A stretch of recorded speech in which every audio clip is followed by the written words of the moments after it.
Today's topic is cities for sustainability. Um, Bangalore traffic is back with a vengeance. So some of the people are still on the way. They message me, but since we have an online audience, we we have to begin, and so we begin. Thank you, those who are here. I request maybe Senthil just look if the guy can ring the bell and get those who are outside in. Um, Yesterday was a great day. We talked about tech for sustainability and how tech is connecting and creating platforms that can help collaborations. We also saw some wonderful offers from the president of the Indo-American Chamber to some of the startups, because Vibrant Gujarat has agreed to collaborate with Indo-American Chamber, and the president wants to take some of the startups from here to Vibrant Gujarat to show them that there are solutions, there are practical solutions. So thank you for that, Mr. Call. And of course, we had a good session of networking and meeting. Today we have two recorded messages, one from the CEO of Swissnex, Jonas Brunswick, and one with the political and economic affairs head of the U.S. consulate. So both of them couldn't be here physically, so I asked them to give their recorded messages. So maybe as we start the day, we would start with the first message of Jonas Brunswick from Swissnex. So I asked him to give a message linking cities and sustainability. He was in the MIT Masters and he has covered that topic, and now he's in Bangalore. We are lucky to have a leader like him here. Swissnex is also a strategic partner to the India Advantage Summit. So if you can have the video on and the live streaming guys can stream it. And after this, I will come back and we'll have the next speech. Hi, my name is Jonas Brunswick and I am the CEO of Swissnex in India. Hi, my name is Jonas Brunswick and I am the CEO of Swissnex in India and Consul General of Switzerland in Bengaluru. And I am delighted to join you for the India Advantage Summit. Swissnex is a beautiful anomaly in the world of diplomacy. We are a different kind of consulate, a consulate for the future, born out of an initiative of the Swiss State Secretariat for Education, Research, and Innovation. Our mission is to connect the dots in education, research, and innovation between Switzerland, India, and the world. Connecting tomorrow is central to our work. With a keen eye towards the future, our work is guided by a mindset of transformation needed to meet the challenges of our time. We're driven by the pursuit of inclusive prosperity, urgent progress, and vibrant exchange. We believe in the importance of collaboration and cross-pollination, drawing from a variety of seemingly unrelated perspectives and disciplines to achieve new insights. And blurring disciplinary boundaries to see what might emerge next is paramount to our work. Before moving to Bengaluru this summer, I spent the last 11 years in Boston. I have been part of the Swissnex family since 2015 when I joined Swissnex in Boston, the world's first science consulate. And in parallel to that, I got to spend a lot of time at MIT where I worked and studied as well. I spent 2 years in graduate school working in the Department of Urban Studies and Planning, where I focused on innovation ecology, on understanding and accelerating innovation-driven ecosystems with a particular focus on the Global South and Sub-Saharan Africa in particular. I studied the strategies and interactions between the government, academia, the entrepreneurial community, the corporate sector, risk capital providers, to try to understand what conditions are most conducive to bring about the positive transformation, guided by a vision in which knowledge networks in high-income economies such as Switzerland become agents and catalysts of transformation in service of the aspiration of local communities, essentially dreaming of a new mode of North-South cooperation in science, technology, and innovation. Now that I am here in Bengaluru, I have the privilege to put some of these ideas into action, and I'm delighted to get to address the TIA Summit community with this year's focus on tech for sustainability and sustainability for cities. In Switzerland, we have a strong commitment to sustainability. This begins at home with our commitment to recycling, with 94% of glass recycled, 92% of tin cans, and 83% of PET bottles, and 67% of batteries, and with our commitment to composting as well. It then moves up the ladder to our municipalities with 0% of municipal waste stored in landfills. 52% is actually recycled and 48% is converted into energy in incinerators. Our cities too are committed to sustainability with a focus on energy efficiency and renewable energy, sustainable buildings and construction, and mobility for the future. So it's no surprise that both Zurich and Geneva, our largest cities, are consistently among the top 10 global cities in the global livability ranking. At a national level, our commitment to sustainability is equally strong. Switzerland is among the fastest nations on track to meet the Sustainable Development Goals. As a country that has consistently topped the Global Innovation Index, we are committed to developing new technologies to meet the challenges of our time. For example, by leading the way in carbon capture technology, with the first industrial scale carbon capture plant operating outside of Zurich since 2017. So how can we bring Swiss tech to bear on the sustainability challenges in India? And how can we bring Swiss know-how to bear on India's urbanization challenges? Let me give you some quick examples. Switzerland has emerged as a leading drone technology player, and our geospatial and remote sensing capabilities are world-class as well. We're now able to deploy remote sensing from satellites, airplanes, and drones to measure the health of an ecosystem through spectroscopic analysis, looking at the light reflected by leaves to understand and protect ecosystems in new ways. India is home to about 20% of the world's biodiversity, yet our efforts to understand and protect our biodiversity are often not concentrated in the biodiversity hotspots in the tropics. So this is an opportunity for us to bring different stakeholders together from the research community, from the startup ecosystem, the government, and beyond, to collaborate and accelerate our journey towards a more sustainable future. When it comes to sustainability for cities, that is actually one of the focus areas of the Swiss Agency for Development and Cooperation in India, with the Capacities program concentrating on capacity building for low carbon and climate resilient city development in India.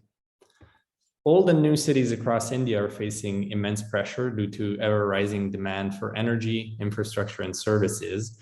And this will be further accentuated by the growing risk caused by climate variability and change, which are most likely to greatly affect the poor and vulnerable segments of the city populations the most.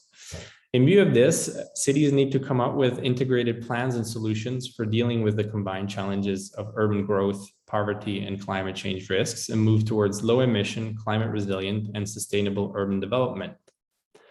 The Capacities project is working towards mainstreaming climate action in urban development through adoption of integrated climate resilient planning, design innovative finance mechanisms, and development of climate resilient infrastructure.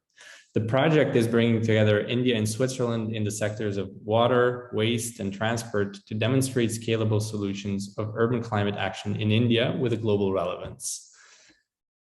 As you can see, there is enormous potential for further engagement, collaboration, and mutual learning. And in our view, India is an important contributor to the knowledge economy and a key player in shaping our collective future. And we're eager to work with you in connecting tomorrow.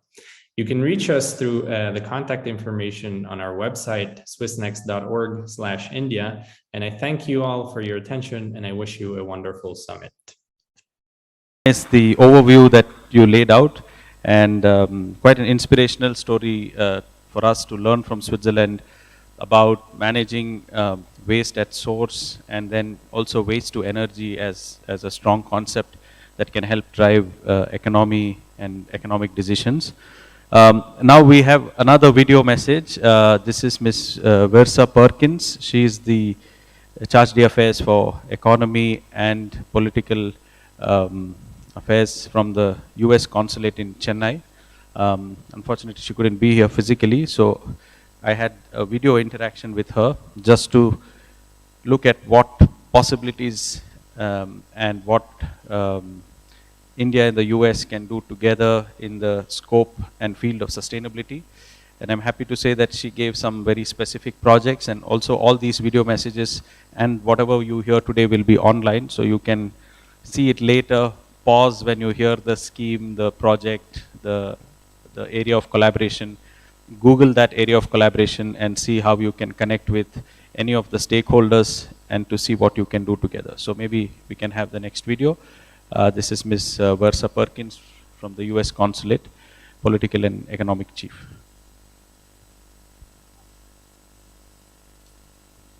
So good morning, Ms. Perkins. It's so nice to. So good morning, Ms. Perkins. Digitally. It's so nice to Here's join my you first digitally. question. Here's my first question as we enter day 2 of the India Advantage Summit with the theme Cities for Sustainability. Ms. Perkins, as the political and economic chief for the U.S. Consulate in Chennai, how deep and strong do you think and do you see is the interconnection between sustainability and economic interest? And also, given that, you know, in COP26 that was recently concluded, there was a call for greater political capital to drive financial resources towards sustainability. Well, thank you very much for having me, and greetings to all the delegates at day 2 of the 5th edition of the India Advantage Summit in Bengaluru. I'm sorry that I could not be there in person, but I'm happy that I could be with you virtually. And I'm happy to see such active discussions on sustainability in tech and cities for sustainability. To answer your question, thank you very much for your question. And I would say that the two ideas are often deeply connected because on the most pressing global issues, identifying and enacting real sustainable solutions advance all of our economic interests. COP26 was a perfect example. The climate crisis is already here alongside COVID-19. This is not a challenge for future generations. We must confront it today and prepare for a safer future. We are already seeing increased investment in decarbonization and adaptation technology around the world, driving an economic transition that is already beginning to deliver sustainability and new jobs in both of our countries. The private sector is at the core of this transition, and beyond our government-to-government efforts, our country's ability to draw in private sector participation will hasten this process and deliver more benefits to people in both of our countries. Great. I think, you know, that's a very good and positive start. It's important that, there's enough financial muscle behind initiatives that we take, and we need to go together and not alone. So the private and government have to work together to enable sustainability solutions as we go forward. You know, the other thing that interests me is for the first time we have a presidential envoy for climate. And, you know, Senator John Kerry has been extremely active, and he seems very committed. And, you know, he has gone on a whirlwind tour, meeting world leaders and telling him, you know, we have to listen to science. You know, this article I saw in the New York Times recently. And, you know, given this context that, you know, he has also been to India and they have met at senior levels with our government. How do you see all this enabling the India-US commitment for addressing jointly climate-related challenges? Thank you for that question. The world's race against climate change, it's a marathon, it's not a sprint. COP26 in Glasgow has concluded, and in recent months, both of our countries have set more targets to expand the use of renewable energy and reduce greenhouse gas emissions. But the truth is, more ambition is needed. As two world-leading nations, I'm confident we will work even more closely together at the government, private sector, and person-to-person level to accelerate decarbonization. The newly created U.S. Indian Clean Energy and Finance Mobilization Dialogue is an example of such efforts, and USAID's new South Asia Regional Energy Partnership, which seeks to create an enabling environment for greater private sector engagement in clean and renewable energy, will allow for implementation of many of these efforts. Excellent. I can already see some, specific programs. This means that there is a concrete plan. And of course, we all agree that more needs to be done. But I'm happy that there are a few concrete ideas on which work has already started. And I'm sure that going forward, we will build on this together. Thank you so much for, bringing those two programs. Especially, it's good for our audience to know of these projects and initiatives. Maybe some of them could join these projects and initiatives. I have to say that we met in Bangalore earlier, and having met you in person, I realized that you are deeply passionate about inclusion and diversity, and also girls in STEM. One part of my question is, how important are these initiatives? And second part is, can you share some of these initiatives that you were part of, maybe also earlier in your assignment before you came to India?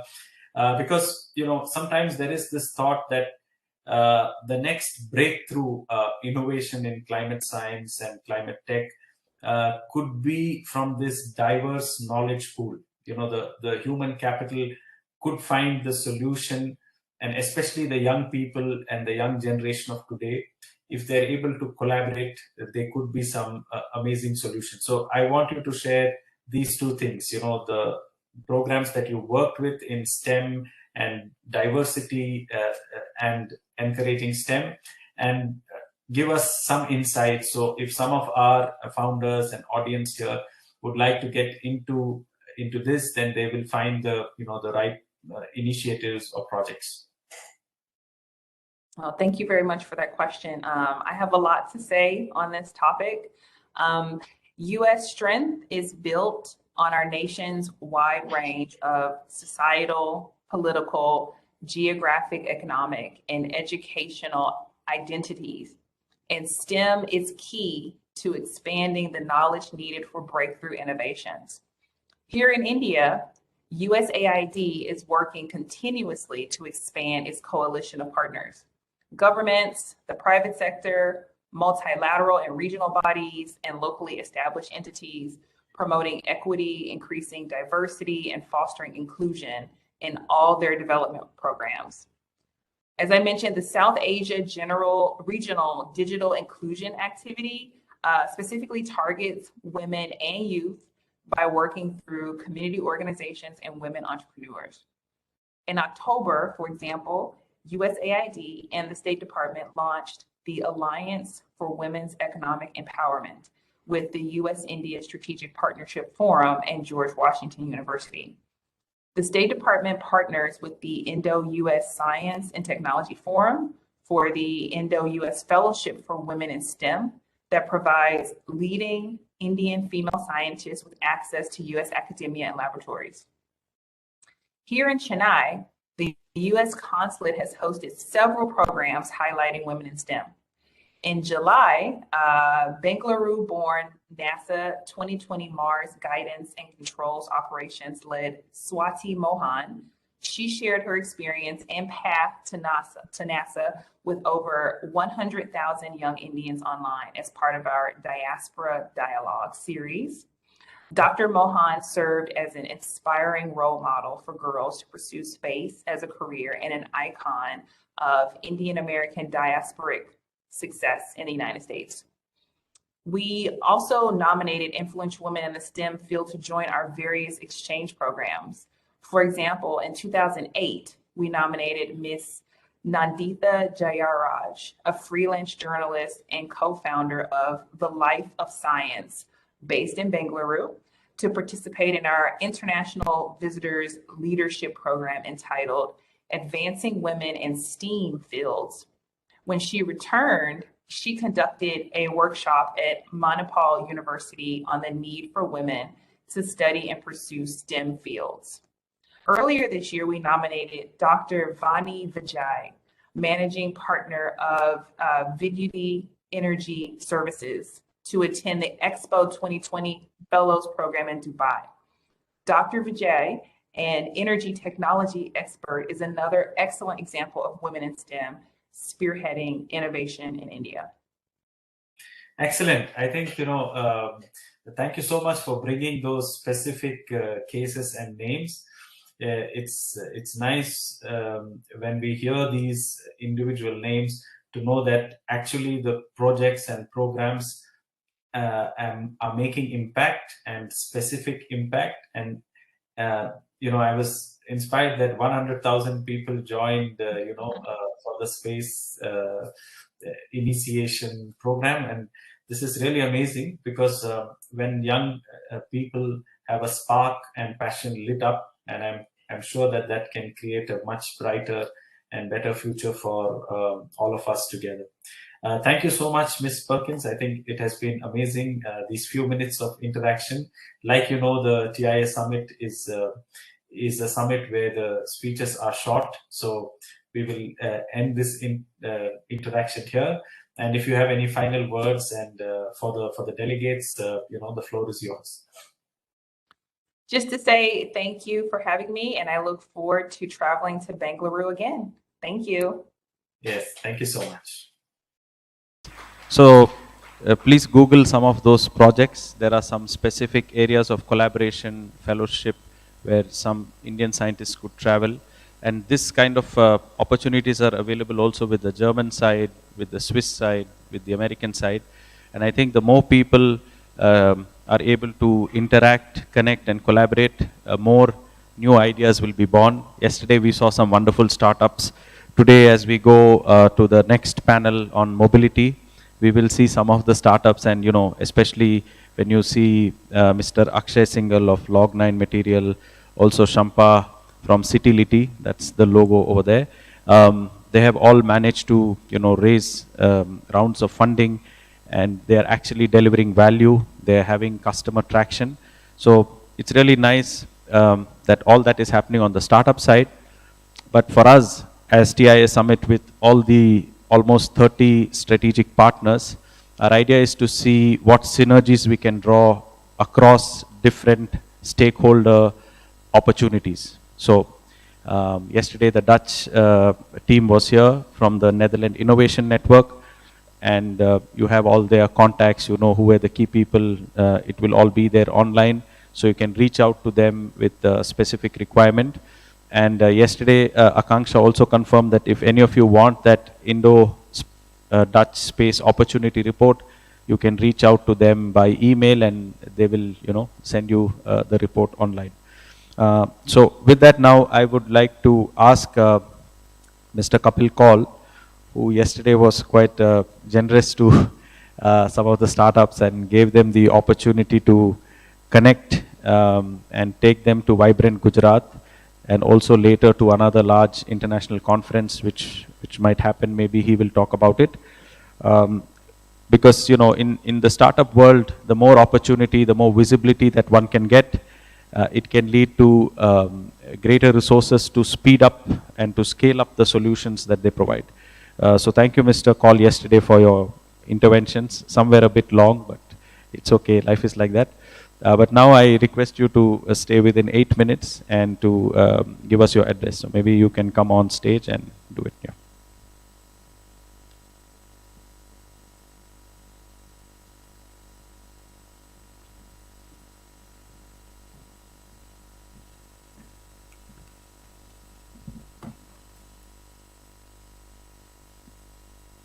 Morning, everybody. As we can see, the title is Tech for Sustainability and Sustainability for Cities. There is a quote which I am taking from a gentleman who was responsible for a lot of pollution in this world and making money and profit out of it. And he stated way back when they formed the OPEC, that the Stone Age didn't end due to the lack of stones. It ended due to technological advancement. And he was none other than Sheikh Zaki Yamani, who was the founder of OPEC. And in defense of nature, man has to be defended against himself, since man is his greatest enemy. The enemy is not another country, but our own inner desires, our vanity. You will be surprised how much defense R&D contributes to our well-being and safety in our day-to-day activities. That's technology for you, and technology interplays in our daily lives if you're conscious of it. We aren't the owners of this planet, but mere tenants who can be evicted without a moment's notice. Though luckily we have been served a notice in the form of a pandemic, which to my mind will not be the last one and not the only form of eviction. Climate change is a far bigger and looming threat. We have to view this as an inevitability, and the only way we can try and avert the ensuing devastation of such coming events is by planning and changing our lifestyle, economic systems, and consumption patterns. Buying insurance, so as to say, in the event of such disasters, by and large, one has observed that if you take an insurance or plan for a downside in life, one averts the worst, if not being totally safe from unforeseen events in life. I go on to say that there's an expression, waste not, want not. And it's time that we put crude back into the ground and bury it before mankind is buried in its plastic garbage. Crude is mankind's Frankenstein out from the Pandora's box. I've coined an expression which, if you can put that on the screen, please. It's called E3. And E3 is an interlocking symbol of the three elements of energy, ecology, and environment, which will replace or should replace big E consumption driven growth of economy all these years, just consuming like there is no tomorrow. And frankly, there will be no tomorrow if we go on consuming in this fashion. And focusing on a real need-based demand, waste-free, and including the cost of energy and ecology and environment into our business costing.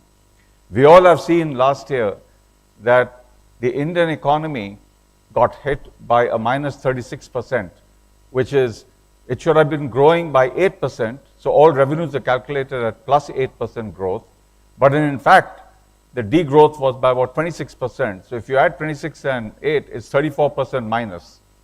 So in one fell swoop, around 5 to 6 years of growth and revenue collection disappeared overnight. Now, supposing we plan this in the system and say that our actions, our production methods are going to cost us this much, then how do we take care of the environment? And like my friend here yesterday told me about the Mercedes-Benz building in now, that you take the steel, if you buy the steel, you have to rebuy it and make sure that you own the waste and bring it back into the system. That's the way we have to go forward. This logo is basically, I coined it from the base that H2O, C3PO, R2D2. I think everybody knows R2D2 and C3PO. And I just felt that if E3 is there, it's a kind of a third eye. And we know in a spiritual connotation what the third eye means. If the third eye opens outward, it means destruction. And if the third eye opens inward, then it means a regeneration and a rebirth and an increase in knowledge. So that's what 3E stands for. And lastly, I wish to say that I personally feel that something like which is coming in today's session, which is mobility, e-mobility, and maybe drone mobility, it's the way forward. Drone mobility is the way forward. And I personally feel that waste should be viewed from a government level where we need to enforce it and make people responsible or paying a certain penalty for throwing waste, because why should you have bought it first? And if you did buy it, why are you wasting it? So with that, I personally feel that I'm happy that this session we are having on sustainability and technology. And from the Indo-American Chamber of Commerce, I wish to announce that any startups that need assistance with American entities or need promotion, we also would be participating in the Vibrant Gujarat Summit this year. We've been invited to do so. People can come on board. Following that, we will be taking a delegation to the U.S. in the end of June, where we can pair such entities and with American companies who can invest itself in the U.S.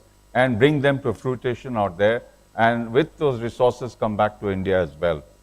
And lastly, but not the least, as a follow-up of Gujarat and this, we will be having a global convention in Banaras later next year, which will again focus on the environment and 3E.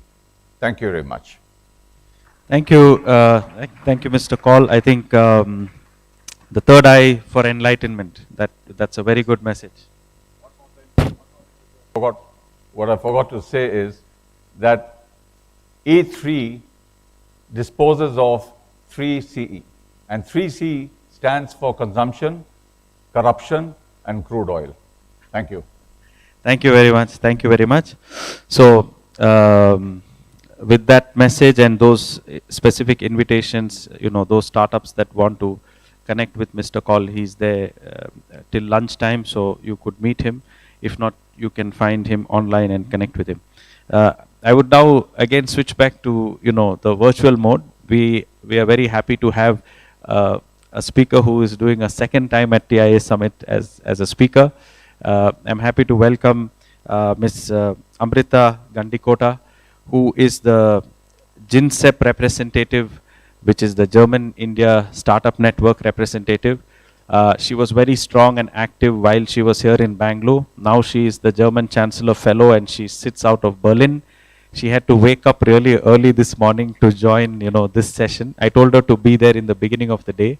In fact, she volunteered to be there in the beginning of the day. So thank you, Amrita, for waking up this early. Her energy and passion have helped a lot of startups to connect with the German ecosystem. And this is again another speech of practical things that are getting done. So over to you, Amrita, and you have about 8 minutes. Thank you so much, Jose. I'm very happy to be here once again. It's been a pleasure. I'm here to speak a little bit about the German Indian Startup Exchange Program.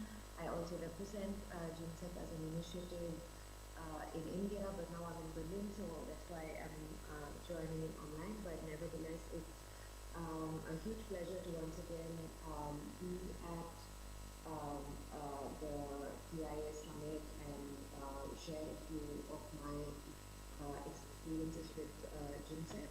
So to begin with, the German Indian Startup Exchange Program, it's a non-monetary platform, and it is initiated by the German Startups Association and supported by the German Federal Ministry for Economic Affairs and Energy. And the main mandate, the main objective of GINSEP is to strengthen and foster exchange between Germany and India, especially in the startup space.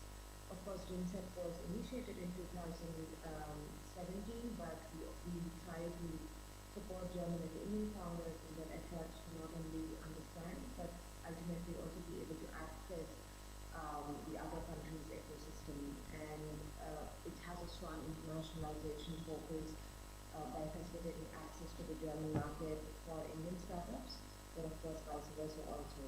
And what is interesting, which I would like to add, is even though we are a bilateral program, we also focus in a lot of capacity building and creating collaborations not only bilaterally but also within each ecosystem. And how we do it is we mainly engage through events, and that's why I'm very thankful to be here and partnering through programs such as the PIA Summit, through workshops, through pitching formats, studying trips, because we have a vast network of various collaborators, we have incubators, accelerators. We work strongly with corporate accelerators both from Germany and India. Some of them that we closely work with are Bosch DNA, SAP Startup Studio. We get to work a lot with Siemens Healthineers, which really support us in getting innovation challenges that they are working on so that we can pass that on to startups from both Germany and India, which supports us to create the whole circle. Apart from that, we also work with university accelerators. We worked with NSR in the past in Bangalore from IIM Bangalore. At the same time, from the German side, we work a lot with TU Munich and also with the AIM community. And for the audience to directly get in touch with any of our experts, I suggest you just go onto our website and go into the Find the Support section. And apart from this, I need to also thank our vast ambassador network, because we have a voluntary not-for-profit mechanism of working with ambassadors who are subject matter experts in their own field, and they really support us also in getting know-how and supporting the startups directly, and then also getting the ball rolling. So we have a network of over 150 ambassadors across India and Germany, who have consistently supported us through our journey. So these are some of the main activities that we do, and when I talk about the key collaboration areas, I mean, it was also great to listen to the previous speakers, both from Swissnex and also from the American Consulates. One of the topics that we are also focusing is women in tech.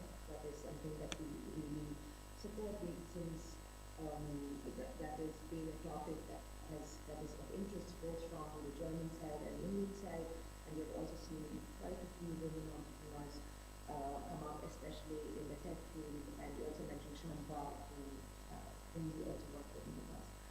And the other point which I also want to mention here is one of the key sectors that UNICEF is focusing at the moment is tech for good. Also keeping the pandemic in mind, we also had programs both last year on a smaller front, but this year as well, focusing on tech for good. For example, there is now a program running currently for which the demo day is on the 6th of December. You can just visit our LinkedIn page to get more details about the startups that are participating and how we are adding value along with both GIZ and Startup India. So these are some of the programs, and one thing that I definitely need to mention at this point is also the Indo-German Startup Week, which is the flagship event of UNICEF, which happens once annually, and this is a very niche program where we bring together the German and Indian startup ecosystems, and it's focused on the success stories around the German and Indian startups. It's focused on what are the kind of opportunities specifically for Germany and India, and I should say it's a one-of-a-kind event because it focuses purely on the ecosystems and the sectors, and we have had great response both in 2020 and 21. So I'm really looking forward to the next year to see what kind of new programs we have coming up. And I really thank you once again for giving me the opportunity. And if you are interested, please get in touch with me on LinkedIn. It's just my name, Amrita, then you can reach out to me there. And thank you so much for giving me this opportunity. Thank you, Amrita, for that wonderful message. So I think some of the messages we have to hear and remember is GINSEP. Please Google GINSEP, German India Startup Exchange. Second, they said they have Tech for Good. I think it's like a hackathon or something like that on 6th of December. And third, thing that she said was there's a cohort that's going to start soon. So please go to the GINSEP website. That logo of GINSEP is there under the LED screen. And those who want to go to TIA Summit website, you will find them as strategic partners. See what opportunities are there for startups to connect and collaborate. I myself have met some of the delegations that came from GINSEP and found them quite exciting, and some of them young people who have traveled and came to India. So that's a good opportunity to meet, interact and connect. And I'm sure that going forward, maybe I will ask Amrita if it's possible to have a opportunity to find a co-founder in Germany. This kind of possibility that instead, while you look for business and opportunity, can you also look for a co-founder who fills up some info on a platform, and if people are of similar interest, they get connected. Maybe this is something that we could see with GINSEP to enable going forward. Now I'd like to call somebody completely from a different paradigm. This is Mr. Santosh Huralikopi, and he is the chief mentor of Fuel. Now, of course, this word fuel is a little bit dangerous word, but he will explain what that fuel is, and it's not fossil fuel. So something very amazing that these guys are doing. Come, Santosh. They're doing something really amazing. We are very proud to have you here. I think it's a last minute plan that suddenly decided to travel. Once you see the video and listen to him speak, you will be very impressed with the work that they are doing. And definitely it's a great opportunity for skilling and for young people, that you are providing. So we look forward to listen to you. And you have 8 to 9 minutes. Yeah. Yes. Thank you.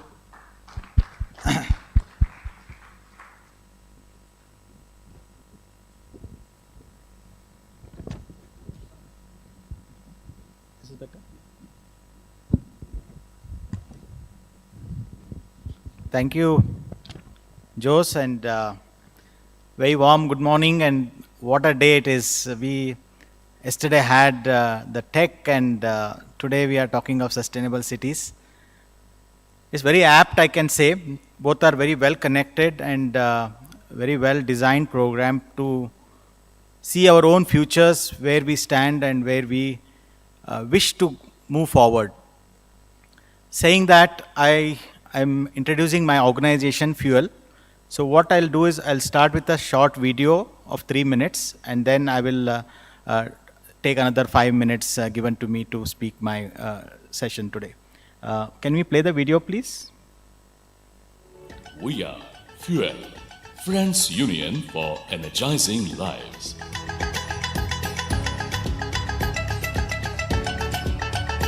A group of professionals working towards educating the underprivileged youth with a motto to uplift the weaker sections of our society. Implementing the corporate social responsibility projects across India, Fuel has a successful track record of providing career counseling, skill development and scholarships to 1 million students and youth, covering 3,500 plus schools and colleges across the country. Fuel helps students from the weaker section of the society to get equal opportunities to compete in today's world with quality education and skills to help the youth in becoming future ready.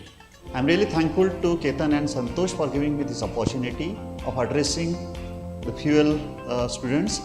They are doing really wonderful job, and we are proud to be associated with them. It's now set at a stage from where I think they should be able to take off. It's the need of the hour. The country needs it, the world needs it, especially India. Career guidance and skill centre प्रत्येक जिल्ह्यामध्ये त्या ठिकाणी झाले पाहिजेत. आज अनेक जिल्ह्यात आम्ही सुरू केलेले आहेत, पण फ्युएलनी जे मॉडेल तयार केलं ते उत्तम मॉडेल आहे, आणि ते मॉडेल देखील जास्तीत जास्त ठिकाणी रेप्लिकेट करायचं काम हे आपण या ठिकाणी करू. Fuel has also signed an MOU with Niti Aayog to work for the development of 117 aspirational districts of India, a dream envisioned by our Honorable Prime Minister, Shri Narendra Modi. Our founder, Mr. Ketan Deshpande and Mr. Santosh Hurlikoppi from Fuel were also awarded as champions of change. India needs future skills. All young people need to cultivate skills in future skills like artificial intelligence, IoT, big data, digital marketing. Having worked for 10 years in the field of education and skill development and impacting 10 lakh youth and having partnership with Niti Aayog, AICTE and various apex bodies, now we are starting Future Skill Institute and University. We at Fuel invite all the industry leaders, captains and all the students to be part of Fuel Future Skill Institute and University to make them available the dream jobs that look forward for future skills.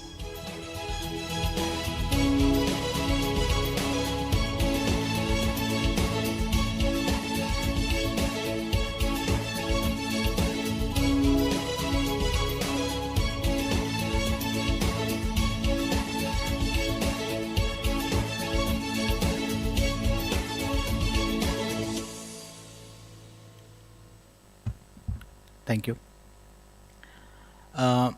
So just to give an overview, it all started by young Ketan Deshpande at the age of 19 years, Fuel, addressing the problem of education in the rural belt of India. It's come a long way.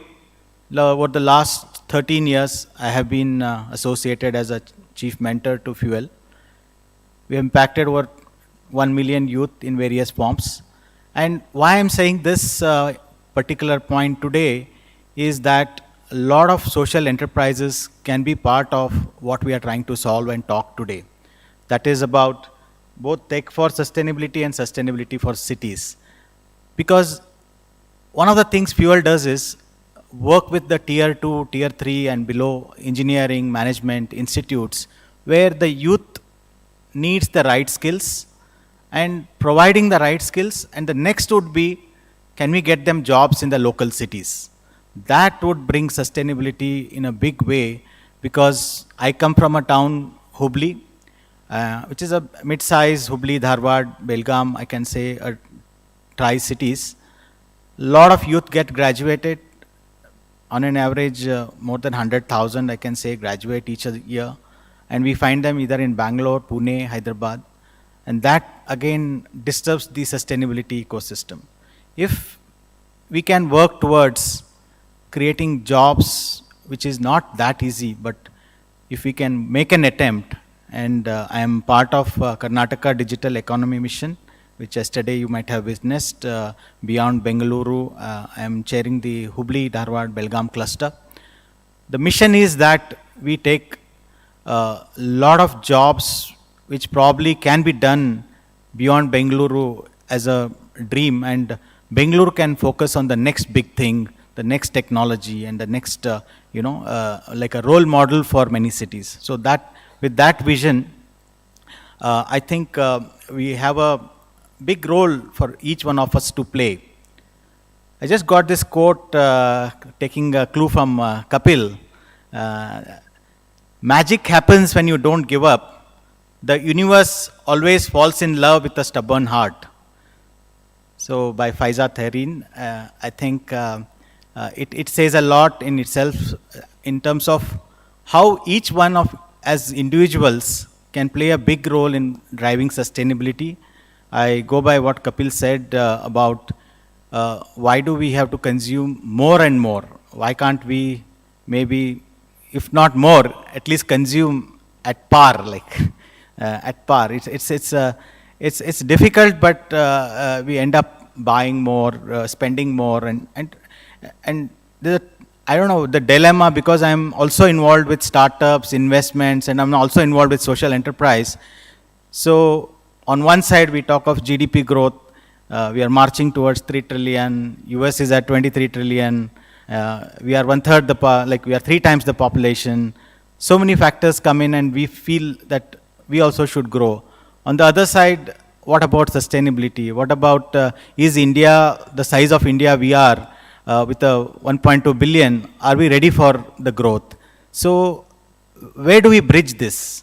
I think there's no easy answer for this, because every day we wake up, we start doing our routine job. But places like this, especially the hall here, the intellect here, can bring out ideas, can bring out innovations, and towards that, I wish to, one more thing I want to mention, from our organization, Fuel, we are setting up a skill tech and entrepreneurship university in Maharashtra, but it will spread its wings across India and across the globe. Idea is that skills, entrepreneurship to be driven in tier 2, tier 3 and below cities, and probably at the village level economy to be impacted. And again, there's a smart city concept which a lot of people keep hearing, and I still feel that a lot of investment should go in smaller cities and then probably come to bigger cities. So that's my view, but there's always a balance to be done, because the big cities are contributing to the economy, so what happens to that? And so coming from a smaller city, probably I make that pitch, because then those cities becomes livable. Right now, many cities are not livable in terms of the jobs, in terms of aspiration. I come to that aspiration value where the youth wants to go and work. I think that is very important for smart cities. It's not just making few roads here and few roads there. It is more like an aspirational city. There has to be monumental, something that I want to be there in that city. And also I want to share about our Corporate Connect, where we have CSR partnerships with many banks, leading banks and industries. I wish to propose with the Joes that we can do a lot of activities with the CSR and sustainability, which is on the core of it, and all the partners, global Fortune 500 partners we have, are all saying that they want to be net zero by 2030. I think we have a big role to play with the TIA and IACC both, and I'm happy to collaborate on that front and discuss. And last point, and the quote I'll end, stop being afraid of what could go wrong and start being excited about what could go right. And with those last two words, thank you so much for giving me this opportunity.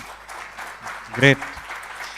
Thank you, Santosh. That was really inspiring. I mean, how many years, just to quickly check, when did Fuel start exactly? 2007. So 2007 onwards. Okay, great. Let's give him a big round of applause also to the team. Oh, you have that. Okay, excellent. Yes. So what we'll do, we do it in a different way. We can take this. Maybe I can ask our Deputy Consul, Friedrich, if you can just come on stage. He just gives you this, because Germany is known for skilling, right? So you hand over to him. Mr. Kapilkol, can you also come? So we can, yeah. Maybe Jitika also, if you are there, you can come. Chandra, please come. Please. You hand over to. Oh, please share that. Actually, we were invited by Bosch in Germany, Stuttgart, and that is where we understood the model of cooperative university, where the student spends 50% of his time in industry and 50% in the academia. I think that's the model we want to work here in India, and a lot of credit to Germany for that. So this is a true story. You were inspired by Bosch, right? Yeah, yeah.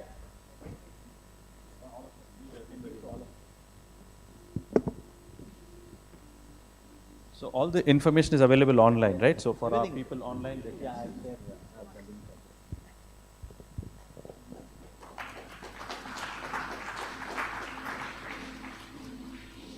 Thank you, Santosh. Thank you.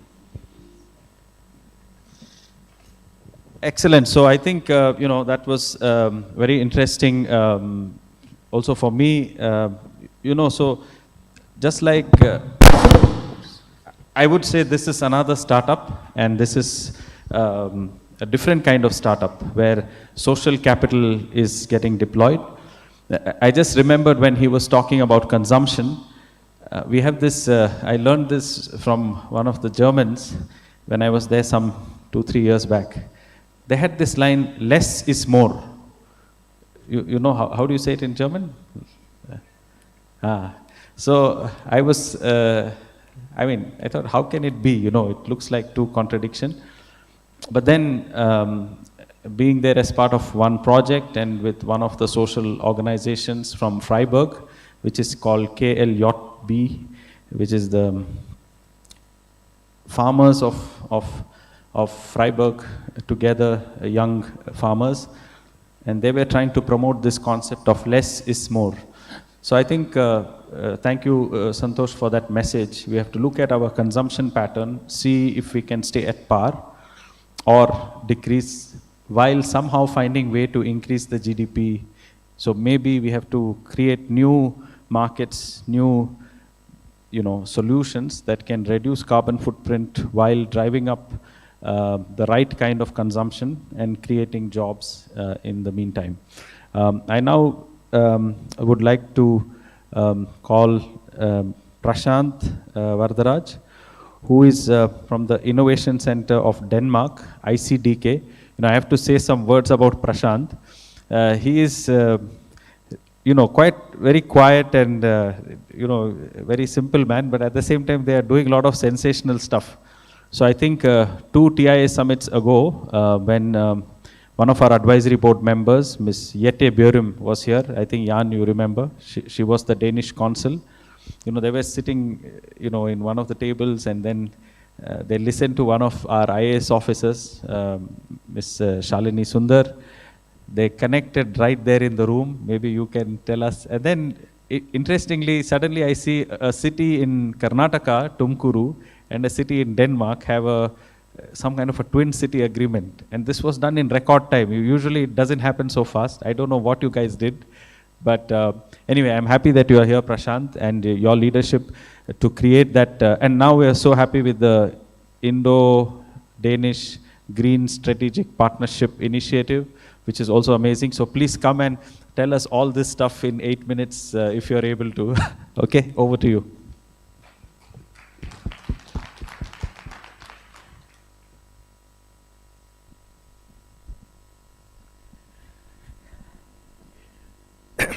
First of all, thanks, Jules. Thanks for the kind words. It's always good to be at the TI Summit. It's fun. And thank you for that.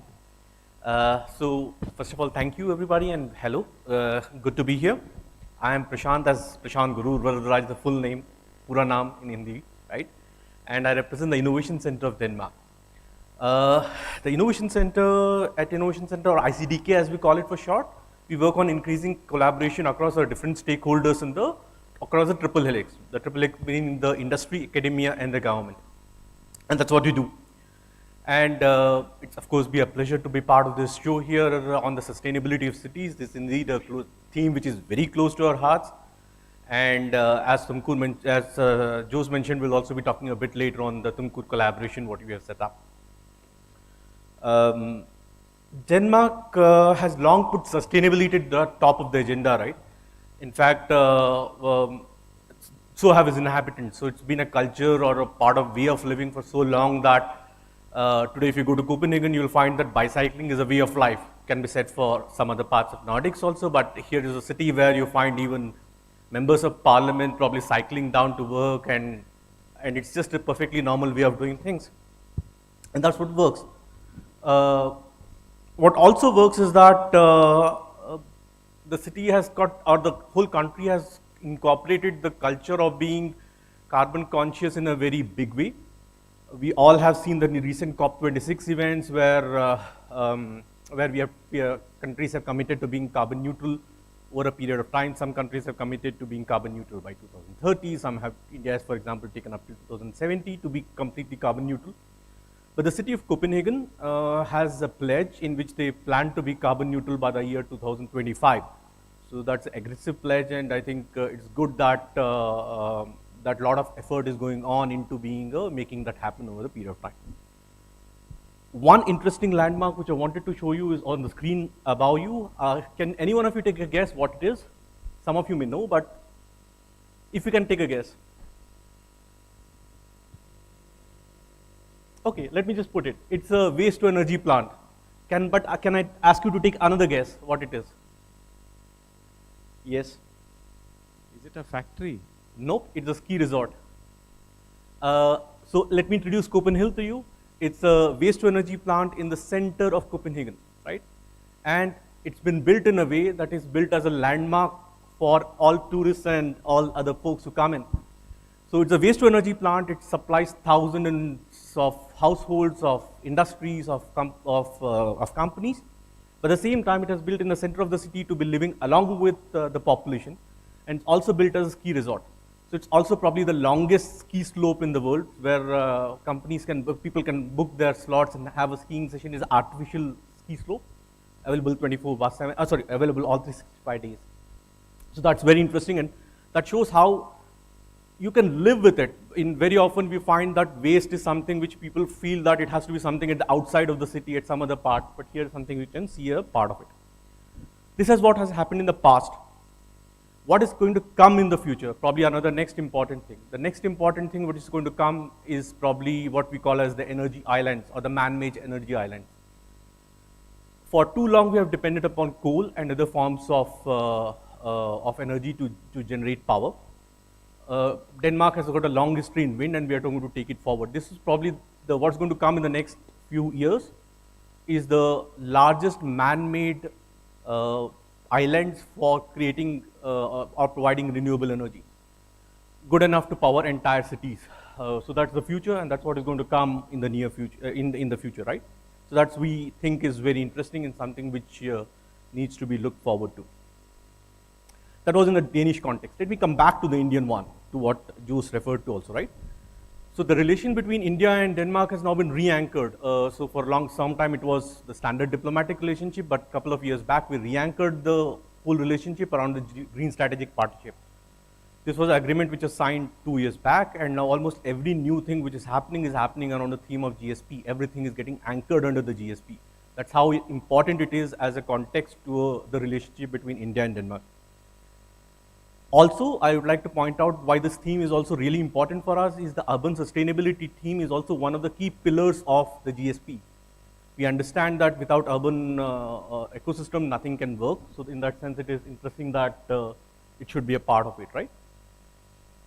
Again, we have identified water, waste, health, and digitalization as the key areas of possible cooperation, and that's where we are working towards that.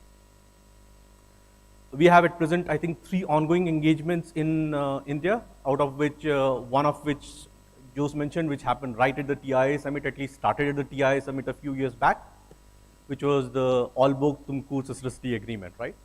And this is now one of the important parts of a pillars of a smart city engagement. The other is in the northern part of India, where the Udaipur has got a sister city agreement with the city of Aarhus. The Aarhus agreement is themed or centered around urban water management, and the Tumkur agreement is at this point anchored around the themes of circularity, of health, and technology. Right? This is where the theme is around the Tumkur relationship.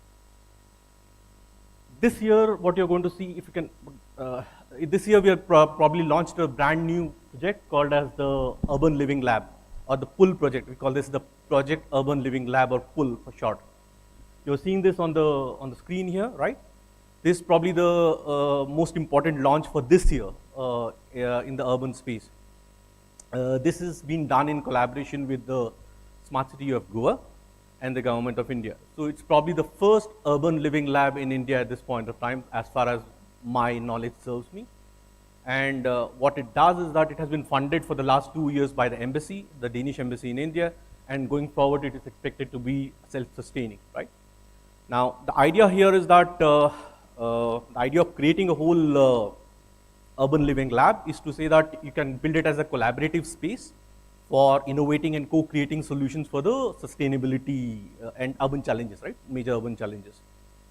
And we do hope that the PUL, as we call it lovingly, will become will help bring local solutions, to use a buzzword around that, having a combination of global and local solutions to Indian cities using the sandbox approach. Because no one has the answers. Let's get this right. Whether it be Denmark, India, or all the companies who are sitting out here, none of us have got all the answers to the challenges which are around here, right?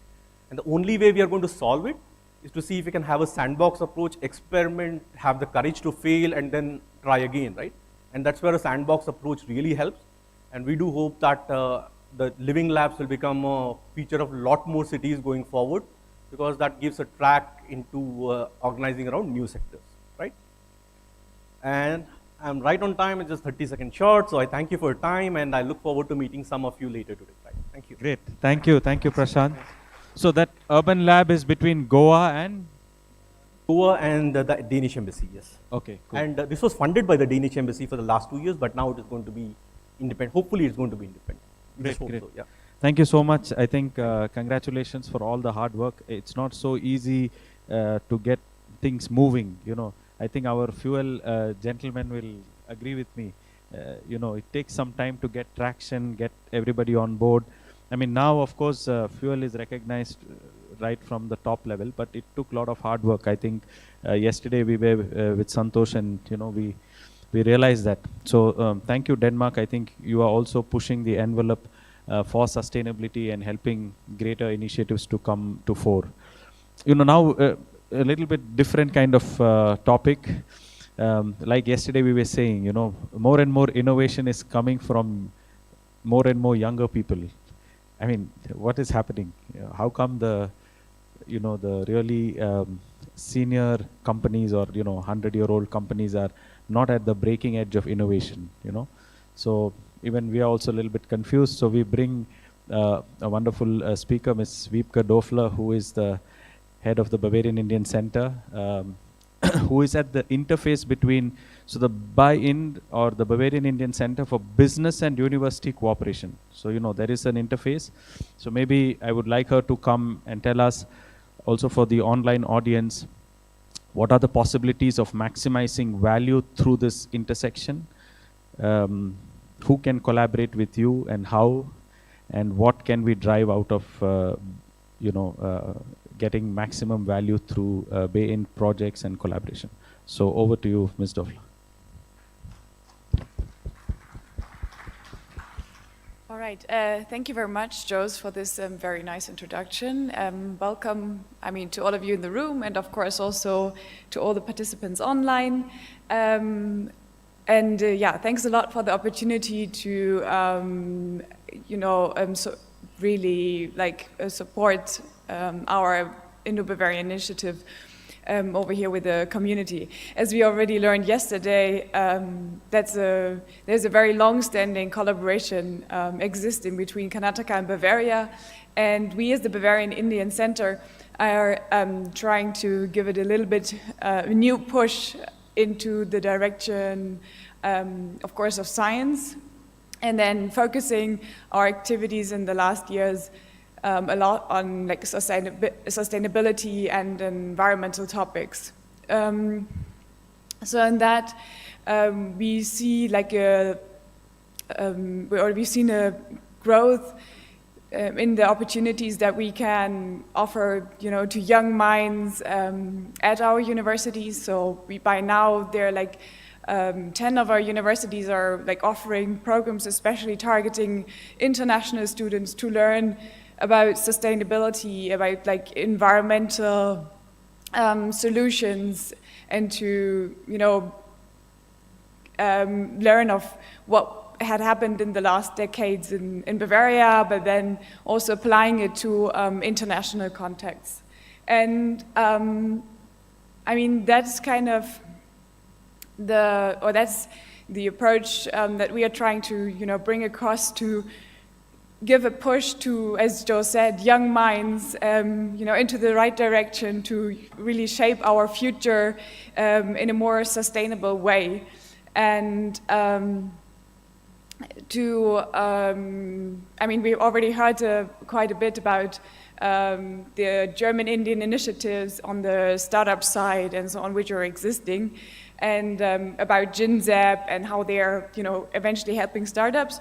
So our idea is, to already start a little bit earlier and to already sensitize students about the possibilities that are existing, or not about the possibilities, but about the impact they can create for our future already a little bit earlier. So in that we are running a program for Indian and German students to together develop, startup ideas, and getting acquainted with the environment over here in India, but also in Bavaria, and through this, already planting the idea of a more sustainable future already like very early, and then hoping that as they move along with their career, they're gonna pick up these topics again in the future, and bring some change to our world. And I mean, basically, like we are very open, or our main goal is it not, of course, only to support like those young minds directly, but then build collaborations with for our universities in the field of environment. So I already saw, I had quite a lot of good conversations in the last days, or in the last day, with possible partners. So I'm really inviting you to get connected with us, also with my colleagues over here in our office in Bangalore, and try to create some more collaborations that create future solutions in the field of like environment, sustainability, energy solutions, because I mean, these are the topics that are driving our institutions a lot, and I think in a global approach we'll reach that goal much faster. So yeah, thank you very much. Thank you very much, Ms. Doffler. Let's give a big round of applause. So what I have also seen, is this wonderful summer school project where German students come to India. Of course, last year and this year they couldn't come because of the pandemic, so it was digital and online. And then the student groups are mixed and they have to create business plans. And then there is a kind of a competition, and Jan was one of the mentors of that competition. And some of them went on to win many prizes. So, this is what basically is at the core of trying to drive the idea of creating jobs through, entrepreneurship, especially in the sustainability space. So those who would like to connect with some possible, German co-founders or collaborate with existing people, you can reach out to Bay Ind. Apart from that, there's a lot of stuff happening on the research side and so on as well. So I think we've heard very interesting perspective from the Bavarian side. I'm also happy to note that we have Professor Lehmann, who yesterday spoke from the Hoof University, and they have a center for water, right, Professor? And a center for founders. So like what we call a startup hub here in India, he has made that one in his university. So Professor Lehmann has been quite visionary to do all these things early on. In fact, the center is already ready. I think the center is called Einstein 1, where startups can come and start. So it's just like the WeWorks that we have in India, they have one in Germany inside a university. And that's the paradigm shift. Because we have it outside, but if you have it inside the university, as students become friendly in the final year, they decide then to go and incubate their startup in Einstein 1. And of course, if they're able to find funding or grant, if it's in the ecology space, then that gets an additional push. So thank you, Professor Lehmann, thank you, Ms. Doffler, for these steps that you take that help the cause of sustainability. Now we go to our good friend and also the Deputy Consul General. Yesterday we heard Mr. Burkhardt. Now we have Friedrich Bergelen, who is the Deputy Consul General of the Federal Republic of Germany in Bangalore. He's newly come here, but we had a chance to meet a little bit early, and he seems already, having a very good grasp of things. So guys, listen to him, see what opportunities you hear in his speech to reconnect, and then we hope we can build things together. So over to you, Friedrich.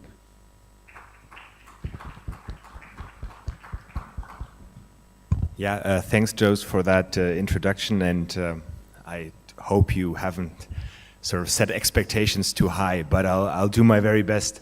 Good morning, everyone. It's great to see a few familiar faces from yesterday, which means that the TIA summit is not all bad, and I am of that opinion too, and I'm happy to see you all. So today we are talking about cities for sustainability. And you know, when we speak about these broad issues, these Herculean tasks for humanity, like climate change or sustainability, I feel it always helps to break it down into something small and concrete. As a former boss of mine used to say, in that sense, let's keep it brief, let's keep it operational. And I'll try to do that in my remarks. So keeping that promise, I want to talk about something very concrete, one of our flagship projects for us as a country, for Germany, which was mentioned in passing yesterday, but which I want to explore a little further with you. It's the Bosch GIZ collaboration on green urban mobility innovation, and it echoes what my Danish colleague had just presented previously. It is in the same vein. So this project is implemented under the umbrella of the Ministry of Housing and Urban Affairs, Government of India, and our German Ministry for Economic Cooperation and Development. And what the project seeks to do is to expand the public transport infrastructure, zero-emission technologies, and non-motorized transport. So a living lab will be set up under the project where actors from the private, public, and academic sector will work together, innovate, and create, for example, on micro-mobility, which, as I've learned, is a fancy word for using e-scooters, for example. So when that project will come to an end, it has a 3-year lifespan in 2024. It is our hope that it will have created, implemented, and motivated others towards innovative mobility solutions. And I think it's important for us to understand how absolutely vital and needed that is, because it is estimated that over 800 million Indians will be living in cities by the year 2050. And at the same time, India is still the 3rd largest carbon emitter of greenhouse gas emissions after China and the US. And even more importantly, sort of for our purposes, 18% of those emissions come from road transport in Indian cities. And those are expected to even increase 6% annually until 2030. So, and if you now contrast this against the commitment that the Indian government has recently made at COP26 in Glasgow, namely that 50% of India's energy requirement shall be fulfilled through renewable energies by 2030 and net zero emissions by 2070, you can begin to understand how important a public transport infrastructure and innovation in that field is. So transport infrastructure coupled with zero emission technologies will become ever so important in the future. To round things off, I want to briefly speak about the country that I represent, Germany. So my Consul General mentioned it yesterday already. In Germany, we are on the cusp of forming a new government. A coalition treaty has been signed between the Social Democrats, the Green Party, and the Free Democrats. And it is impossible for me to overstate how central the issue of climate change and sustainability will be to that government. To really sort of put it briefly, that's all anybody ever talks about. And rightly so, because it is the challenge of our time, which has been said before here.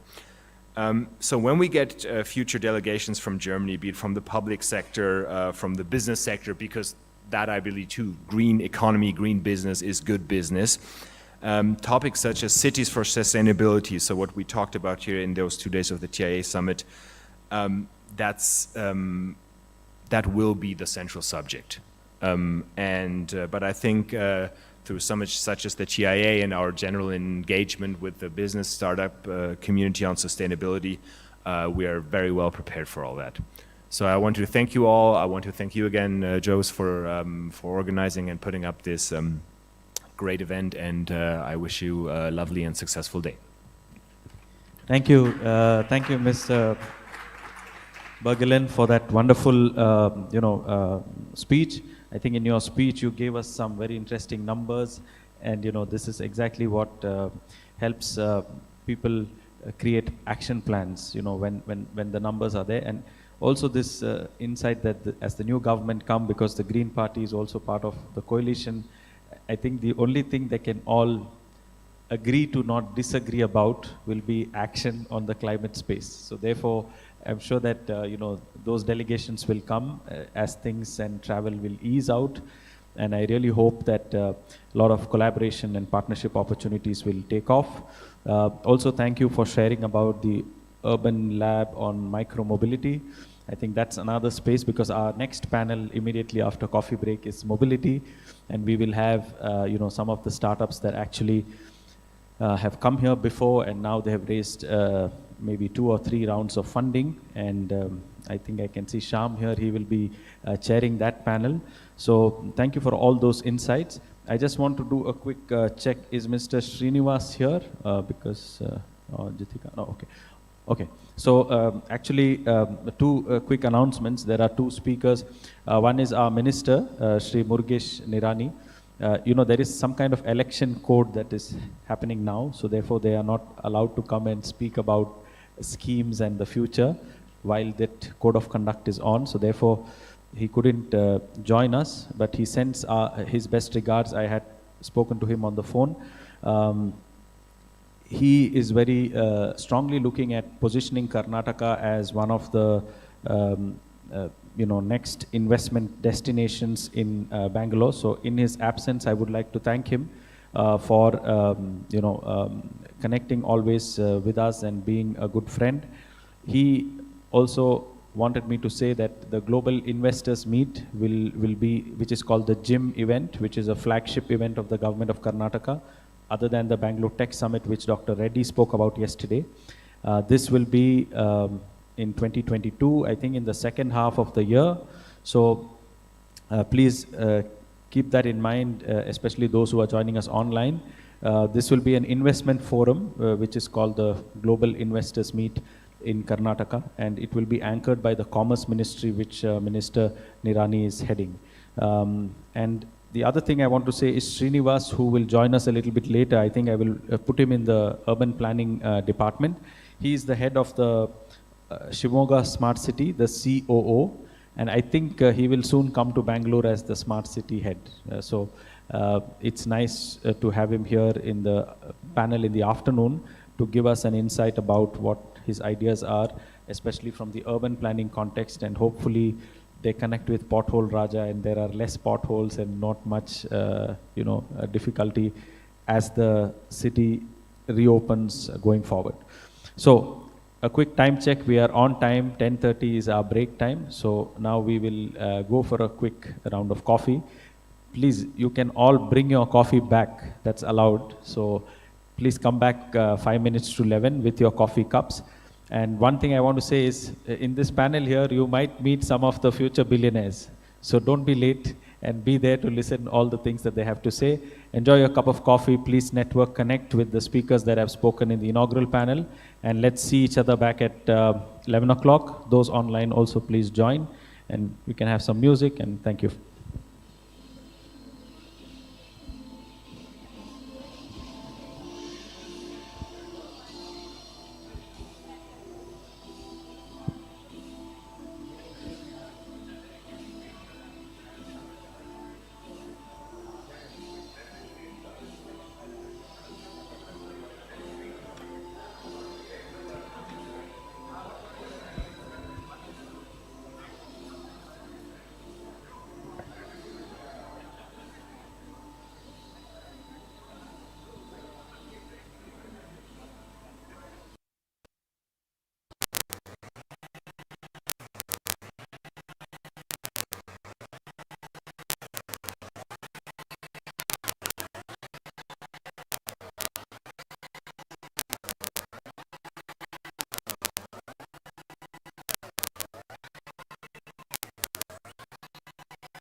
Thank you, those who have already come back into the room.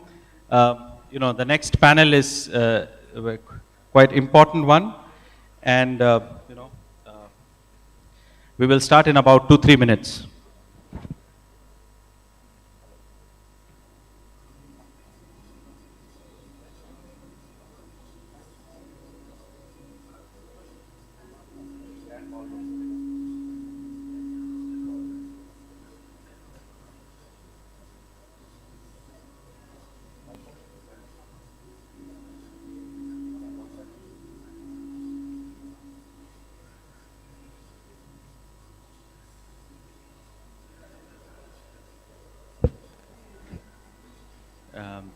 Srinivas sir, have you given your PPT there?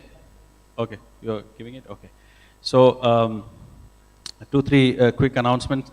I'm happy that Mr. Srinivas M, who is currently the Chief Operating Officer of the Shivamogga Smart City, is with us. I'm also happy to announce that he will soon be the CEO of the Bangalore Smart City. So it's really nice. Today they have a board meeting, so he has to leave after lunch. Otherwise, he would have fitted in the urban planning, panel.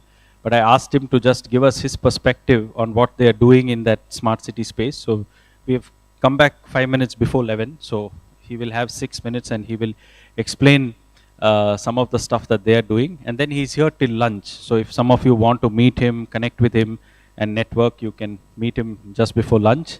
The next panel is the mobility panel. I would request those in the mobility panel who are speaking to give your presentations to the sound console team, so that it's all ready and set and we can go online at the right time.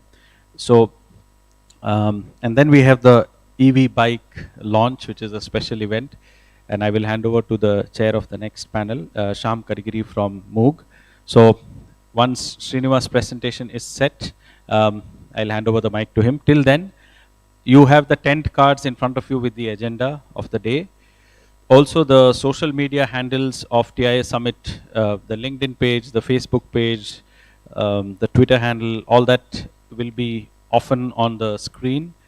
Please tag your friends and share this event and share some of the quotes or some of the things that you learned here or listened to here, because we have to together build a sustainable future, and it's only possible if we share the right ideas at the right time in the right scale. Just like money is capital, idea also is capital, and that's what we could understand over the last 2 days, yesterday and today. And sometimes it's the idea which gets the right commitment and backing that ends up becoming an economic benefit, creator of jobs and creator of value. So ideas are important. So if you get some insights or ideas at this summit, please share them, and all the social media links are online, which they will display. Let us know as soon as you are ready with the PPT, and then we can have you on. So, I'm happy that Mr. Srinivas M, who is the Chief Operating Officer of Shivamogga Smart City currently, and expected to be the CEO of Bangalore Smart City, is with us. He was a bit busy, but we managed to pull him out from, he has a board meeting this afternoon, but I said, please come and talk to the guests, because it's streamed live, and it's good that people understand the vision and perspective that he has. These are practical ideas that they would like to implement in Bangalore, and we all know that Bangalore is growing at breathtaking pace, and therefore technology and solutions are much needed and need of the hour. So with these few words, I hand over to Mr. Srinivas M, and he will talk to you what they have already done in Shivamogga and probably what he plans to do as he's here. Over to you, sir.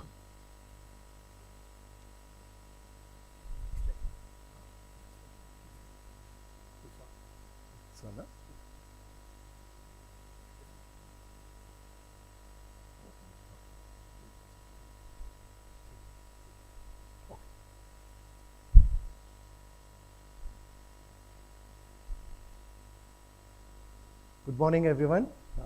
My name is Srinivas. I'm the General Manager and Chief Operating Officer of Shivamogga Smart City. I'll be moving to Bangalore Smart City in the coming week. actually, and will be taking care of various developmental works here. So, thank you, Mr. Jose and the entire team for giving me the opportunity to come and share my ideas and views with you all. And good morning to you, everybody, like ladies and gentlemen. So basically, I just want to give a different perspective on smart cities. Basically, smart city limiteds, like the SPVs are formed in India. So there are about 7 smart cities in Karnataka. So Bangalore, Mangalore, Belgaum, Hubli Dharwad, then we have Shimoga, Davangere. These are all the smart cities which have been selected.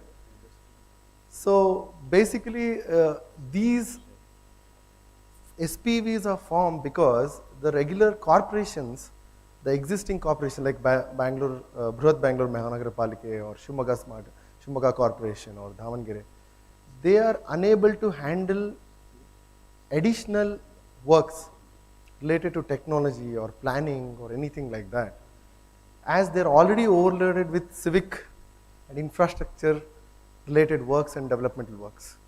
So SPVs have come in handy. Their role is also very limited. They are time bound. Their role is specified to bring in technology, to bring in innovation, to bring in new perspective as an additional thing to the existing capacity what is being done by the civic agencies. Various civic agencies are there in every city. So basically, we are time bound, we are financially also, our parameters are defined, we know what is the overall budget we have, so we have a limited role to play. It is not that, so you must have seen a lot of critics telling smart cities have dug up here, they have dug up there, they're not doing this, they're not doing that, all that. But that's what I want to clear a bit also.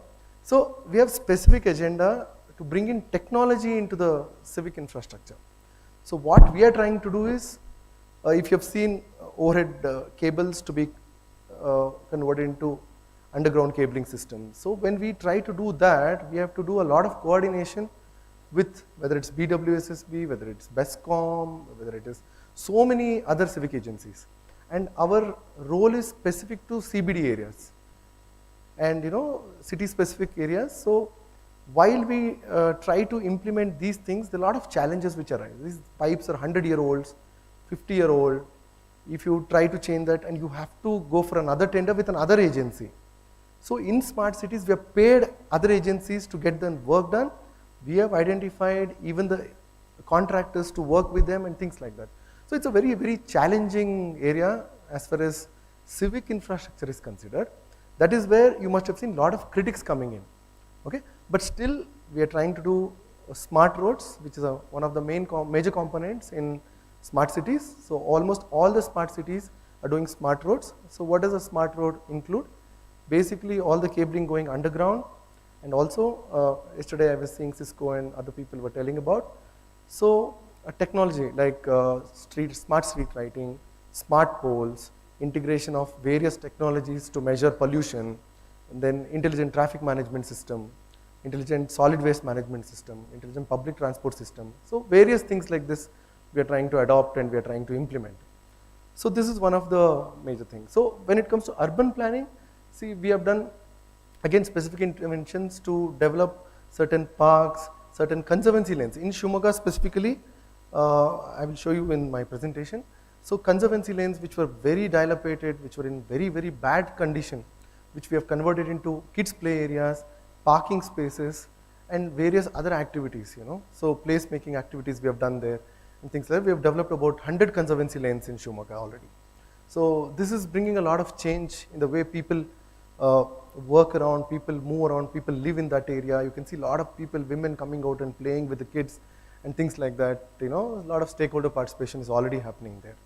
So that is on the other side. So again, our budget and role is limited to a particular, if it is 500 crore, it goes into roads, development of parks, development of conservancy lanes, development of heritage buildings, so like that. So remaining, what is that we are trying to do? So I'll come to the technology part of it. So in the technology part of it, one major development is integrated command control centers. So which is operational and already been implemented in Shimoga. So basically an integrated command control center has, it has a big video wall which have an access to all surveillance cameras in the city. So we're working very closely with the traffic police and other police departments. So they come in and sit here in our integrated command control center and manage this entire thing. Across the cities we have put radar-based surveillance systems. So if you have seen in Bangalore, you must have seen the traffic police holding this thing near airport to catch the people if they are doing speed violation. But in Shimoga, we have already implemented radar-based surveillance system. So about 2 kilometers, so about 12 of them we have implemented. So for about 2 kilometers, we not keep anything. Right from the integrated command control center, we are able to monitor the speed detection of every vehicle, and then we are able to issue challenges and also identify automated number plate recognition systems we have. And even in case of any emergency, terrorist activity, we are able to capture the entire photograph of the vehicle with the number plates. So it has multiple opportunities for us to devise, and also to check the congestion of vehicles, movement of vehicles. When it is like we can get data which can be analyzed and utilized to implement in the future for the traffic management. So also intelligent traffic management system is another thing where signal synchronization, all the traffic signal synchronization is there, and apart from that we have ambulances. If you want to meet green corridors, we also have the control of that. And apart from that, solid waste management. So all our solid waste management tippers and vehicles are having now are fitted with the devices, including attendance, including vehicle tracking, including the weight measurement, automatic weight measurement of the solid waste tippers we have already implemented. So we are able to have effective control and also monitor per day collection of the solid waste in the city, the efficiency, the time taken to travel, to pick up the waste and to dump in the dumping yard, and further so on and so forth, what is to do. So these are all the things which we already implemented. So we are also doing about 90 smart bus stands. So again, they are integrated with the command control center. So we are able to give real-time arrival and departure of the buses for our citizens. So like this, we have different aspects which have already been implemented in the ICCC. So technologically and smart poles, about 10 smart poles we are already implementing in Shimoga Smart City. So the first one pilot, in fact, day after tomorrow it is being implemented. So it has all the devices. It has a display, it has pollution monitoring system, it has emergency announcements, it has light dimming facilities. So all the features, about 12 features are included in that smart pole and things like that. So what I am trying to say here is that Smart City Limiteds have a specific role, time-bound project. Within that, one is bringing in technology, bringing in new perspective to the city's infrastructure development. These are the two parameters what we're implementing. By next year, you'll see most of the smart cities having implemented all this, and you'll see the overall perspective, how it helps. And what happens next after the smart cities program is completed. So this will be handled by the civic authorities, like BBMP, for example, in Bangalore, to take it forward and go ahead and have this particular unit, something like smart city unit, to take all these things forward. So this is my brief perspective, what I wanted to talk to you all about. So any questions or anything, I'm around, so we can discuss in detail, because smart cities I can talk for hours. It's not about just for a few minutes. And few of the new challenges also I would like to inform you people. There is something called Streets for People, Transport for All, and then Cycles for Change. These are the new 3 initiatives the Government of India has given us, which again we are already started implementing, which in detail I will share with you all when I discuss with you in person. So thank you. Thank you so much, Mr. Srinivas. Wish you all the best as you take on the new assignment. And you are here till lunch, no? Yeah, so he's here. So those who would like to connect with him and meet him, especially some of the mobility startups, Pothole Raja and all the Charger and so on, see if you can connect. He will be in charge of Bangalore Smart City. That announcement is today at the board meeting, but you can meet him earlier. He's there till lunch to see in which way you can collaborate and work together to enable the charging infrastructure and move to a more sustainable mode of mobility. So I think, yeah, Shyam, now I would like to hand over the floor to you. The startups in the mobility panel, if you have to give any presentation, please give it now to the sound console. I think Guidance Tamil Nadu also has given their PPT. Yes. So over to you, Shyam. And so Shyam is the chairman of Moog India. Moog is in the aerospace sector, and he was also the previous chairman of the Indo-American Chamber of Commerce Karnataka branch.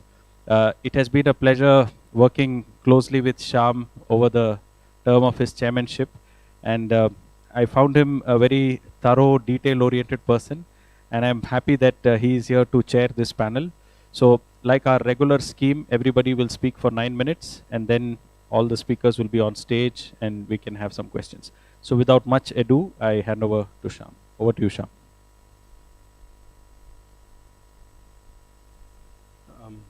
Thank you very much, Jose.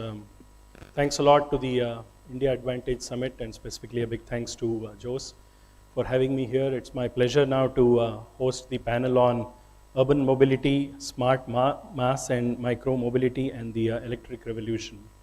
A very cliched phrase comes to mind this morning. We all talk about the world shrinking, or the world has already shrunk. So what this means is, I think people are able to meet more efficiently, more effectively, able to communicate more efficiently and effectively. But if you think back a little bit about this, as to what are the contributing factors that are making this happen, I think it really boils down to two different aspects.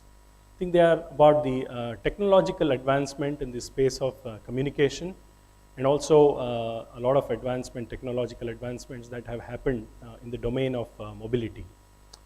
I'm from Bangalore. I remember the times maybe about 10, 11 years ago, if I had to step out somewhere, I had to either get onto my scooter or start up my car, or if I was not that adventurous enough, I would flag down an auto. Cabs were really not very popular back then. But then fast forward to 2020, 21, the technological advancements that have happened in mobility space in the past 10 to 11 years are much greater than what probably happened in the 20 or 30 years prior to that. Now, I can get into auto rickshaws. Again, I have a choice of regular rickshaws versus electric rickshaws. I can hail a cab using an app. I can take the Yulu bike. I can get onto the metro system. You name it. I think the choices are so varied, and going forward, I think there are going to be even more further advancements to that. So we're going to listen a little bit more in terms of some of the advancements that have happened in the mobility space from some of the innovators, from some of the startup companies, from the entrepreneurs and the investors that are operating in this particular space. To start with, I would like to call upon Ms. Shampa Chowdhury to take the stage first, please. While she is getting ready to take on the stage, a little background about Ms. Shampa. She is the co-founder and CEO at this company called Citylity, a company that specializes in bot services for the mobility industry. Citylity is also a multimodal urban mobility platform that partners with enterprises, with cities, communities to move people, goods very efficiently and safely. Shampa has also worked previously with large automotive companies such as Mercedes-Benz and Visteon. Shampa has a master's degree in engineering from the Newcastle University, and also management degrees from IIM Bangalore and the Haas School of Business at University of California in Berkeley. I take pleasure in welcoming Ms. Shampa Chowdhury to the stage, please. Thank you. Warm welcome to her.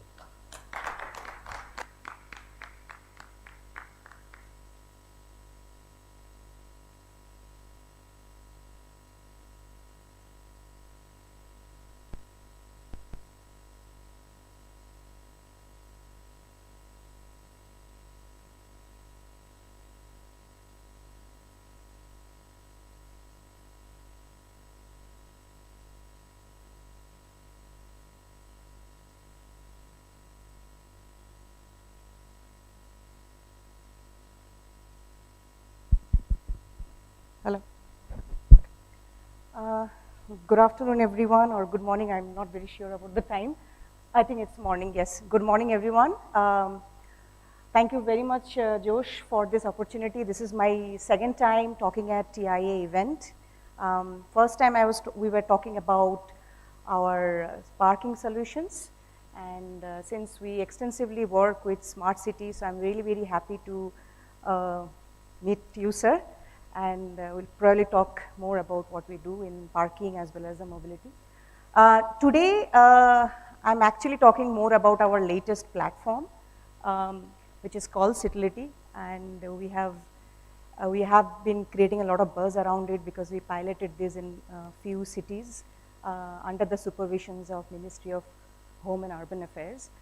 And Citility basically is an integrated mobility platform, mainly to digitize the transit network and basically help cities to make transportation policies. That's the first part, and obviously to reach out to people and help them move in a more optimized and efficient manner. So I'll start with a story that motivated me and my team to basically build this platform. This was just before pandemic. I happened to be in Netherlands. I was staying in the countryside with my friend. It's called Utrecht, and I had a conference in Amsterdam University, and it is quite far. It's almost like 2 hours from Utrecht to Amsterdam, and I wanted to find a better way to go from Utrecht to the delegation spot. So I asked my friend, like, what's the best way to go? I can't take Uber because it was costing me some more than 120 euro. Being a startup, you have to be very conscious about money. So she handed over me a card, which was a mobility card, which is across the Netherlands country it's used. It's called NSNL. She said you can use this card for any mobility services across Netherlands, be it bus, tram, cycle, metro. So she gave me a brief outline about which are the numbers and all, and also she told me to download the app to get those informations. So how I started is I came out of the house. I walked for 5 minutes. The nearest bus station was there. I took the number that she told me.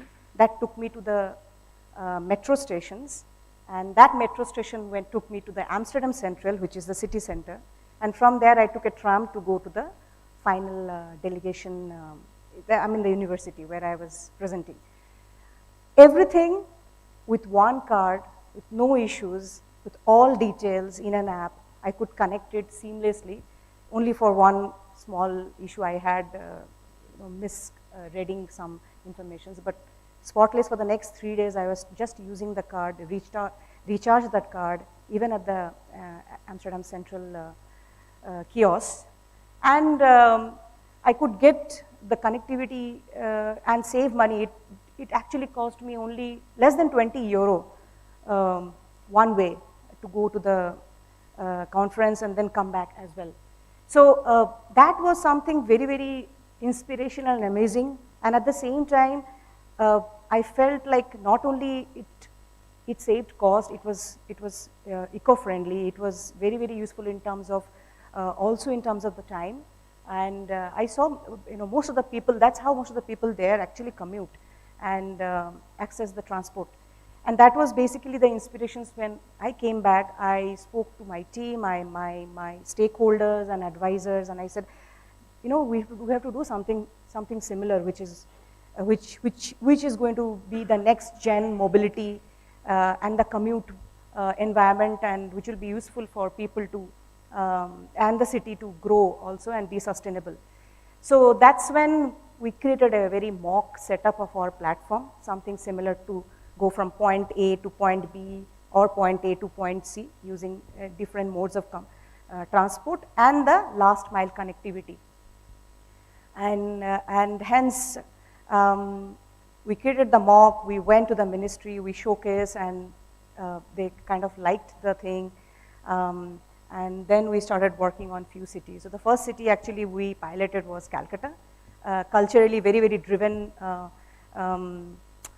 with the public transport facilities over there.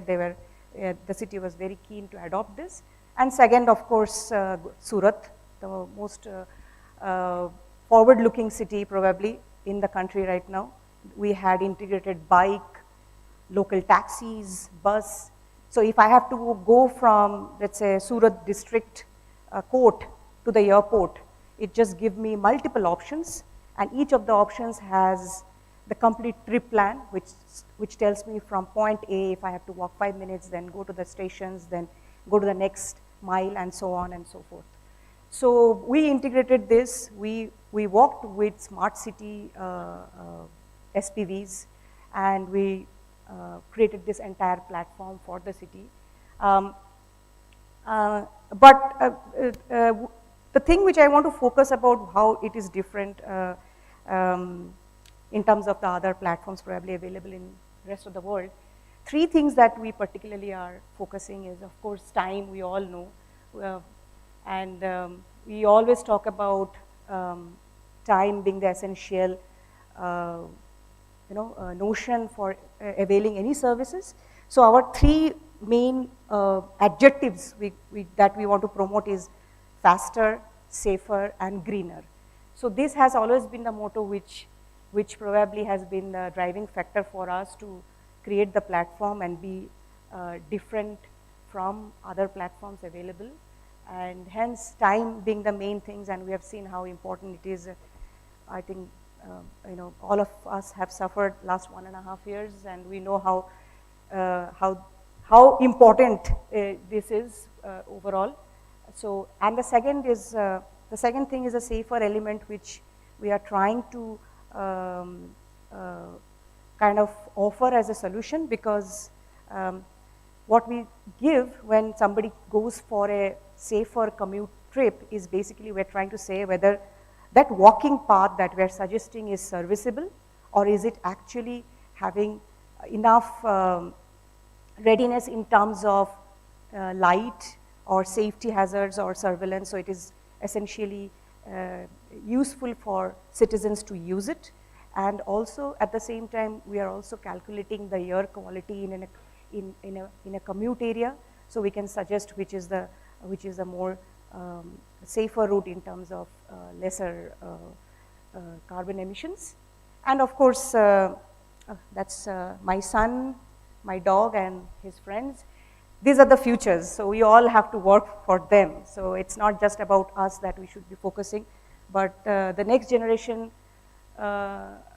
we have to, we as a responsible adult, I think, have to work towards creating a sustainable future, sustainable world, greener planet. So the last and the most important, of course, is creating a greener commute, which obviously means that in that trip suggestions, we offer bike as an option, we offer metro as an option, and we create the connecting plan for the citizens so that they can adapt that and go completely green. So these are the main 3 adjectives or value propositions that you're offering to cities and citizens.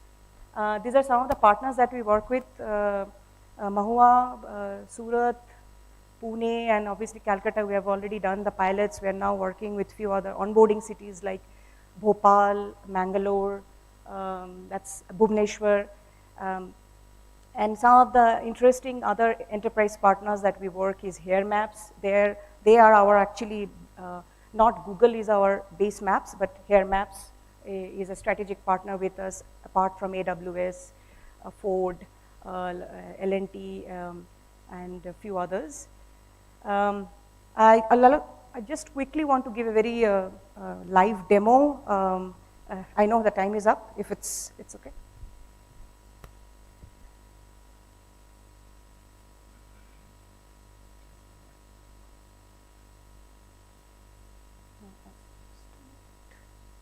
Why is it not working?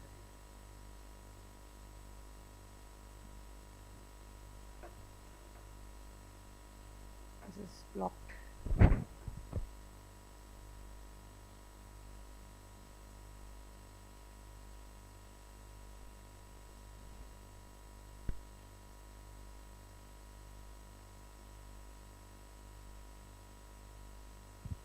They set up the demo, I thought I'd take a quick moment to acknowledge from Bangalore Metro.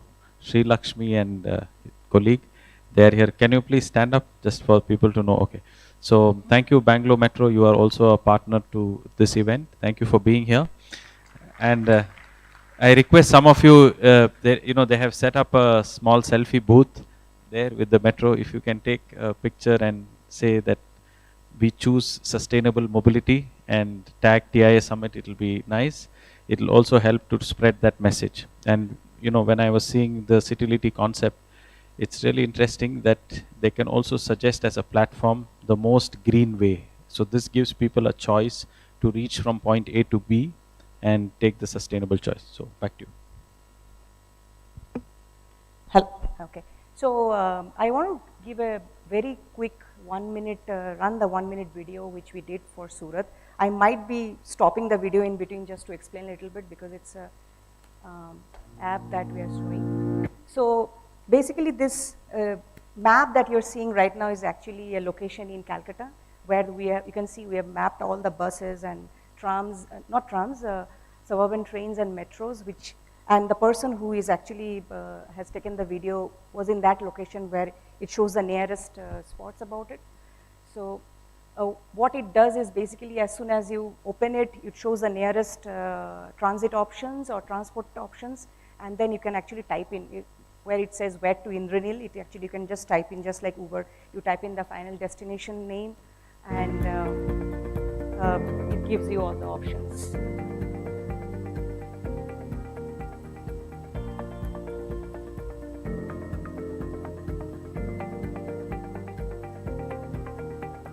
So if you see here, these are the different options. That's complete trip plan that's available right from the first one. For example, it gives you an option how to go from the Surat district road to the airport.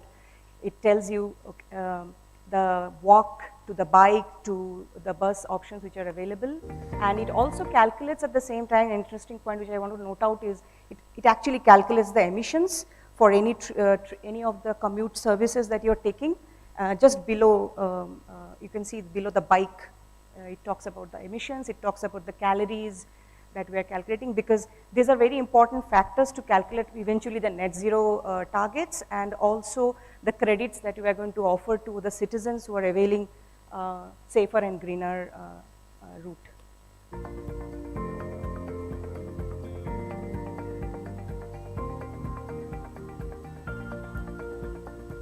So if we take for a faster, it goes with the bus trip.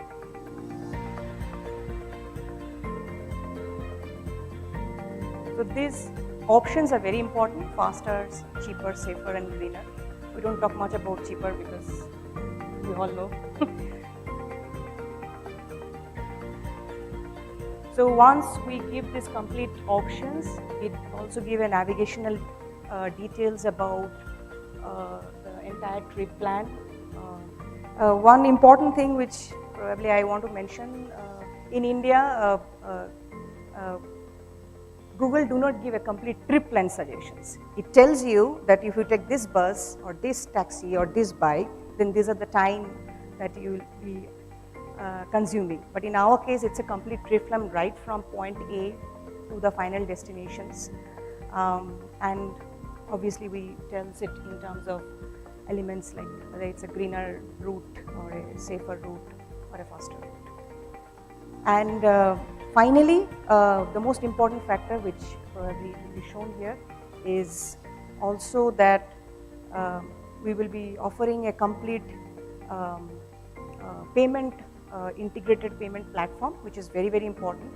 It cannot be just different payment for different services. So it will be a complete where you can make it the booking and you can directly book your slots and pay directly from the app. So this is for the consumer service, this applications which is in Surat now, right now. And obviously we are looking to work also in some of the cities in Karnataka. And yeah, that's all.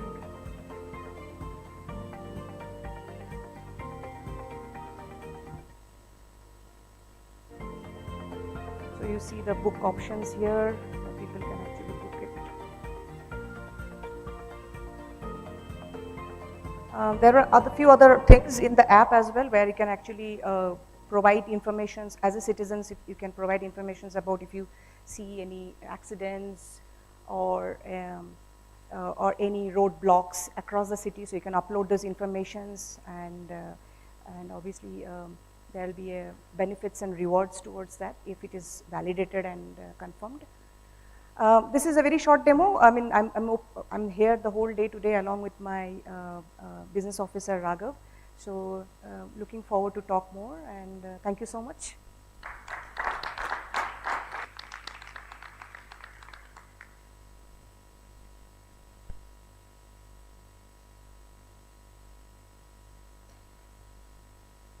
Thank you very much, Ms. Shampa, for taking us through the capabilities of Citility and telling us a little bit about how your organization works with the different cities, and also a very cool demonstration of your app. Thank you very much for that. Next, I would like to call upon Ms. Sahana Priyadarshini. Jacob, Jose, is that okay? Ms. Sahana Priyadarshini, may I call you upon the stage, please? While she's setting up, just a quick background about her. Ms. Sahana is the Associate Vice President at Guidance, Tamil Nadu State Investment Promotion. She's constantly pursuing and has been extremely successful in attracting investments in the fintech space into Tamil Nadu. Sahana has a BE in Computer Science from Gindi College of Engineering, and also an MBA in Finance degree from Bharatidasan Institute of Management, Tiruchirappalli. So, over to you, Ms. Sahana. Thank you.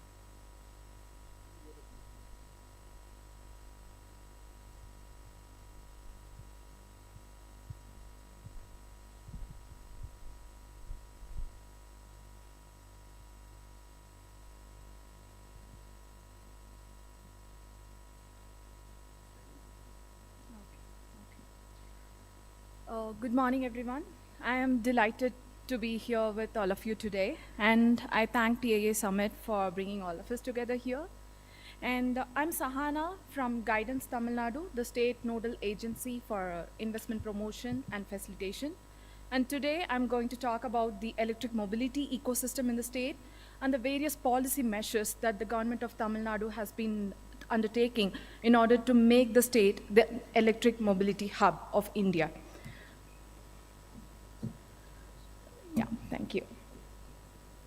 So as many of us know, Tamil Nadu is one of the top 10 automobile hubs in the world and contributes to over 50% of the total automobile exports from the country, with an installed capacity to produce one car every 20 seconds and a commercial vehicle every 90 seconds.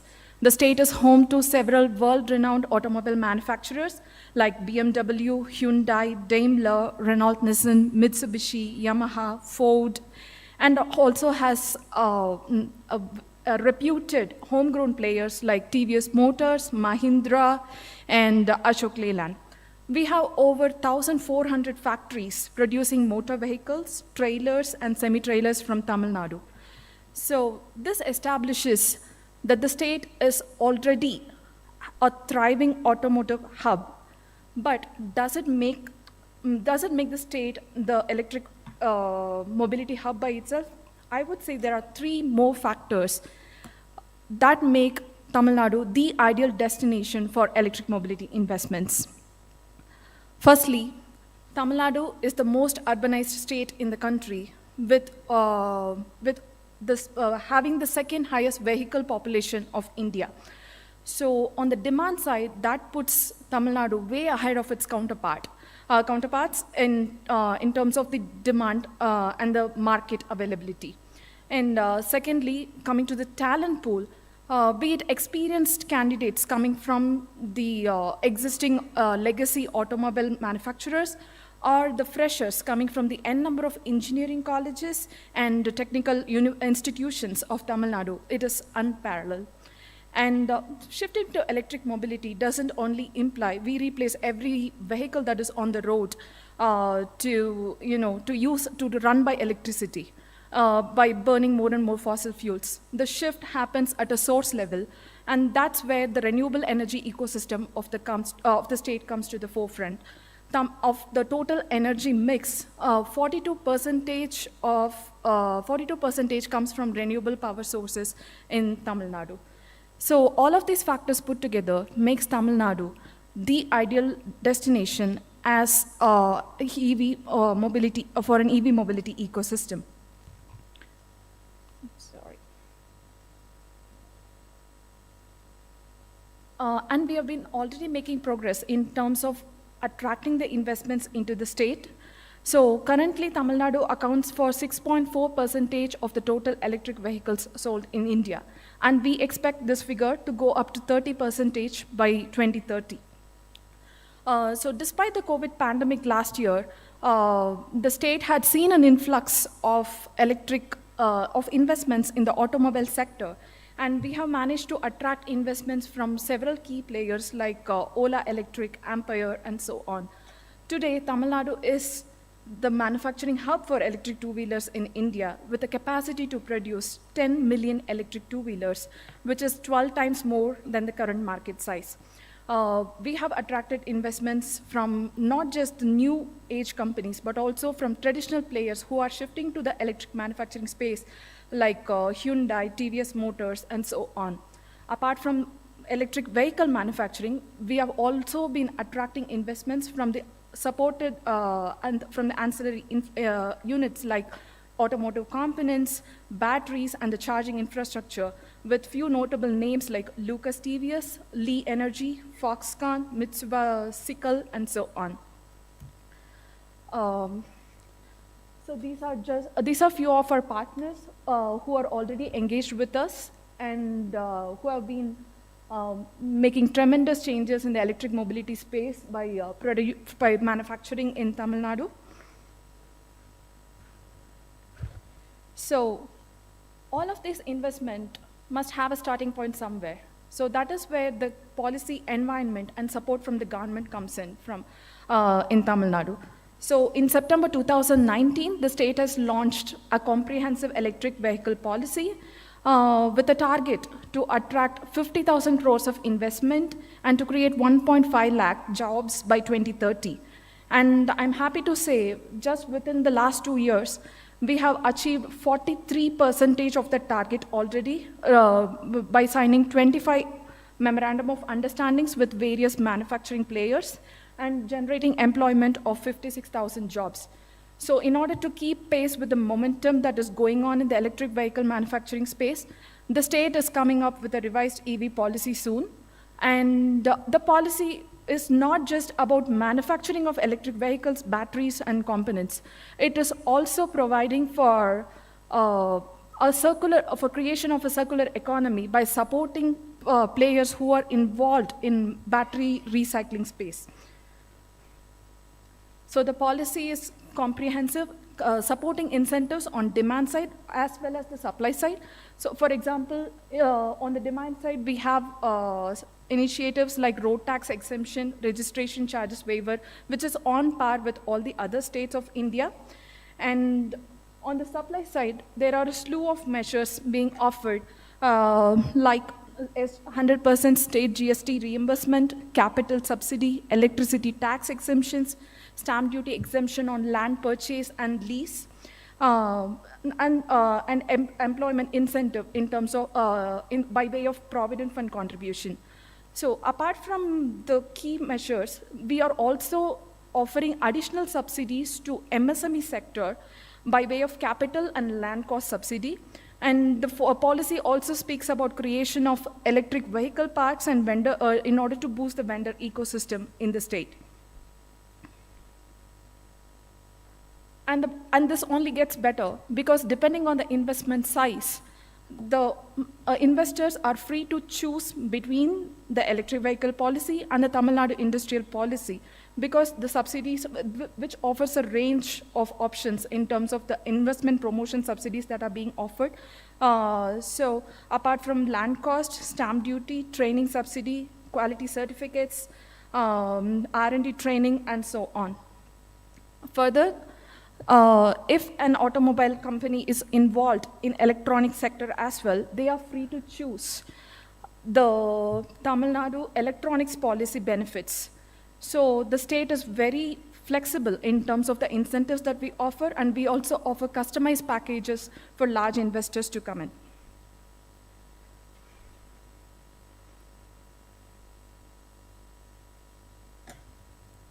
So guidance is the state, as I mentioned already, is the state nodal agency for investments. It's a one-stop information shop for all investors coming into the state. And we have recently launched a single window clearance app for all the statutory approvals and clearances that any investor would require. And we also offer assistance in terms of land allocation, infrastructure support, incentives negotiation, and so on. Also with the highest TAT in terms of issue, shortest TAT in terms of the issue resolutions. So we welcome investors throughout the value chain of the e-mobility ecosystem to come partner with us to build a better future for our planet. Thank you.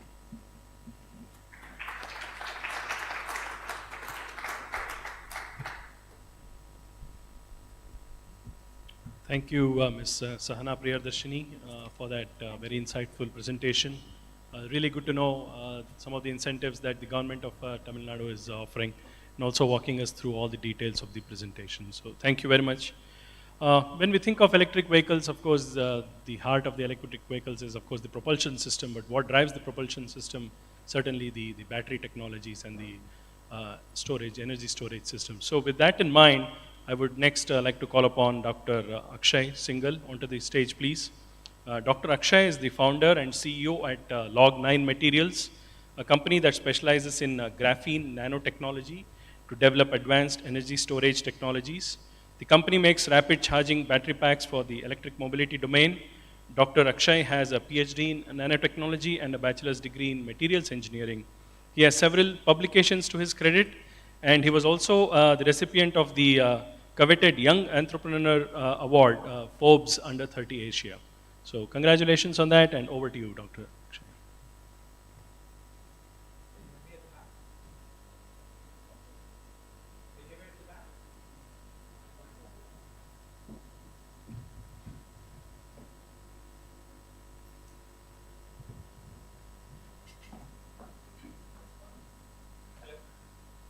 I think it's working now. Thank you everyone for joining in today. I deliberately decided not to have a slide deck here because I wanted to have a conversation around electric vehicles in general. I think one of the key things that we tend to missing out today when we talk about electric vehicles in general is that are we really solving for climate change, which was a core problem statement that we're trying to solve when we said that, okay, we'll go and opt for electric vehicles rather than our fossil fuel based vehicles. Because what happens is when you are trying to, all the debate that is happening today in the country, right, is all around are EVs cheaper, how much subsidy can we get, what is the running cost, what is the upfront cost, and it has all become around cost rather than really seeing that whether it is still making sense for the climate. One of the important aspects that I would like to bring out that if you are trying to use an EV, at least today, for personal mobility, it is dirtier than diesel, forget about any other fuel, unless and until you run it for 100,000 kilometers. And no vehicle for personal mobility, whether it's a two-wheeler, whether it's a four-wheeler, or any kind of vehicle, nobody runs their vehicle when they're running it for their family needs for more than 100,000 kilometers in the lifetime of the vehicle. Let's drill down how that happens, right? What happens is that when we are making an EV, it is 70% more polluting as compared to a diesel vehicle before it hits the road. And that primarily comes from batteries.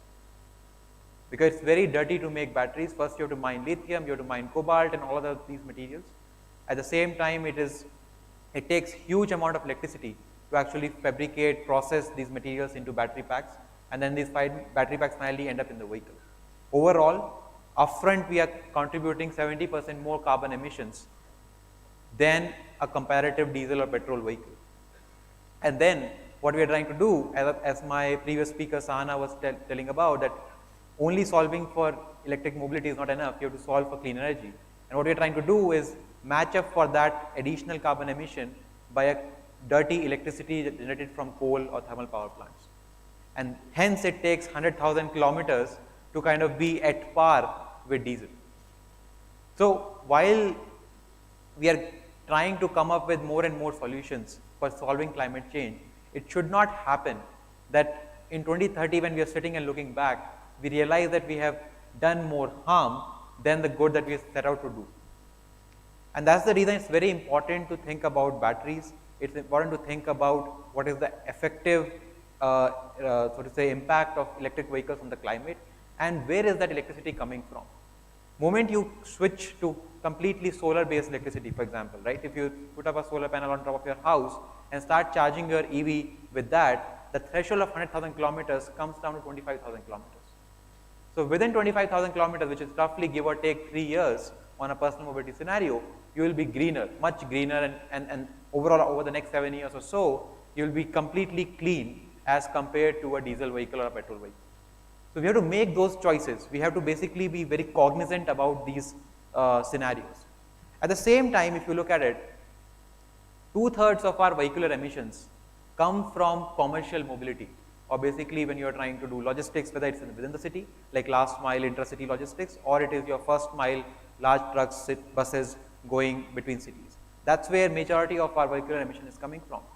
And that's the segment which already has benefit when we go electric. Because these vehicles typically run for 3 lakh kilometers, 4 lakh kilometers in their lifetime.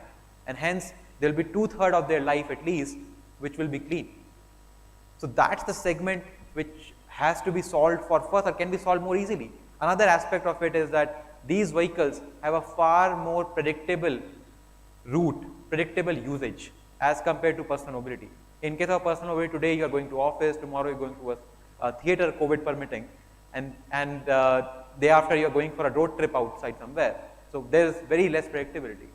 Whereas when you talk about commercial mobility, a two-wheeler which is doing deliveries on Swiggy or Zomato, right, will be doing those deliveries throughout its life. A four-wheeler cargo truck, which is basically, for example, is doing deliveries on Porter, will be doing deliveries on Porter for its entire life. Day in and day out, it will be in the city doing the same kind of deliveries, right? That is more predictable. That enables us to kind of predict where the charging stations should come up, how the charging should happen, and hence, we at Log9 are trying to solve for commercial mobility, end-to-end from two-wheelers, three-wheelers, four-wheelers, buses and trucks, with batteries that are produced within India. Batteries which can last longer, can sustain the climatic conditions, the usage patterns, the stressfulness on the battery pack while it is being put in the vehicles on Indian roads. And that's what we are trying to do at Log9. So I'll just ask the team here to play a short video and then I'll go further from there.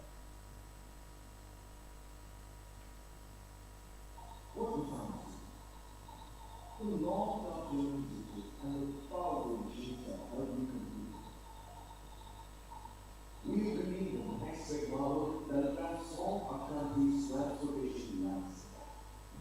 Introducing Ready Plus Rapid EV, a silent but powerful one that will elevate you on your journeys ahead.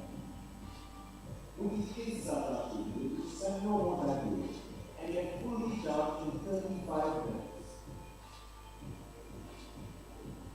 Global driver kilometers and stay ahead with a top speed of 50 kilometers per hour. Power your business one milestone at a time with a super drive range of up to 90 plus kilometers. That will be battery technology that makes your infinite solutions a reality with up to 6 years of battery life warranty. And for the account, book your race plus rapid EV now.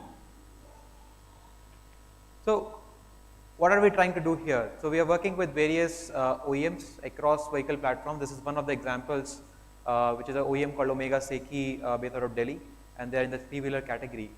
We are working with OEMs across two-wheelers, three-wheelers, four-wheelers, and other vehicle platforms.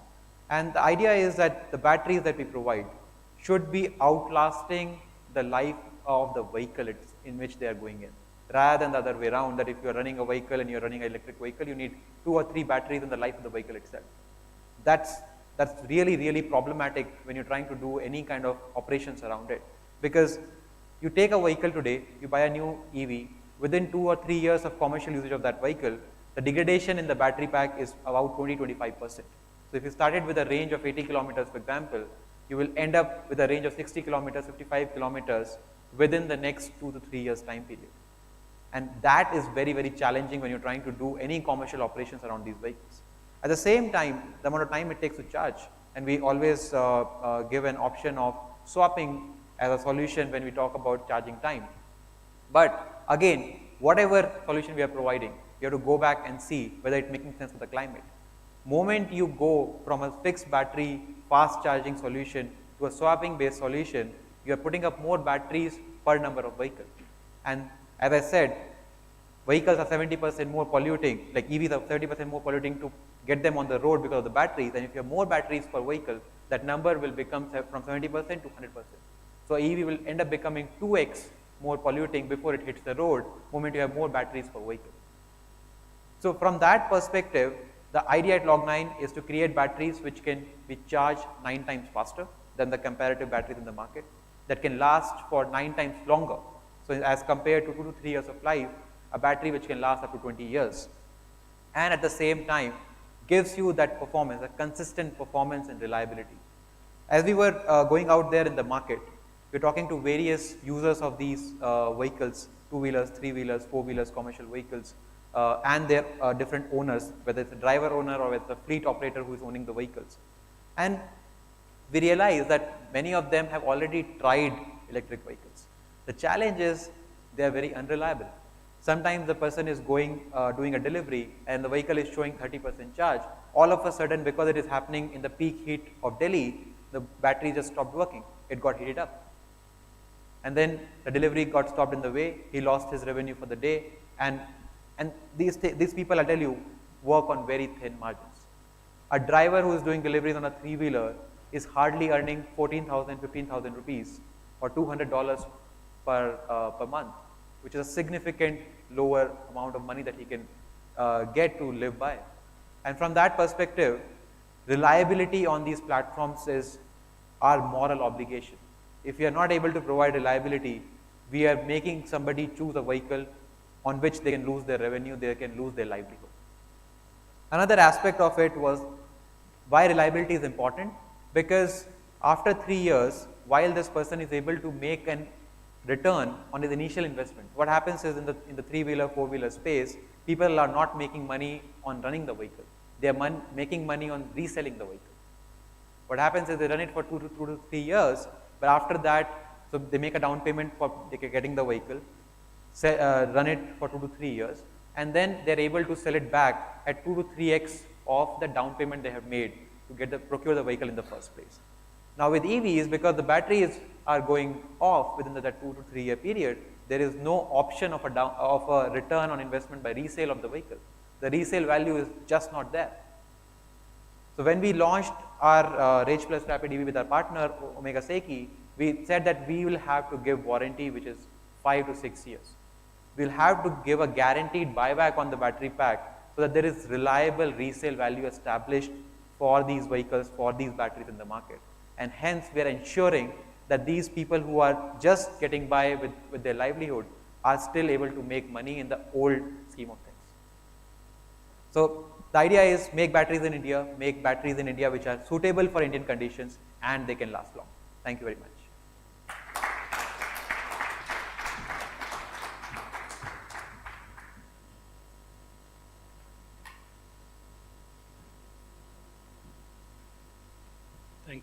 Thank you, Akshay, for your very insightful talk about the importance of batteries in electric vehicles, and more importantly about the organization that you head, which makes green and clean energy batteries. So next, we're going to have a very exciting session. I would like to call upon Romy Chug onto the stage. Romy is the co-founder of Sparet.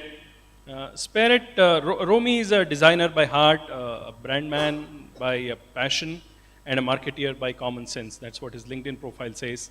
He's an entrepreneur who is results oriented, a marketeer, a starter, a senior management executive with a broad range of planning, business creation and development skills, as well as strategic and conceptual expertise with demonstrated ability as a problem solver. Basically, Spirit is an integrated platform for the B2B automotive aftermarket. The platform connects and enables discoveries and simplifies transactions across the entire automotive aftermarket ecosystem, right from workshops to manufacturers, distribution to retailers, and this is a one-stop solution for the aftermarket. So, but more importantly, Romy is going to talk a little bit about startup and Rev, and he's going to emphasize a lot more on the collaboration with the ecosystem, which is going to be the force multiplier for this particular domain. And he's going to also emphasize a little bit on the coming together of the students, the researchers, the innovators, the supply chain, and the investors. And that is what is going to make this space very successful. So over to you, Romy. Thank you. Do you have that?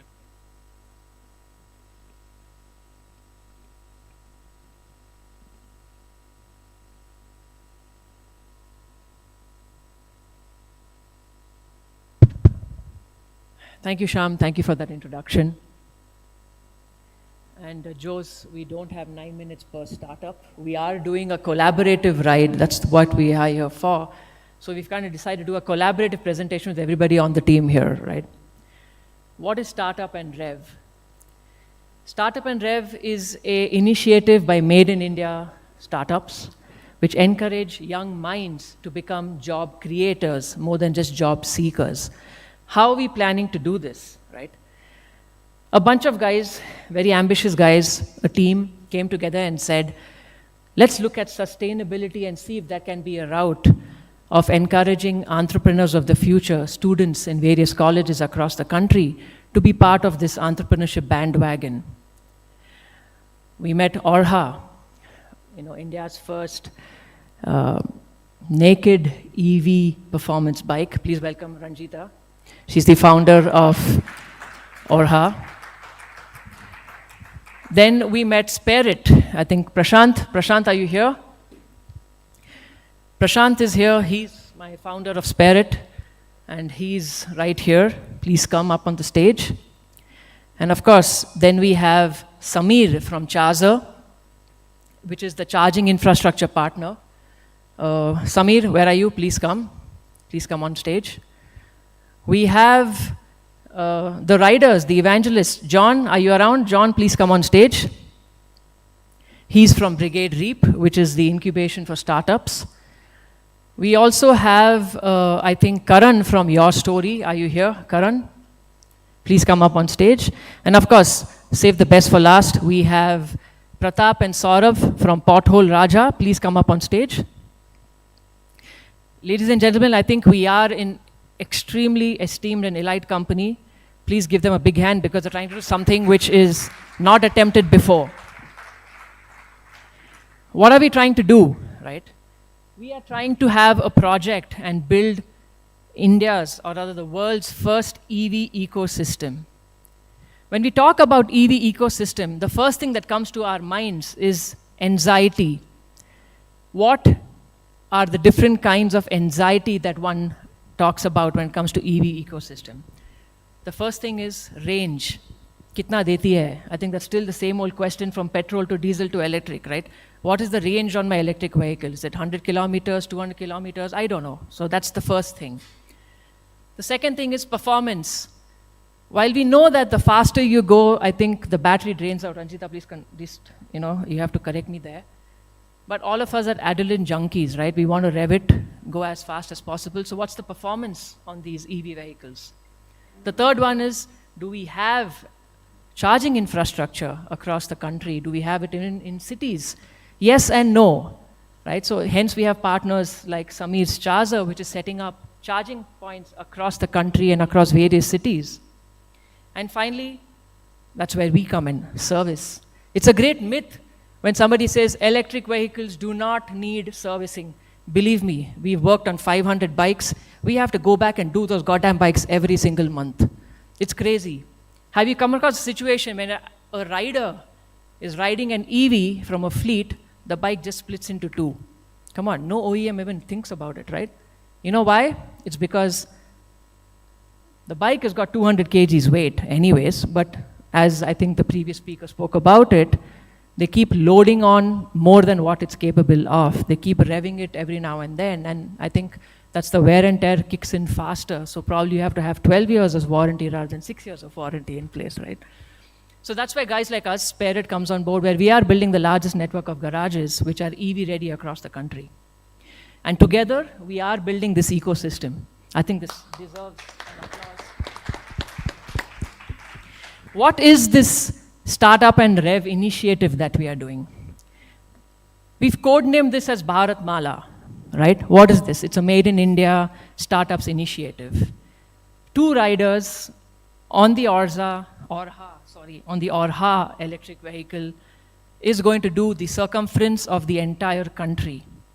It is going to break the world record, provided we are successful. I'm quite sure we are going to be successful. The world record today, a Guinness World Book of Records, is 12,379 kilometers on an electric vehicle.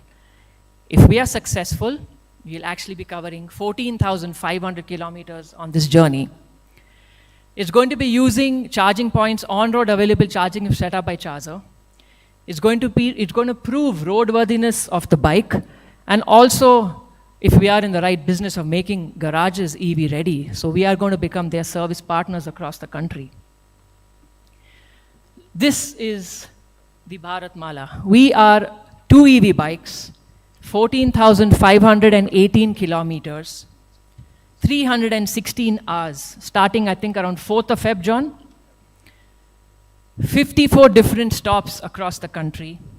25 different colleges is where we're going to go and talk about the EV ecosystem. We're going to talk about the startup journey.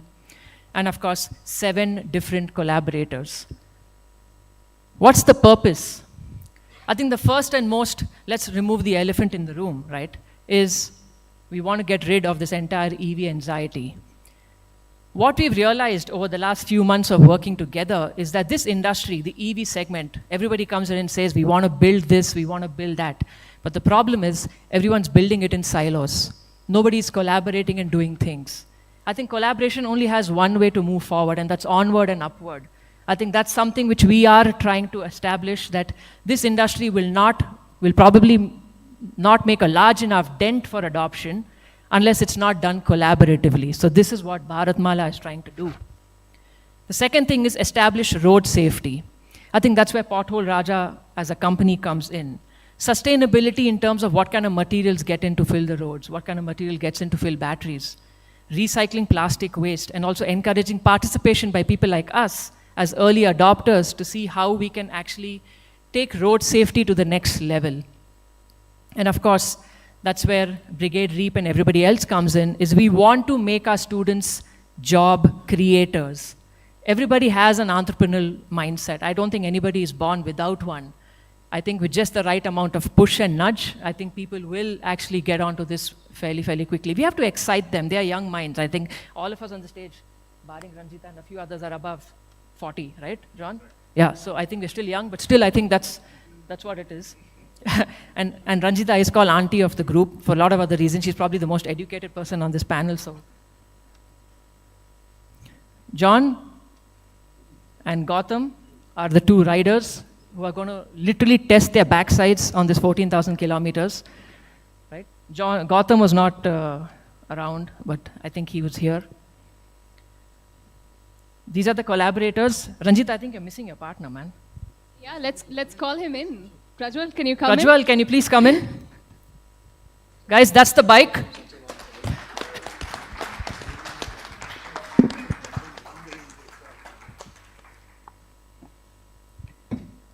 Okay, so that's the Mantis, guys. It's the early prototype. It's not the launch version. Prajwal, come.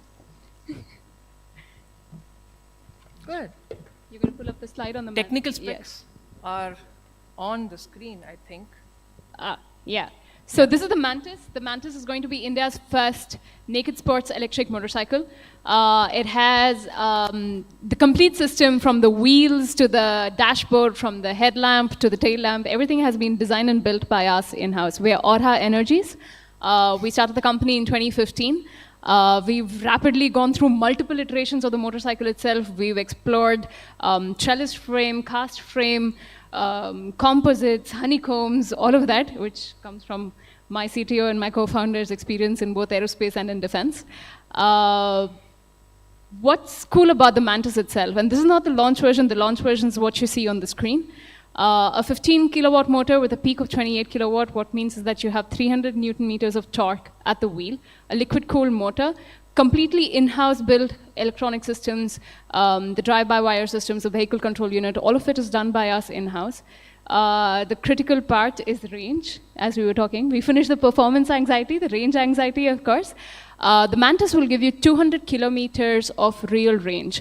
What that means is, in normal city driving conditions, you will have 200 kilometers. And that's because we have a 9 kilowatt hour battery pack, which is the largest in this segment. So we're targeting the 250 to 300 cc category of motorcycles. And the 9 kilowatt hour battery is the largest in this segment. So that's the Mantis. And that's what motivated John and Gautam to pick this up for their crazy, crazy ride. Yeah. Do you believe that all this rattling of specs comes from a biotech engineer and has 11 years in pharma? That's crazy, right? Moving on, spare it, right? I'll have my founder Prashant talk a little bit about the company. Prashant has got 25 years of experience, hands-on automotive experience. He has sold spares, lubricants, had a store on JC Road, done a lot of things, been CNF for various companies, worked with a lot of automotive companies, had a online garage model himself, similar to other companies that we know. And one fine day, he just said, do hell with it, man. I need to make a difference in the world. Shut the damn brick and mortar store and got onto spare it bandwagon, right, Prashant? And dragged me along with the damn journey, right? Please, say a few things about us. It's been a great journey. What we've realized is that while everybody looks at B2C, nobody looks at B2B. The pain point a workshop goes through in setting up my vehicle, good to go for the road. And hence, since I had a lot of experience there, I said that we need to solve the issue that a workshop faces. And hence, Romy and I got together to set up a platform that works as a super app for these workshops. They need spares, it's there at the doorstep. They need insurance, they need diagnostics. They need a platform that helps them grow their business better. And that's what we got together and built. Thank you, Prashant. Samir. Samir, I think he's a man of many talents, right? Something what we call multifaceted, multi-specialist or whatever. I think he's all over the place. We've booked him like 3 months in advance to attend this event. So, and he said, how long is the event going to take? I said, why? He's saying, I have another meeting. I said, when? He said, 12. I said, not happening. Please stay. And here he is. Samir. No, I've been chasing Joes for a year to come to this event. But thanks for the great introduction, Romy. Now, I think a lot of us started our entrepreneurial journey, and I'll tell you why we started up Charger, because that's what the whole ride is about, inspiring students and young minds to become creators rather than job seekers. So Charger came about when early 2019 my best friend who used to, if any of you guys are familiar with Bangalore's geography, he used to stay in BTM and own an electric two-wheeler. This is before EV became a buzzword. One day, he had to go to ITPL, which is 18 kilometers away from BTM. He went there and he couldn't come back. While he was coming back in the evening, his charge ran out in a kilometer or so. That day, he had to push his vehicle for 4 hours. During that 4 hours of ordeal, he begged shops along the way, can I just plug in here and charge my vehicle? I have a portable charger with me. But no one agreed. That day he decided that he doesn't want to ride an electric vehicle anymore. And that day is the day when we decided we need to solve this problem. And we came up with our solution called Kirana Charger. Let me just... So with this... So with this small charger, we are, able to transform each and everything around us into a charging station. Be it a small kirana stores, be it, spirits, workshops, small garages, be it apartments. We would have all seen images of Ather owners being forced to drag their vehicles to fifth floors in the lifts. Not all of us have a privilege of having such a big lift, and people are not able to adopt electric vehicles because of that. So we are converting offices, we are converting apartments, we are converting small shops to big restaurants, to small mechanic shops, to malls, everything into a charging station. We are present inside petrol bunks. We are electrifying highways across India. We have already electrified most of the highways in Karnataka itself, and now working in electrifying rest of India as well. And very excited to do this one-of-a-kind journey in one first of its kind motorcycle with one of its kind mentors and John and Gautam, who are taking up this huge challenge, and looking forward to the journey. Thank you, Samir. Two things. Good things come in small packages. And this is one of a kind, because it's one of a kind event. We're doing it for the first time. So the next time event, you say one of a kind John, or one of a kind so-and-so. This is an interesting company that we've been working with, Potol Raja. I think a social startup. Very few today are social startups. They've been making fantastic impact, especially in transgender employment, and making road safety a very key, I would say, value proposition of their business. I'd invite Saurabh to say a few words about his company. Thank you so much, Romi. So let me tell you what are we going to do in this journey. So we basically said the bike is there, charging stations are there, but do we really have good roads? So the cities that we are gonna go in, we will be fixing a lot of potholes over there as well, promoting that, the sustainable way of road construction using our Potol Raja grid mats, which is made out of 100% recycled plastic. At the same time, as Romi said, there are not a lot of social startups, and in this space, India as a developing nation also, is looking for examples and inspiration. So when we talk about job creator, we are going to do that in multiple colleges as well. So that's something that we are a part of in this journey. So along with two crazy bike riders, there are two crazy drivers that are going to be in this journey. So yes, that's what we are doing. Thank you, Saurabh. The next partner, he's not been here, I think, but that's a good thing. I think legal always work in the back, right, John? They never come in the front unless we get dragged to court. So I hope all the paperwork and all is sorted. Absolutely. But guys, Spice Route Legal is our legal advisor for all our contracts and permissions and so on and so forth. They were not able to be here, but I think they've been here with mind and spirit. We've had long conversations and probably innumerable drafts of MOUs, because we all stuck up, guys. Startups have got various things to do, but still I think thanks to Spice Route Legal, all this has come really, really well tied up. Brigade Reap. John, you're a person of many things. You've done branding, aviation, I don't know, startups, hospitality, hotels. I think also you had a very long stint with hotels. Why suddenly the switch? What excites you for this ride? Like Saurabh rightly put it, I am a bit crazy, but aren't we all on this Bit dais? is understating it, John. So we, many years ago I decided that let's put my experience to getting startups successful. So set up Reliance's accelerator program called GeoGen Next. 5 years there, and then met Mr. Jayashankar and Nirupa, chairman of Brigade, and he said, can you do something for real estate? And you heard Apul's story yesterday on how Brigade Reap has actually transformed technology adoption in the construction industry. And I'm an avid rider. Gautam, my partner at Reap, is an avid rider. We ride 300 kilometers every weekend. And we said it's very, very important to get young minds inspired to actually start up. So we were doing this on our bikes. He rides a Triumph T120 and I drive a Kawasaki Versys. And we started this planning 2 years back. And then COVID hit, planning got stronger, and then by chance met Ranjita and Prajwal, and they said, we rode this bike, fantastic bike, nothing compared to what we ride, but outstanding in that class. And we said, let's make the trip a little more crazier. Can we do it on EVs? And Ranjita said, listen, if you can do this, it'll take away a lot of anxiety from people who want to understand performance of bikes, range of bikes. And then we said we need a support network of charging stations. And at DREEP, we got fortunate to have Charger. And Samir said, listen, I will set up charging stations along the periphery of India. And then we said, great bike, great charging, but what happens on spares? And we met Romy. So create a consortium, and then we realized that most cities have no roads. And again, Pratap and Saurabh are at DREEP. They said, without batting an eyelid, they said, listen, we'll be a chase vehicle and your pilot vehicle. We'll carry batteries, we'll carry spares, we'll repair roads. And that's how this journey started. So it's a very exciting thing.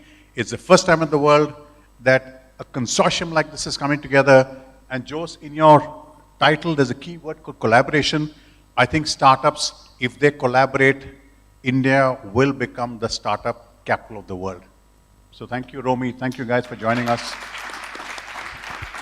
You want to talk a little bit about Brigade REAP? So Brigade REAP is Asia's first PropTech accelerator. Real estate has the least adoption of technology. And we've now, when we started, there were only 15 startups in PropTech. Today, we are proud to say that in our database, we have 2,500. We've mentored 50 of them. You see many of them sitting here.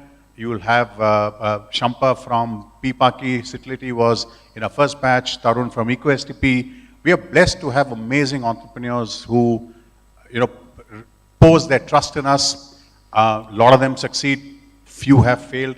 But we work very, very hard with the promoters to get the business ready and get them scaled.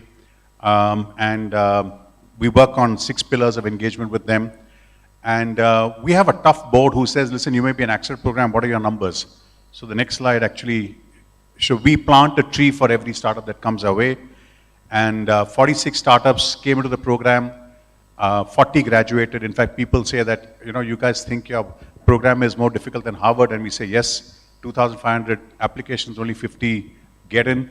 Of that, 6 don't graduate.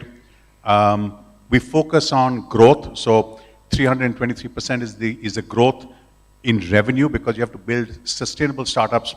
44% of startups have raised funding, and the cumulative value of these 40 startups is about $110 million. So thank you, Romy. We have... Yes. Your story has been, I think, over the last few years, very focused on startups, talking about their stories, and I think no better partner than Your Story to be part of this journey with us. Karan, he covers all the automotive side of the stories on Your Story, if I'm mistaken. Yes, I'm wondering why we've not been covered as yet. But. So we just started the IP of Auto Story right now for Your Story. So, and this will be the first one which we'll be covering. So I'm really happy to showcase the journey. So many unicorns coming up. I'm sure the next entrepreneur is going to come from colleges and everywhere. Awesome. Thank you so much for saying that. John, you may want to probably add a little bit on inspiring students, right? We are looking to get to 25 colleges. How many do we have? How many have reached out to? How many do we have need to get? 6 colleges. In fact, was very happy to meet Santosh here, and he's offered help. We want as many colleges on the circuit. In fact, you'd be very surprised to know that the entire website is being developed, managed, maintained by a 10th standard kid who's supporting us from the back. So this whole story is about getting young minds to say, listen, let's create jobs, let's become entrepreneurs. And we've seen a lot of youngsters who, I mentored kids at 19 years old who now raising tens of billions of dollars. There's another kid who's going to completely disrupt the Autodesk industry. So kids have one thing that none of us in this room have, and that's freshness of idea and no baggage. So they will challenge even the most fixed algorithms in the world and say, why can't it be done this way? And that's what we want to get into 25 colleges. Those colleges that listed in green are people who've confirmed, XLR has confirmed, Crescent is confirmed, Bangalore, 2 colleges have confirmed, IIM Udaipur is confirmed. So we'll reach out to all of you, any college on the journey. We'd like to only focus on those cities, because that's where we are stopping. Please give us access. All we want from the college is audience, students, auditorium, charging stations, and Samir has currently consented to set up charging stations in colleges free of cost. We want to get India EV ready in the mind and on the ground. Thank you, John. Thank you so much. I think I've left out 2 people on this panel. I have fantastic questions for them. Prajwal and Pratap. Guys, Pratap, a little bit of Pratap. He's a fighter pilot. He's educated at Harvard, if I'm right. From there, you've come to the road. What's happening? Why? I think one needs to be grounded. It can't be always on the high-flying mode, because you will be brought down to the gravity, and I think that's where the real crux and the challenge is. I was in an interesting place. I worked with a lot of students. A similar question asked in test. You've been in the space of management consulting, education, now coming and fixing potholes. Another very bright answer came from the same group. He's been fixing potholes in minds of the people, now fixing potholes on the roads of the people. That's right? fantastic. So I think the mindset is what brings us together. Each of us are looking towards fixing potholes in the minds of, is my country ready for EV? Is a pothole in the mind. Yeah. I think that's what we're going to fix. Am I ready to be an entrepreneur? Is another pothole. Can we fix that? And that's the ride. I think it's also craziness about, can we do 50 cities, create a record? I think that's the craziness that brings one down. I think this group is what is inspiring enough to push that limits, and that's the great journey that we're looking forward. Fantastic, Pratap. Thank you so much Thank for you. that. Prajwal, how are you, man? Good, man. Okay. Prajwal is mechanical engineer and a PhD in aerospace material. You should have joined, what's the new one of Tesla, man, in Bangalore, in India? SpaceX or something, or NASA. Why the bike? It doesn't fly yet. Yet. Why not? So what really drove us is about how everyone is talking about sustainability, about new materials, etc.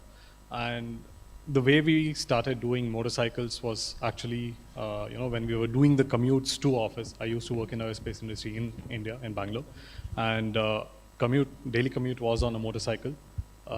Terrible pollution. And then we were saying we had to do something about this. So we actually started by scouting around 4 motorcycles that we could buy off the grid, because definitely motorcycles is one of the major transport modes in a country like India, which is population dense and land scarce. So when we looked around, the only bike we found was in the US, Zero Motorcycles, and that thing back then, I think is 2014, would have cost us around 20 lakhs a piece. This is not something that's doable in India, so we said we should do that. Why not? Thank you, Prajwal. In fact, these two from Orha, they even ride, or rather drive, an electric vehicle. And I asked them, why are you doing that? He's saying, if I don't believe it here, I can't believe it here. So I think we've been inspired by all this entire team here. I think, guys, see you on the ride, man. I think we have a very exciting next 6 months. Let's see how this goes, and let's connect whoever can add stuff. I think this is good. Our website's just launched today. We are looking to get connected. There's one slide which needs to show up. See you on the ride again for the next 6 months. I think we have a long, exciting thing. Our website is launched. We are looking at collaborations in other things. So I think reach out to John or anybody else on this panel. Happy to connect and take this forward. Thank you so much, everybody. Please stay there only. Wait. So can you put up that map again with the ride, because that's important. Just so I just spoke to Shyam. I said we'll not do a Q&A here, okay? For this panel, we'll have a photo op and then we'll move. So now this is the summary of the journey. So I want to, ask all of you something. Please take a photo of this if possible. You'll also find screenshot online because the whole summit is live streamed. Second request, instead of talking here, that's why I'm stopping the panel only for this panel. You have to talk about it online, okay? Because we have to become smart and we have to know where the leverage is highest. So please, whatever you want to ask now, tag this website of the EV ride, Bharat Mala, and tag the guys here. You know all of them. You know their names, and they have public profiles on LinkedIn, Twitter, and all that. Your story is almost too public, let's say. So please tag them, ask your question there, get the Twitter storm going, and I'm sure that if we all put our little bit together, it will look like a lot. So guys, thank you so much. This is a really bold undertaking, And we are really happy that at TIA Summit at the 5th edition, last year was digital, this year we'll take this conversation digital. Because I think that is where most of our young people are. You know, they all have their gadgets and they're spending a lot of time on digital media. So we need to create this buzz. And the other thing that I want to also say is they are looking for collaborators along this journey path. So details are available because they're at the stall. So any college that would like to collaborate and help them make a pit stop and so on, most welcome. Any company that would like to have branding on the shirts that these guys are wearing, most welcome. Any startups that would like to do some special events when they do a pit stop, most welcome. And anybody else with any other ideas, most welcome. And if anybody wants to copy, also most welcome. If you want to add anything, John. So there are many avid bike riders across India. They've asked me, hey, can we join you midway? Any of you want to join us midway, please? Some people from Bangalore are riding with us to Mangalore. They're coming back to Bangalore. Some people are riding with us from Chennai to Ongole. They're coming back. So any of you avid motorcyclists want to join us midway, please do. The Northeast is a fascinating place. We want to make sure that youngsters there get inspired. So by all means, support us. This is the first of its kind in the world. It's adventurous. Today there is a lot of nervous energy amongst us, a lot of excitement. The clock is ticking. Feb 4th is not far. So wish us luck. Yeah. I trust the bike and I trust the Aura team. Let's give them a big round of applause, ladies and gentlemen. And may I call Shyam and the other speakers on the mobility panel, please just come on stage. We have a quick group picture together. And then who else was there? Mobility, madam from guidance. Yeah, please. And Akshay from Log 9 Material, yes. So how do we stand? So, yeah, sir, please come. Yeah, and you want to join? You have to take this idea to Silicon Valley. Probably get the PEM Motion guys from Germany to, you know, do something, or at least wake them up. Okay. All are here? Okay. Sanjeev sir, can you also join? You are the next speaker, so a preview, like they say, huh? So you can have some music, man. Audience get bored. No?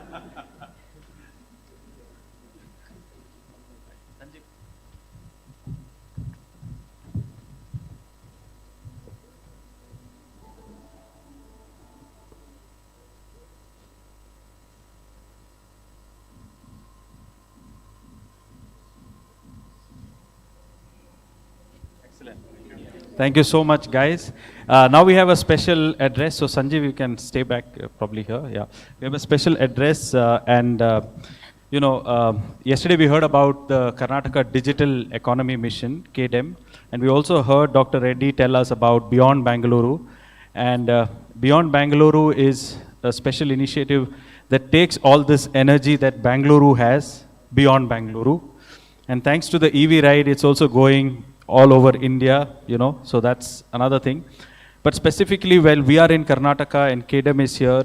Sanjeev is from Lahari, which is a Government of India initiative. And we have some special schemes for the ESDM sector. And for me, it's really a privilege to introduce Sanjeev, because the commitment and passion with which he was with us as we did the Beyond Bangalore initiative is incredible. He is like the silent worker, just quiet, but all the stuff is done. So I was wondering how the hell does he do it, but he has an incredible team and his leadership is really amazing. So guys, I told him, come here today, tell us what are the schemes in the ESDM sector, because Karnataka wants to be the leader in that sector, at least, you know, on one half of the world or maybe the whole world. So let's please pay attention and see what opportunities are available. And if you find something exciting, please share it online so more guys will join. So over to you, Sanjeev. Thank you so much. Very good afternoon, all of you. And namaskaram from the Government of Karnataka and the Karnataka Digital Economy Mission. On behalf of Karnataka Digital Economy Mission, I say gratitude and thank you so much for giving us an opportunity to be here. I think the previous presentation was so excited. I joined at the last moment, but it just gave me a goosebumps what these guys are doing in. The only request to the previous panel who was there, if they are listening somewhere, please add 2 more cities. You have added Mangalore and Bangalore. You need to add Mysore and Hubli in the colleges. And I'm going to assure you that you get a red carpet welcome when you reach to those cities. So please add those 2 cities. Who's ever listening, the last panel speakers, add them. But I also remember, sir, Arthur Clarke's statement when he said that, look, any sufficiently advanced technology is just like a magic. And you see the magic today. You've seen some magic in the yesteryears. Ladies and gentlemen, the next 3 years will be a fantastic journey of coming up innovations and magic through a technology piece in Karnataka. And the reason I say so is because the global hub of these startups is in Bangalore, the city. The city offers of around the 2nd rank in the world in terms of the startup ecosystem. If this is what it is, then any touch that you pick up on a technology side, somebody from Bangalorean, somebody from Canadian would be executing some piece of the job in the technology. So it is touched by you in some way or the other. So for this effort of the journey that we've taken place, can I request to feel proud and appreciate what have been done in the city of Karnataka in Bangalore? Because this motivates people like me. When you all just put up this clap, it just me to do more. So I find the positive energy coming back to me by saying so this. Thank you so much. ESDM is a segment which is very, very important for all of us. I think any segment of the industry you pick up, automobile, aerospace, defense, medtech, edutech, infrastructure, anything you pick it up, agri-tech, electronics is going to be part of that, very critical, like a heart and a soul. So it is hardware and a software is both becoming like a heart and soul of a body that's technology piece coming in front of you. We cannot miss this ESDM. The Make in India, the Digital India, the Startup India depends upon how the ESDM is going to structure in coming years. And there's a huge amount of thrust while looking at the problem statement of ESDM from the lens of India and the lens of Karnataka and the lens of the world as well. And the problem statement is that, do we have a talent? Do we have the real good talent in terms of providing those skill set for the ESDM sector to grow? Do you have a market which can enable us to get those connections between the entrepreneurs who is putting up a technology on ESDM? And so forth, the problem statement keeps on going like the business problem statement which comes in place. What effort has put into place is by the government of Karnataka and all of us as an industry is to see how we can resolve and solve those problems today. So I'm very happy that Karnataka Digital Economy Mission is set up by the industry. I think Mr. B.V. Naidu must have used this statement last time. Okay? Okay. Okay, so Karnataka Digital Economy Mission is set up by the industry, for the industry, and supported by the government. Now, what does it mean is, government is sitting on the driving seat and making policies or initiatives doesn't make sense if it is not accepted by the industry. Let industry make those initiatives. Let industry be on the driver's seat and let government support those initiatives in full flash. That's a turning story. So your story will definitely write something about this turning story as well someday. But what I'm trying to put together is that let us give an opportunity for industry to drive the strategies and initiatives in Karnataka. And that is what this organization, Karnataka Digital Economy Mission is. The chairman is from the industry, the board is from the industry, and entire support is from government of Karnataka to make it happen. The beauty here is that we have just drafted a startup policy as well. And you can imagine how many people contributed from this. Any guess to draft the policy? Okay, I give a bracket. Less than 10, less than 50, less than 100, okay, less than 500, yeah, less than 1,000. Entire institutions of the academic institutions to startups to the TIE Global, to the network of the industries from all segments participated as a stakeholder consultation to put up a policy. This policy then aims for driving the next wave of startups in this segment. What I'm trying to come out here is that if Bangalore is already on the map of being the largest global hub of R&D, Bangalore is on the hub of creating, huge amount of startup ecosystem. The industry is very excited here, and the ESDM segment is going to become the backbone for it. So what is new things happening around? What we're trying to do is to put together a very cluster approach. So for example, we have a Mysore cluster, we have a Mangalore cluster, and we have a Hubli cluster. Hubli and both the Mysore are thrusting for the ESDM segment growth. We have recently come up with saying that let's find out approximately 200 to 300 acres of land as classified in ESDM zone alone, with a lot of benefits going to, in Mysore, in Hubli, and etc. So ladies and gentlemen, if anybody is looking at an ESDM sector, you cannot miss Karnataka and you cannot miss Mysore, because that is going to be the buzzword for you. Second, I think the ESDM divided in two parts, the semicon and the systems. And if you see the semicon side, India is pretty good in terms of, especially Bangalore, 85 chip designing companies based out of Bangalore.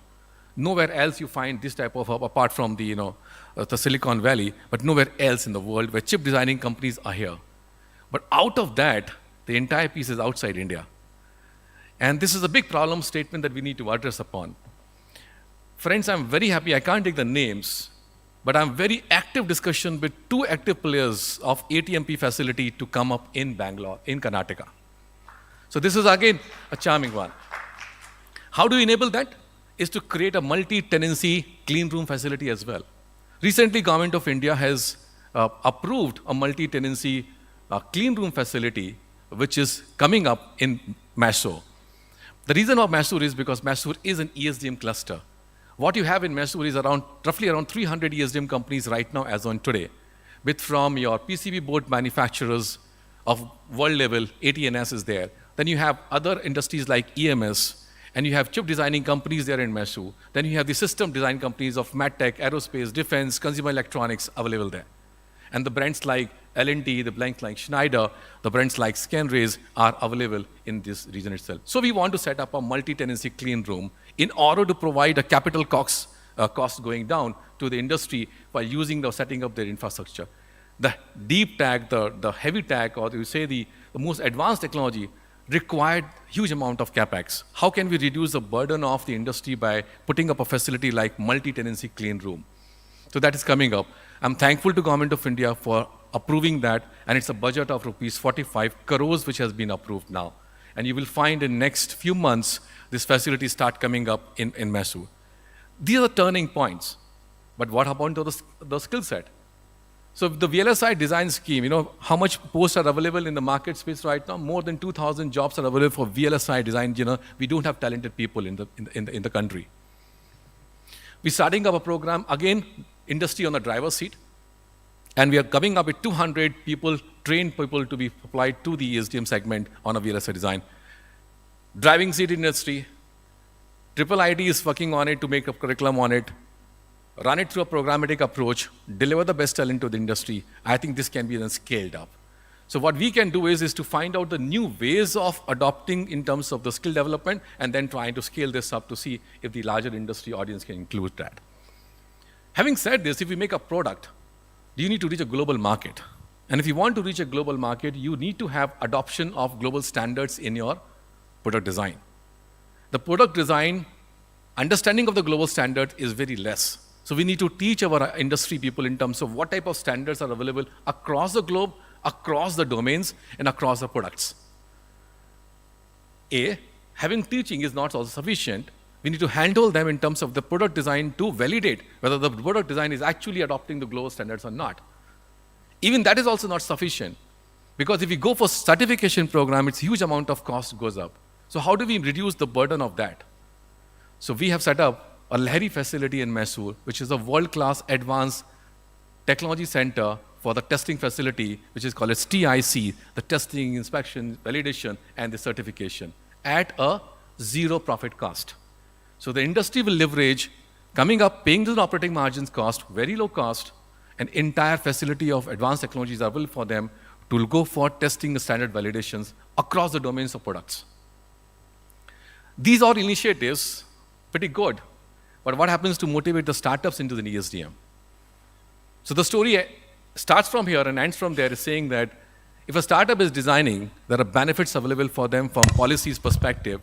But more important is these facilities like Lahari, the facilities like multi-clean room, the facilities of the other industry connect are available at zero cost.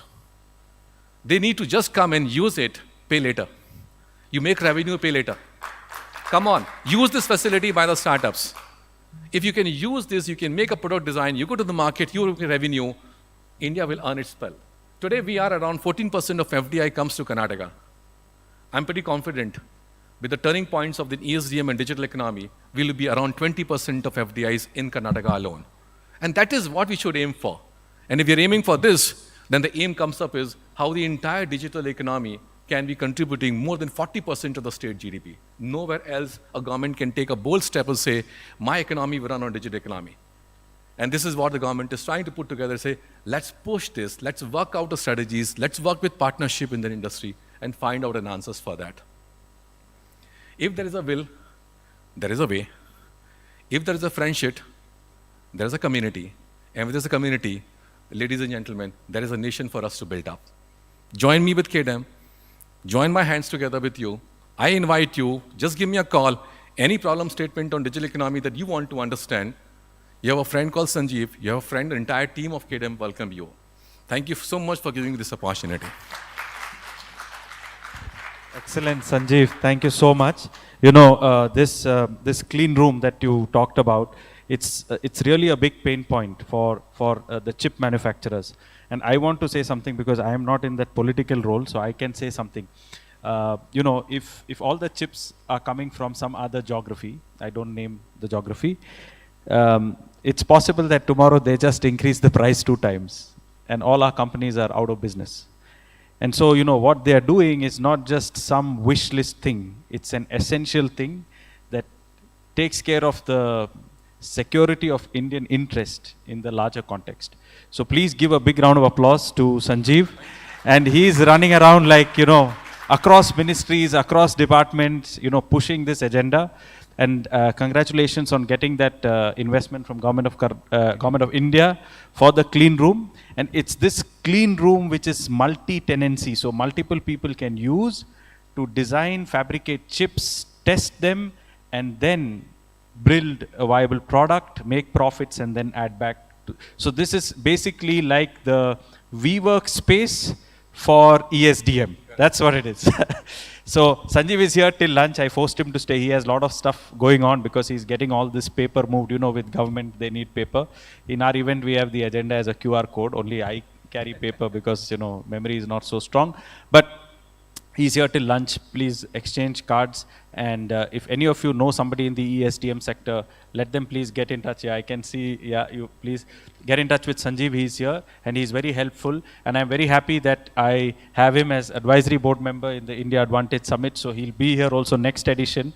Because of COVID, we had to go a small level. So by then he will probably present what other stuff and more opportunities are available. Those watching us online, please tweet or share this information so this knowledge can be leveraged by a larger group of people. And together as India, we can grow and build a sustainable future. Thank you so much. And we are perfectly in time as per agenda. So now we have a break for lunch and I will see you or we will come back here again for the next panel. Just to give you a quick idea, the next panel has some incredible startup.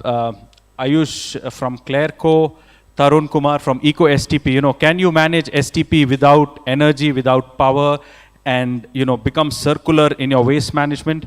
Raghu is here from the embassy. He is actually director of Ecolog, which manages waste, and they are part of the Bangalore airport and doing it over there, and it's really interesting. And he's also the honorary consul of Republic of Poland in Karnataka. Then we have Troncart, another startup incubated by Brigade. And then we have people from Vishwakarma University. You know, the universities also are working on sustainability, so we will listen to what they do. And then Kush will join us from Delhi. He is the CEO of the Rosiette Hotel Group. You know, this is really crazy. Kush is a good friend. We were traveling in Europe some time back. And in his hotel, he has solar panels that also parallelly convert and make water from the sun, and then they bottle that water and supply it to the rooms. is really some incredible stuff. So you will see, and this is a company, I think, from the US that's doing this, and it's already working. And so I told him, Kush is a bit busy, but he will come online and tell us what they're doing in Delhi. So very, very exciting next panel, and I'm happy that Chandrakant is here, who is also, he was the founder of Theorem, and, in the early stage built that company in Mysore, and now he's part of the Pyrie group. So he will moderate, and it will be really good. So guys, we have now, it's almost about 12:45. So we will come back at around 1:20. So 1:20, 1:30, so that's 45 minutes for lunch. And we can have music, and please network and meet all the speakers and also Sanjeev. Thank you so much.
thank you so much for all those who are here.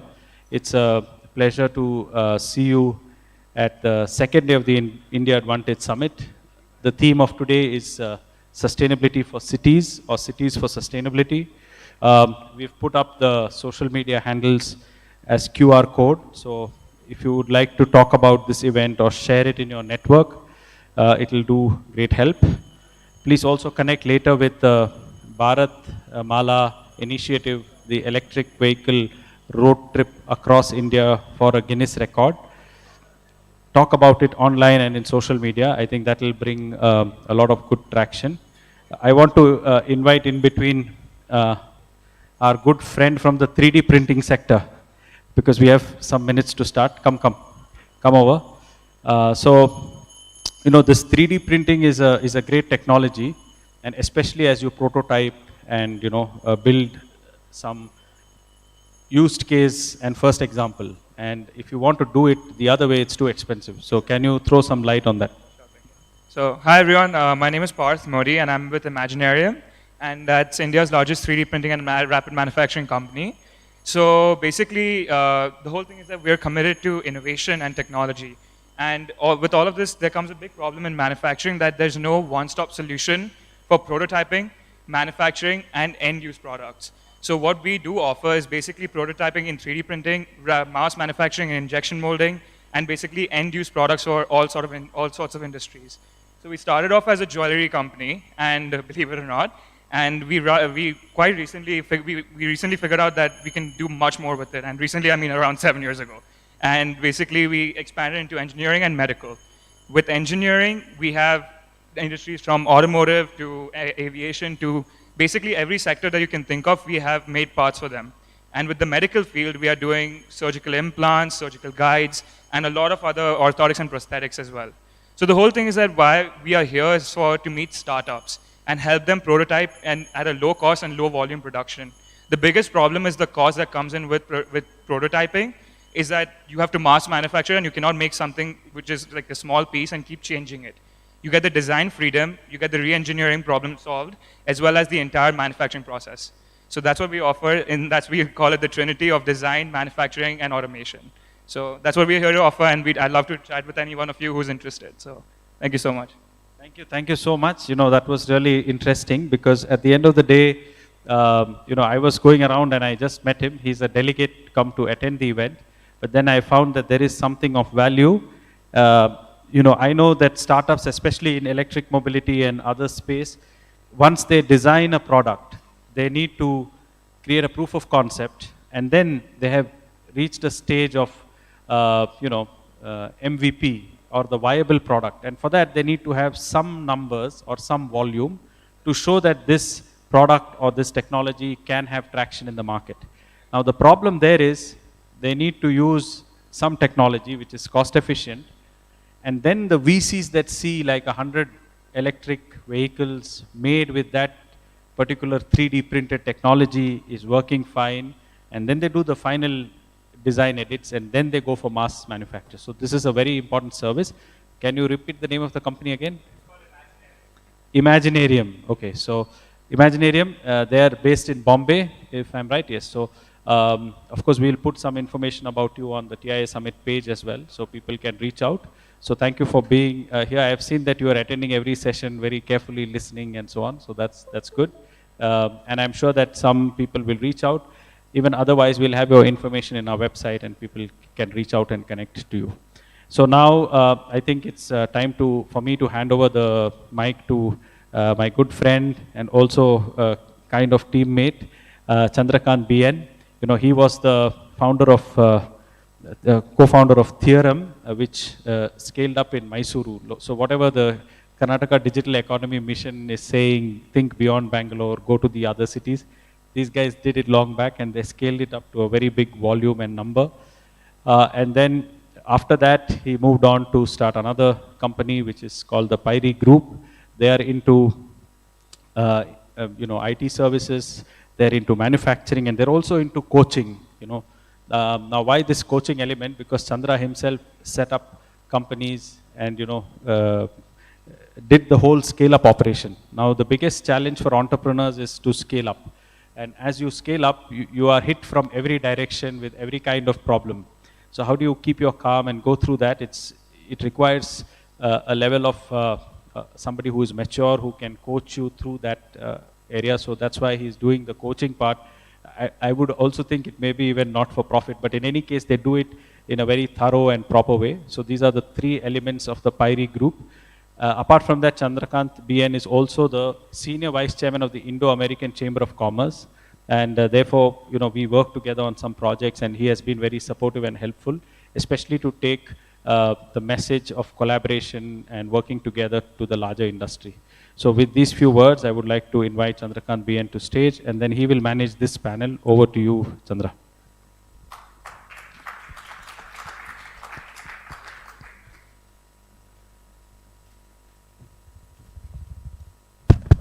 Thanks, Jose. Thanks for the wonderful introduction and calling me a friend, but I have my doubts about you being my friend because you've been really cruel to me by giving me this slot right after lunch. Wonderful lunch, right? You all enjoyed the lunch? Good. So welcome back, and but don't worry, we have a fantastic set of speakers and some fascinating entrepreneurs coming up, so I think we'll all have a good time. When I came here because, as Joe said, he's a good friend of mine, but the last 2 days I've spent most of the time here, and it's been so fascinating. And for me, it's been a life-changing event. I have heard these terms, sustainability, climate change, etc., but have never paid too much attention to it. Primarily, I think because I'm born and raised in Bangalore, we are very spoiled. One of the things that we always say is Bangalore has good climate, good weather. We have never faced any adversities like earthquakes or tornadoes or hurricanes or flooding, etc. So growing up in Bangalore makes us a little complacent. But hey, we've got a wake-up call this year. Just in the last, the monsoons usually end by about August time, and by September it's sunny, October, we have a few rains here, November a few rains, maybe not. But this year it's been non-stop. And as we speak, it's still raining every day. And everybody's been wondering what happened. And I guess we got the answers from all the speakers yesterday. Jan, beautiful presentation. I learned a lot from that. So one thing we all have to agree is time has come. We cannot ignore the climate change and brush it off as something that people want to talk about just as a fancy, right? Our topic right now, what we are going to discuss now is urban planning, design, resource management. And why are we talking about this? Cities are a key contributor to climate change. Despite accounting for less than 2% of the Earth's surface, cities consume 78% of the world's energy and produce over 60% of all greenhouse gas emissions. By 2050, about 68% of the global population is expected to reside in urban conglomerations. One in every 2 Indians is expected to live in a city, live in cities by that year. Not a small number. United Nations in 2019 estimated that India will surpass China as one of the world's most populous country by 2027. Also, India's urbanization is poised to accelerate in the coming decades.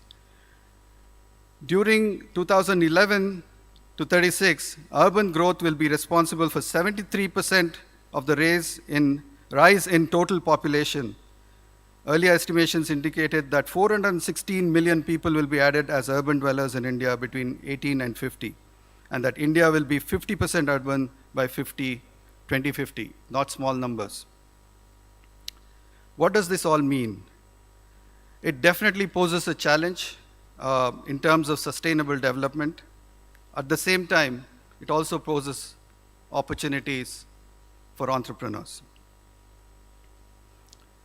As the threat from climate hazards rise, there are practices that we are seeing called blue-green, for example, where blue are elements of water and green are elements like trees, parks, gardens, and blue is seas, rivers, lakes, etc. The blue-green space to help India's cities respond to climate hazards promote equity and resilience, and catalyze economic transition for sustainable urban futures. Bangalore, since I mentioned I'm born and raised here, except for the few years I lived in the US, has seen 925% increase in built-up area between 73 and 2013, with green features decreasing from 68% to 14%, and blue features from 3% to less than 1%. Now, these are huge numbers, big numbers. I remember 30 years ago landing into Bangalore, you would see a green carpet. Just 10 years later, we started seeing only concrete jungles. And this is something I've personally seen. And Bangalore is the biggest hit among all Indian cities. I was looking at other data, perhaps Mumbai was the other one, but rest of the cities are still doing better, but Bangalore is the worst hit when it comes to afforestation and losing of our lakes and water bodies, etc. Definitely a very interesting subject to talk about. Now, I was talking to Professor Lehman over coffee yesterday, and what he was saying, struck a chord.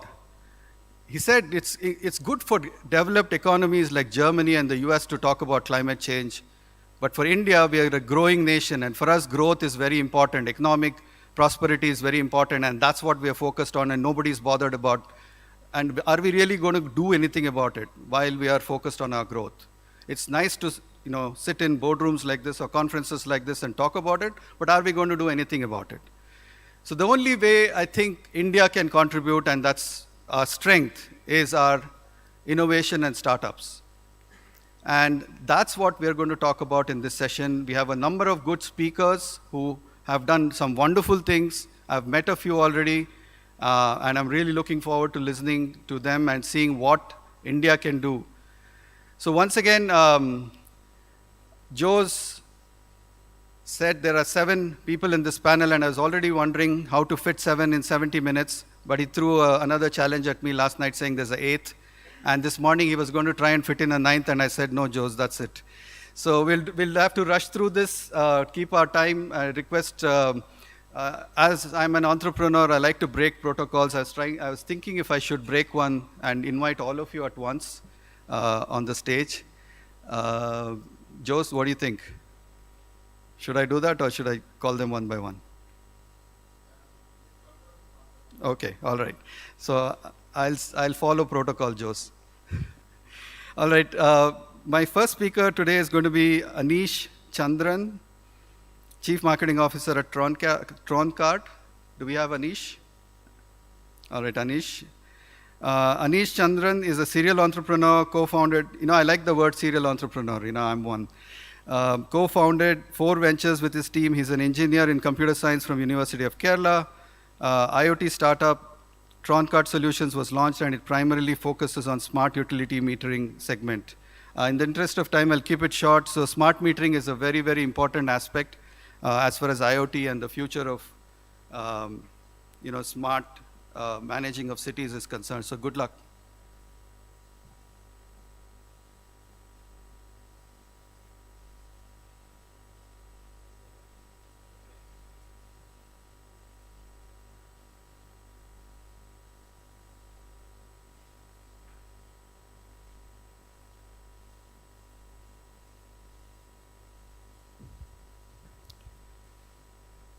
Ayush Jha will be next, followed by Tarun Kumar, Raghuraj, Gokul Srinivas, Dr. Shraddha, and Ankita, and Kush Kapoor. Hope all of you are here and ready. I already said his name.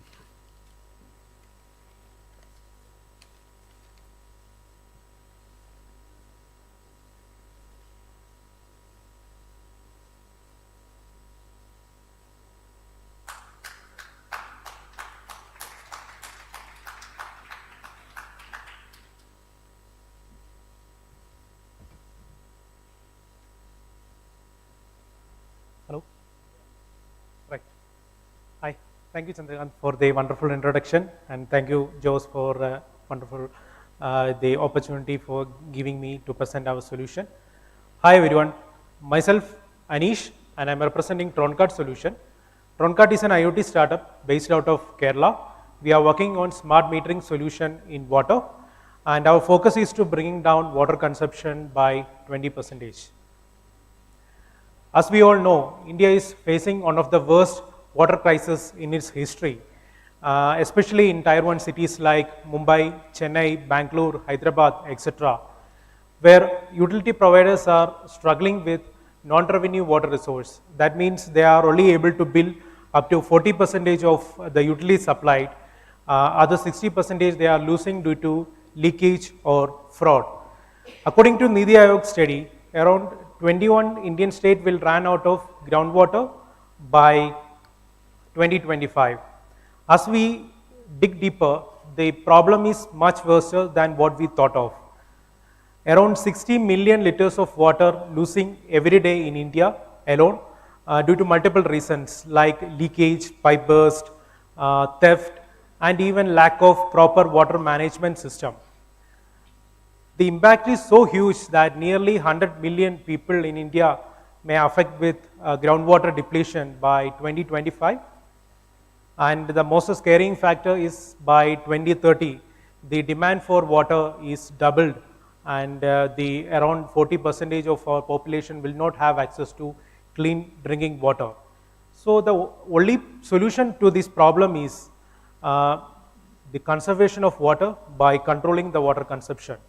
So we have a solution flow where we help our users to monitor their consumption, billing, and control their water consumption to at least 20%.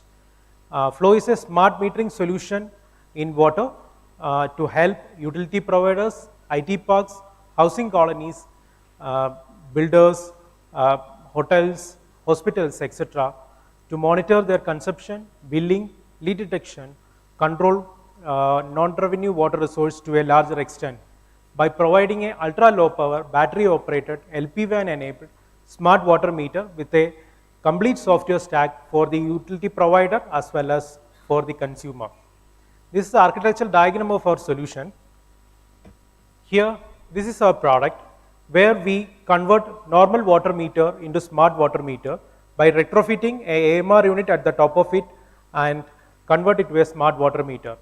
This a smart water meter will send the data directly to the server, and from the server the utility provider can take the data and use the data for studying the consumption pattern of a consumer. Also they can forecast the demand, and according to the demand they can effectively allocate the resource.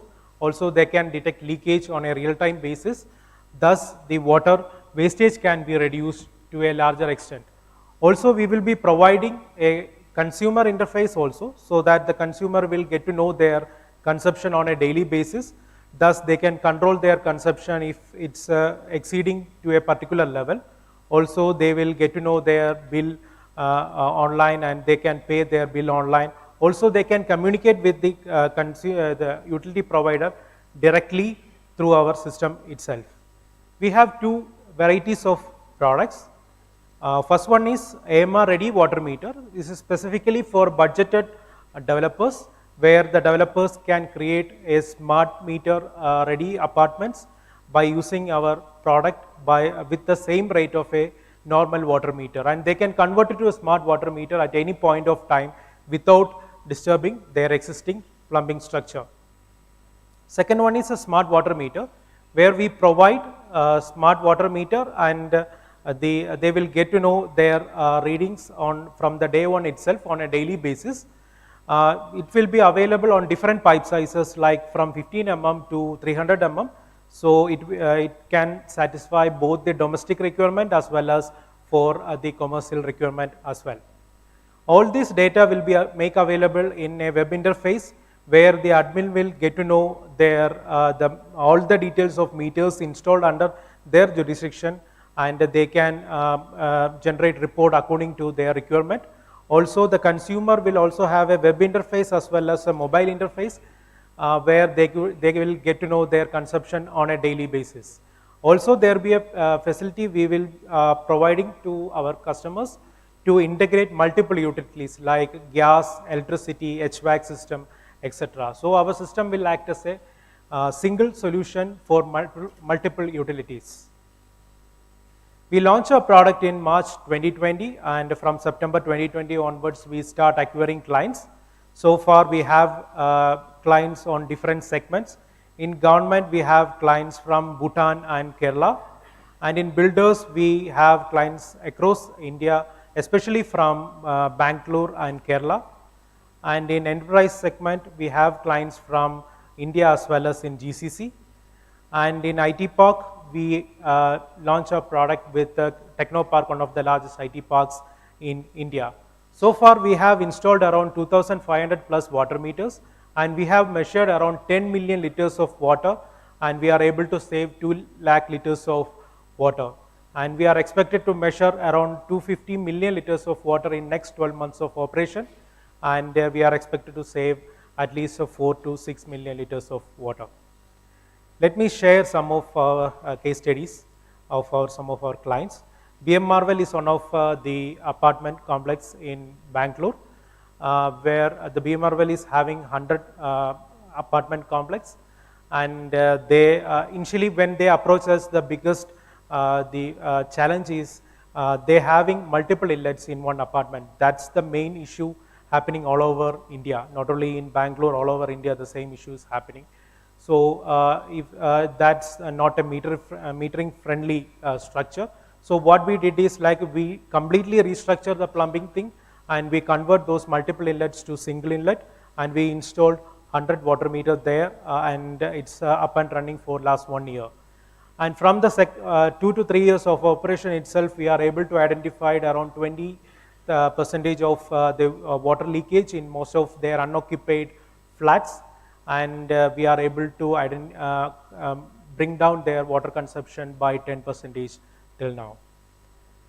Next one is Technopark. Technopark is one of the largest IT park in Trivandrum, also in India, where we provide a smart metering solution for 2 of their building, and we completely change it to smart metering solution, and now they are able to identify who is consuming more, and they can strategize things to make that consumption down, and they can control their water consumption. Also, they are able to generate bill according to the actual consumption.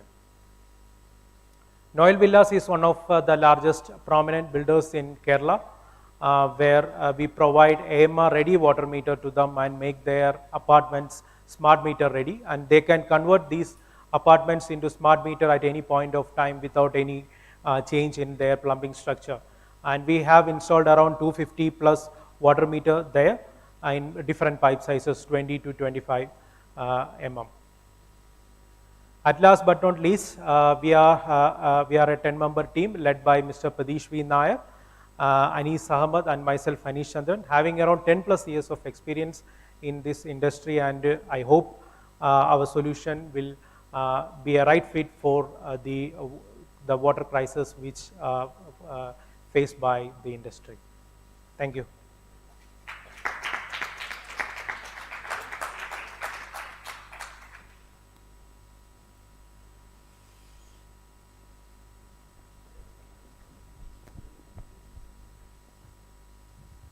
We'll have Q&A later, so if anybody has any questions.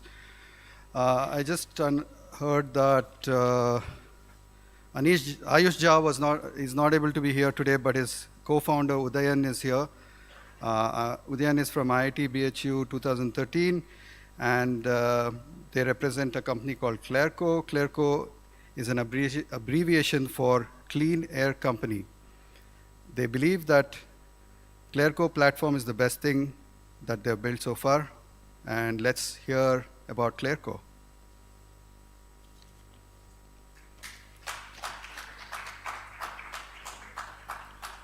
I just want to also let you know that there is a countdown clock here just in case anybody wants to keep an eye on their time.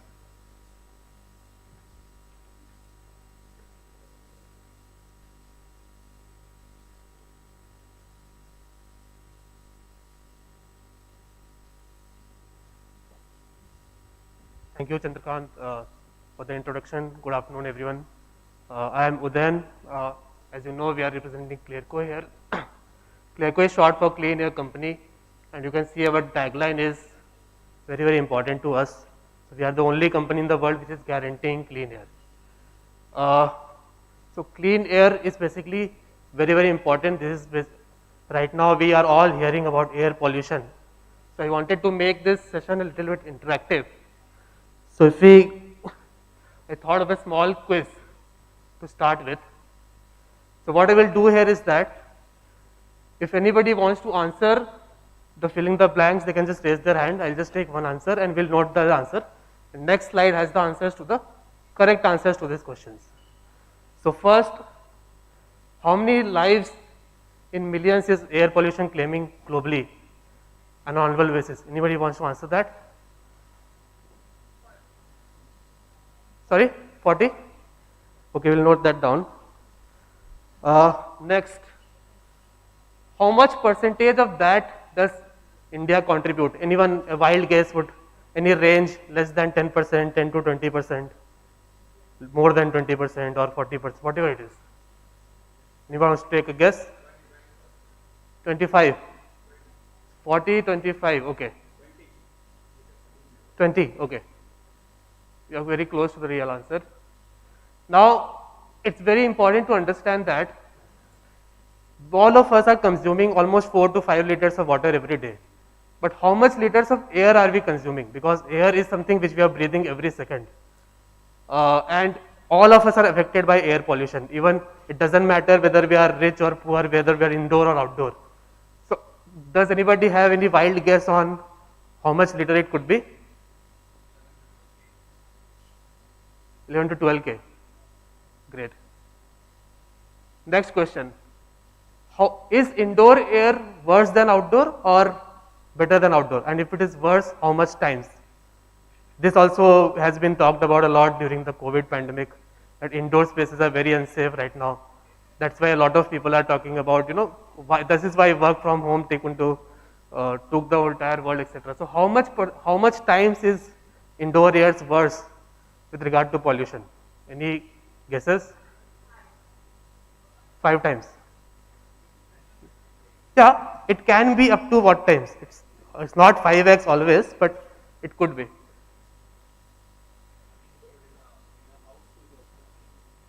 Yeah, it would be 100 times worse. Right. So in general, I'm talking about it can be up to what times? Now, one more important aspect that a lot of people are not aware is that polluted air affects our brains. Our cognitive ability is actually reduced. So which basically means that if you can provide clean air, our productivity can improve. So how much percentage would that be? Any guesses?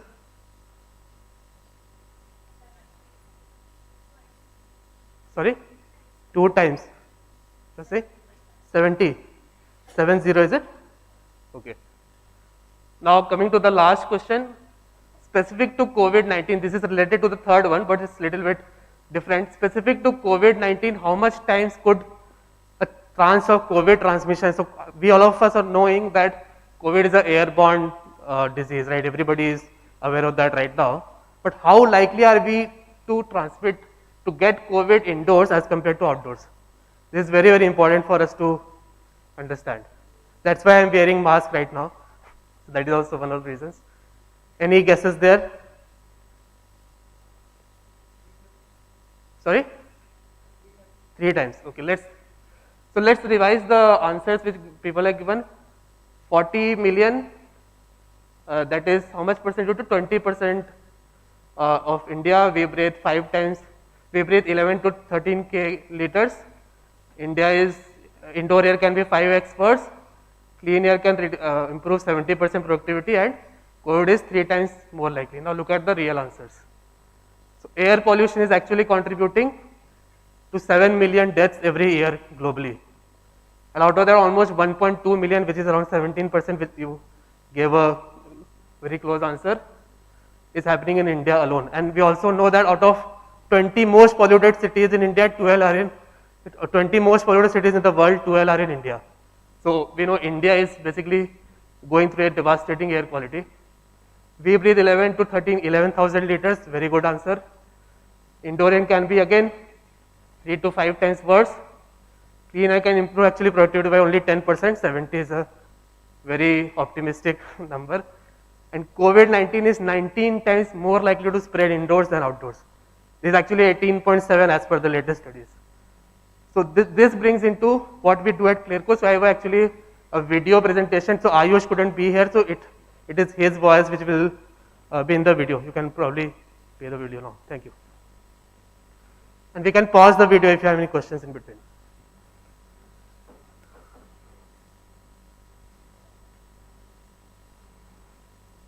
Yeah.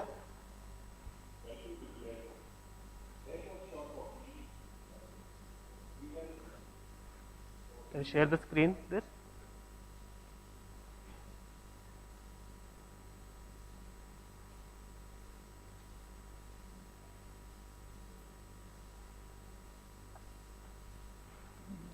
Is there a problem?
Thank you, everyone. If you have any questions, I'll be happy to answer that. Okay, thank you.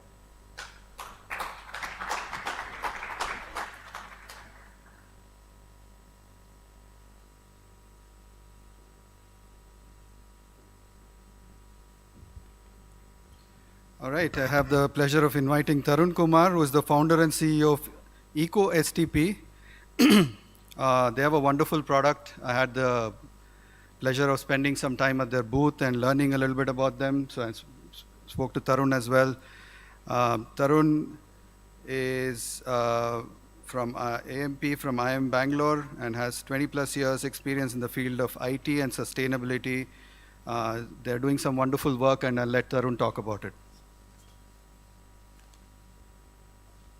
Very much. Hello, all. Good afternoon. The paucity of time, I'll straight jump in. All right. I don't know how many people have seen this burning lakes in Bangalore. I live near. Yeah, you all see. So I live nearby one. So this is an old news. Something 3 years back, Guardian said we have to get out of Bangalore by 2025. Right. So scary news. It's not. Now this is the news from India's Press day before, saying that Vartur Lake is still frothing. So when this fire happened, I think 1.5 years back, we had it raged for 15 hours. 15 hours. The fire lake burning for 15 hours non-stop, and we had military coming in with helicopters. 5,000 Jawans doused it and got it all done. Now we don't know when it's going to happen, because the news is the day first today. And fire can happen anytime. Now the question is not about fire. Why this fire is happening? Because the sewage that comes in. When you flush down, entire Bangalore sewage goes to the lakes. Right? Nowhere else goes to lakes. Something like 40% of Bangalore, when the flush straight goes to lakes. And lakes can't take it, and it catches. So something like 400 million liters per day is the sewage that comes in. A big number. So lake has to catch fire. Now why we are doing this? Because we are all good guys, right? Why are we dumping to a lake? The reason is because the solution to the sewage problem is STPs are broken in our country. So minister says 70% broken, but our estimate is around 90%. Which means 90% doesn't work. Simple. So it's that bad. Right? It's the situation.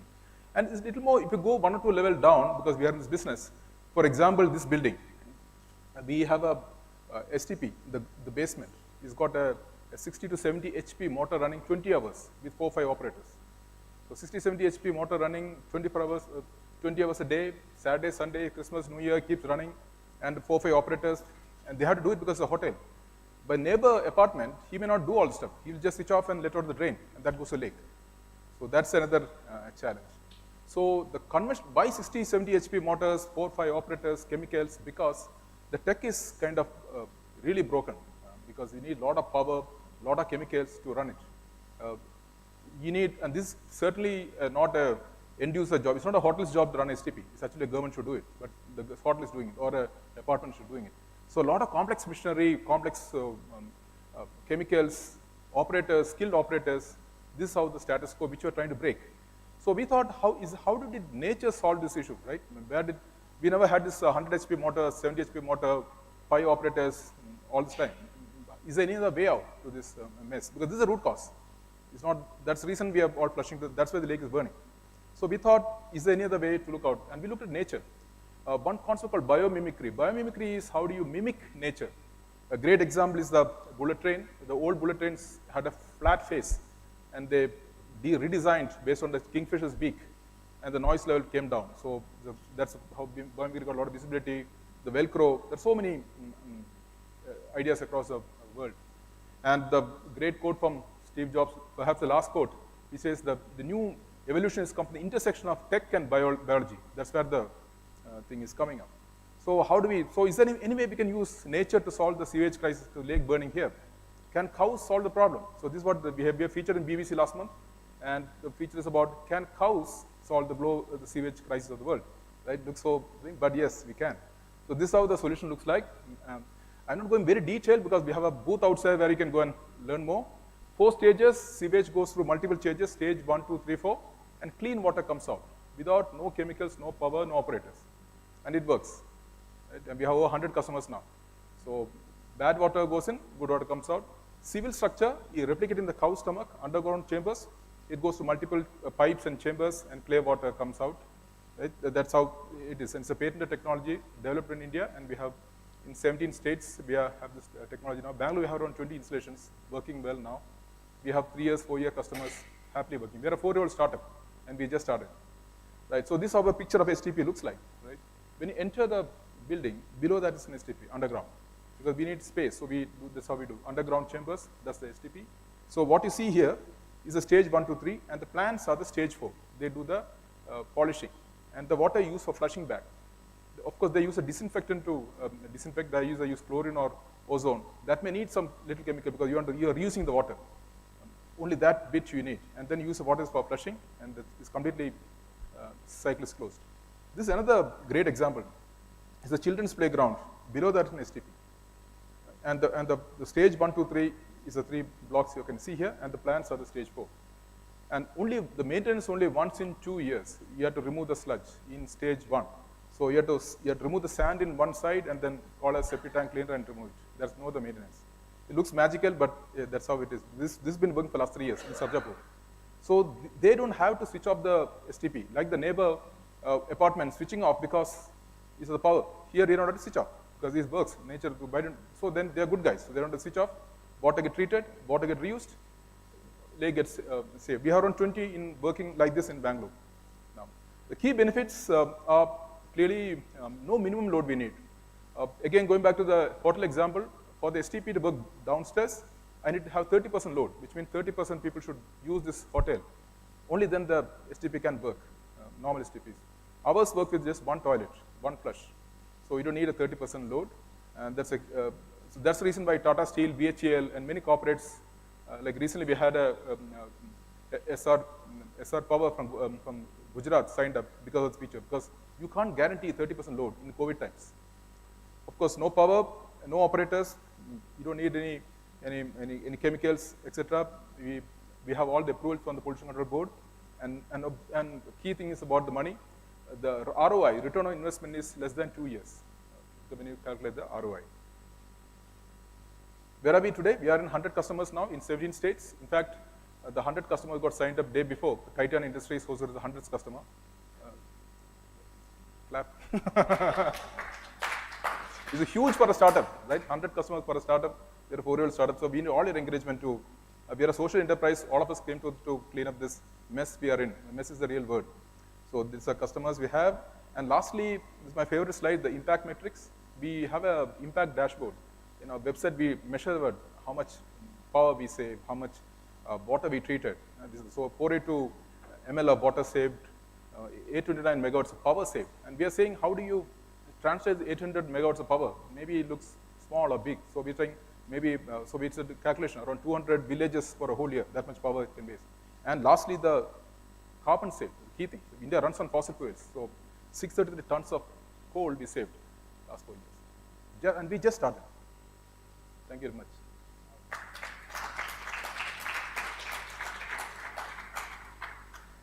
Just in time. Yeah, for others.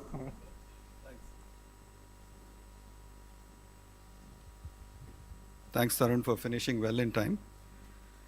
The next speaker would be Gokul Srinivas. Sorry, Raghuraj. I just found out that Raghu happens to be my neighbor, so I definitely will be connecting with him more after this. So Raghu is the Director General of Ecolog India Private Limited, but he's also the Honorary Consul of Republic of Poland in Karnataka. The mother company of Ecolog India is from Poland, Ecolog Limited Poland. And for almost 30 years, he's been active in business and sole proprietor of Tirumala Groups. And with no further ado, I'll turn it over to Raghu.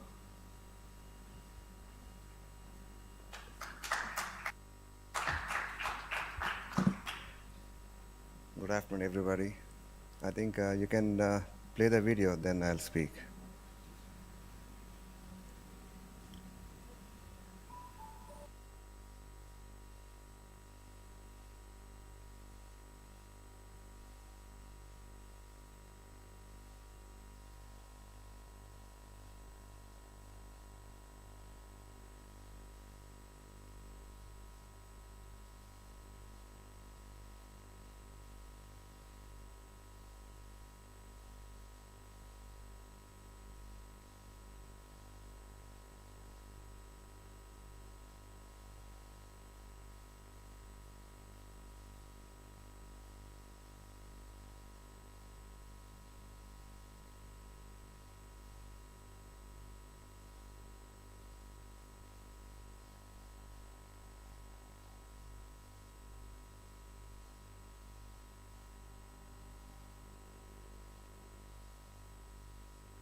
Thank you.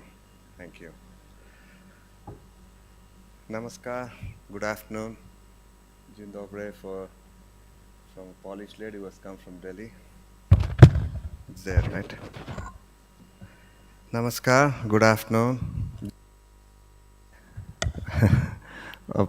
From embassy, Mihana has come. So thank you very much. Firstly, I should thank Mr. Joe to organize and giving me this time, this opportunity to be in this panel. I should thank Embassy of Poland and His Excellency Adam to participate in this event. So that's why Miss Mihalina is here. She has come from Delhi only for this program. Thank you very much. First, being a honorary of council, yes, I represent Poland, so I should tell you about Poland one by one. But firstly, I'm the director of Ecolog, what you saw. To start with, technology is the future for this developing world. This was told by my late brother, Mr. Puneet Rajkumar. I don't know how many people know Puneet Rajkumar here, who just 1 month back he passed away. So he was my inspiration, to get into this technological field and all those things. Moving forward, sustainability should start from everyone's heart. Saving the world should be the priority. Sustainability is not an industrial or anything of money or any tender or anything. Sustainability comes from the heart. I believe in that. Where my wife is always into sustainability before me entering in waste management or wastewater treatment plants. Yes, about Ecolog. Ecolog is about 30 years old company which was founded by my good friend, Mr. Christopher Radeski. And we are very active in Poland, Belarus, Eastern Europe, even in China. In 2016, we started our Indian company called Ecolog India, where I'm the director. We are very active in India past 6 years. Of course, so India is very big. It's not so easy to get a big project here. We are still trying, but now we are focusing mainly on technology. We're not going for any, EPC tenders or anything like that. To start with Poland, which is just 38 million population, they have about more than 1,000 STPs. So in every village, you can see sewage treatment plants there.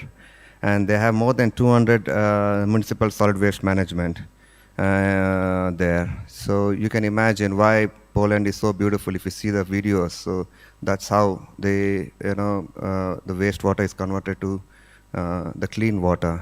As Mr. Tarun said, it is a very good presentation, what you said. Yes, I really believe in it. Then, yes, even in the technology side, we have, Poland is also a leader in green technology in Europe. They have their own patent technology, something like sludge management, where in India we have STPs, yes, but we don't have sludge management. That means from the sludge they're going to take energy from it. That's an interesting part. And also the biogas, the biogas one, which is, the Prime Minister just, I think 2 or 3 months back, he said that there are going to be 1,000 biogas plants in India, where from the agriculture waste and also from MSW plants. I am also the member of Renewable Gas Authority of India, where we just signed a MOU in Punjab, for doing having about 50 biogas plants. So we're going to do the same thing here in Karnataka also. I just had a word with the Chief Secretary yesterday. He said he was very much interested in that. As of now, in Ecolog, we have opened our first plant, waste-to-energy plant in Sonipat with our local partner JBM, which they're converting 600 TPD, 600 tons per day to 8 megawatts of current there. That's the waste-to-energy one. And though it is, it is not our technology, digestion, but we are the part of it. The second plant will be the digestion plant.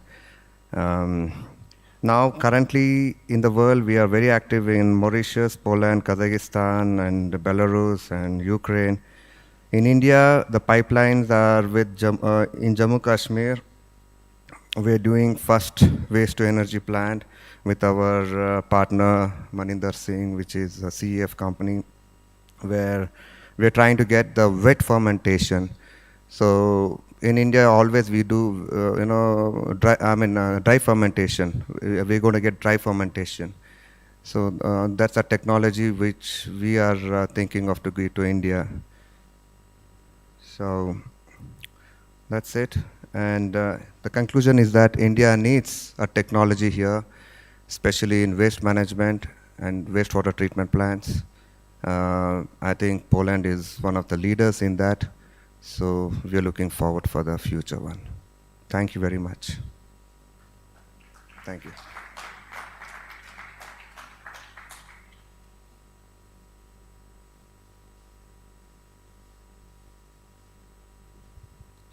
Thanks, Raghu, for sharing your perspective. Next speaker would be Gokul Srinivas. Gokul is here? Yeah. Gokul is in the space of IoT. He is somebody Gokul is working in the AI IoT, starting from conceptualizing, designing, and developing products in smart city workspace, along with leveraging data analytics to provide services which will automate everyday living, thus making us simpler, easier, and cost-effective and secure. So look forward to hearing about AI IoT is a very exciting subject, so I'm actually looking forward to this one.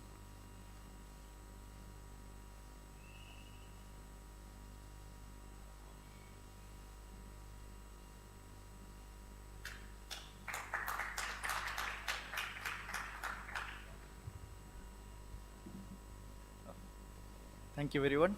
I think this is also working. Cool. Without much taking time, I have 10 minutes. Okay. Minion Labs works in energy management, and thanks for the brief introduction, Mr. Chandrakant. Hope you must have seen this hospital, Fortis. This particular building is in Chennai, and they had saved 18 lakhs from their 1.5 crore electricity bill. And this happened in a critical care unit, where any kind of actions or recommendations to be taken inside that hospital, it has to be taken at the utmost care, because the patient's lives is at the stake. And we have done much more in other sectors, be it banking like Society Generally, or schools like Greenwood High International School, or even IT BPOs like Cisco Systems.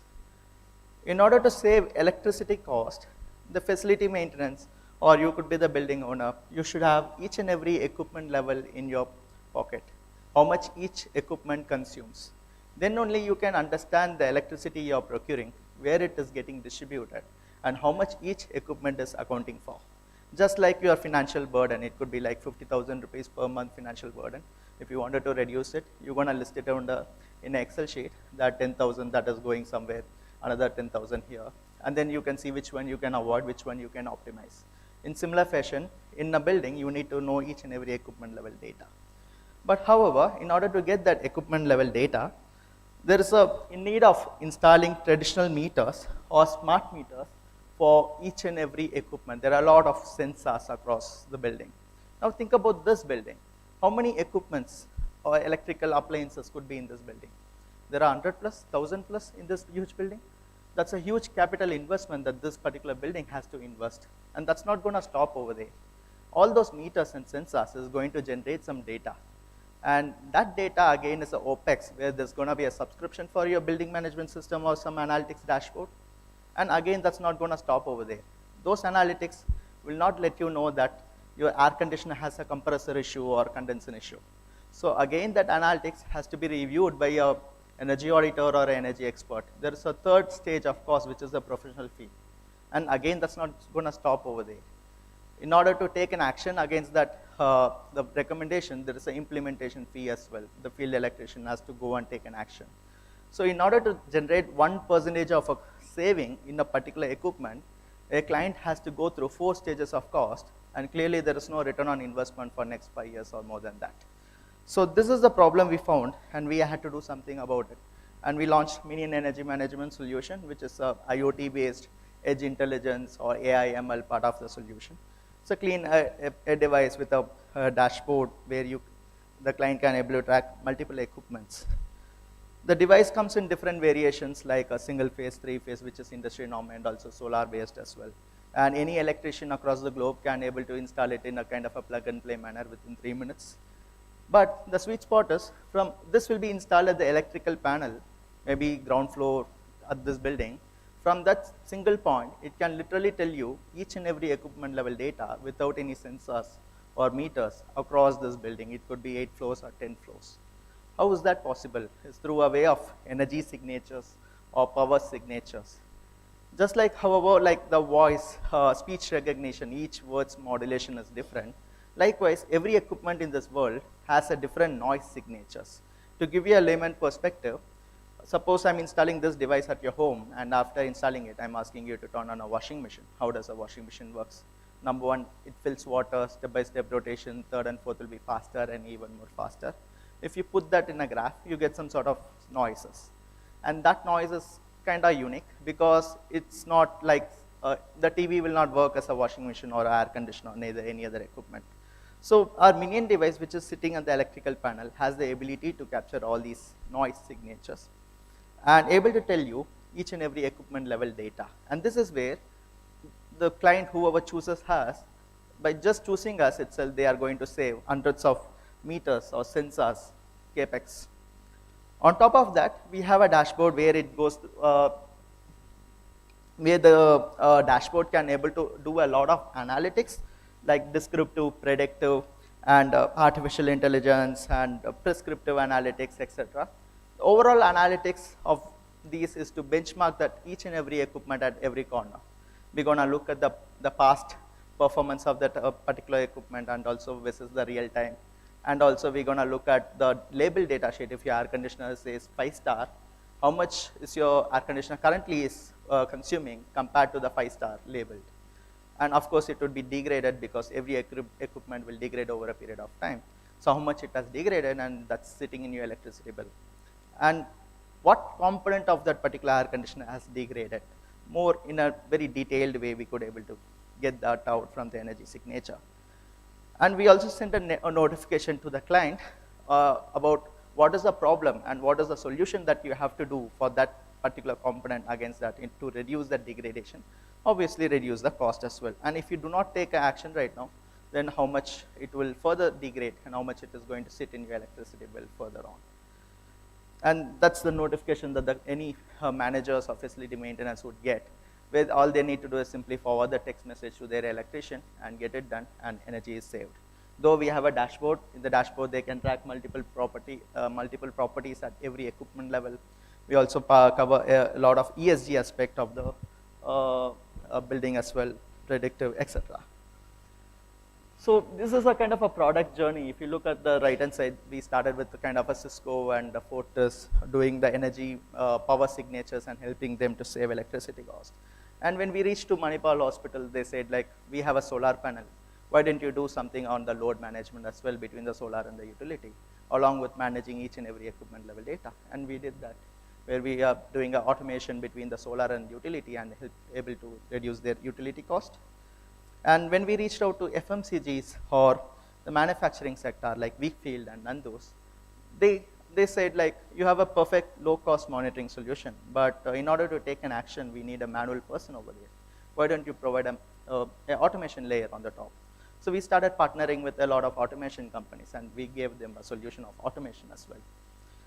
And we also like started giving few more niche solutions in this during COVID days. One of the sarcastic solution is, there's an apartment, a 20-floor apartment outside of Bangalore, and nowadays the EV is growing. And in that apartment, a resident has purchased an EV scooter, but however the apartment, the landlord, neither the facility maintenance didn't allow them to install the EV charger in their ground floor, because the EV charger is like common area electricity point. So deliberately that resident has carried that scooter from ground floor to 14th floor, and he charged it in his kitchen. And then we went there and we solved that issue by installing our monitor, which is also doing billing and payment solution for the energy over there. So clearly, this is the impact that we did, irrespective of hospital, FMCG, or pharma. The first graph is before scenario, the electricity bill. Second, the small graph is the investment they made on us. Third is the energy savings that they got. And fourth is the after scenario. So typically, my clients used to get a return on investment in maybe 2 months, an average of 5 months. And followed by a impact evaluation result by WWF India itself, where they evaluated 200s of properties which we are managing across Bangalore, Cisco's and etc. And they came up with this number of like approx 712 metric tons of carbon reduced from their the electricity that has been collectively saved in all of their buildings. And this is the visionary towards 2030 that with WWF India and few more ecosystem players, that we're going to save approx 32 billion kilowatt hours of electricity. And that's roughly equivalent to 27 million metric tons of CO2, which is 8% of Mr. Narendra Modi's COP26 promise. So with this, I'm going to wind up. The clock is not running. So thank you so much for the opportunity.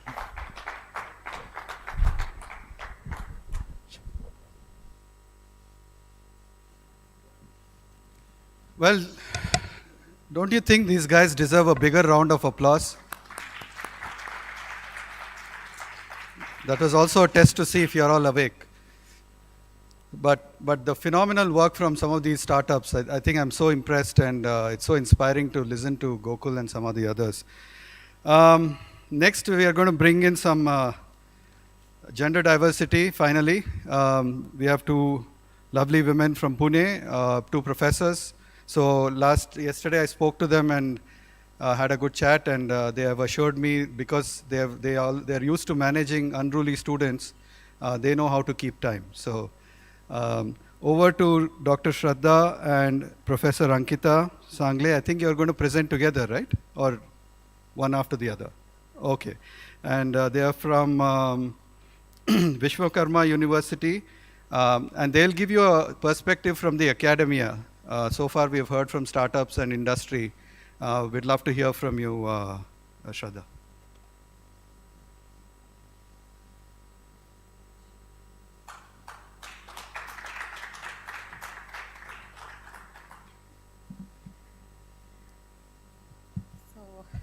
Thank you so much, and a very good afternoon to all. Welcome to all the delegates and participants and all the entrepreneurs. Now, I would be calling them as change makers, and all those who have joined us online to making a change, basically. As it is very well said that only through actions do words take the meaning. When we talk about sustainable development, it's all about actions. With 17 sustainable development goals, all the stakeholders, right from the international, national entities, universities, NGOs, industries, society, community, and each individual efforts count. And being from university, it's a massive responsibility to handle the intellectual assets.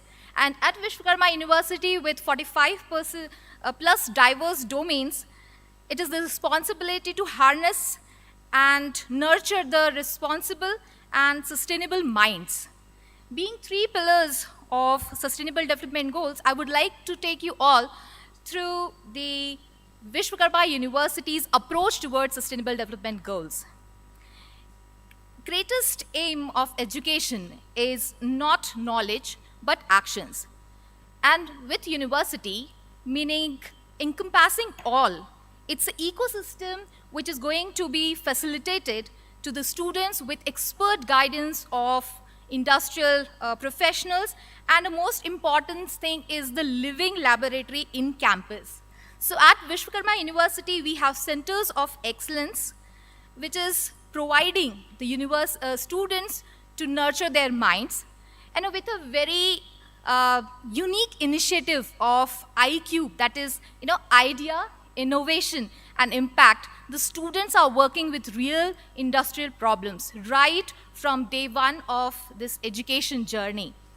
The mission is to raise the curiosity. I was just having interaction. I had an opportunity to interact with Professor Ada Yunat. She's a Nobel laureate. She said curiosity is the only thing which will let us know where is our Everest.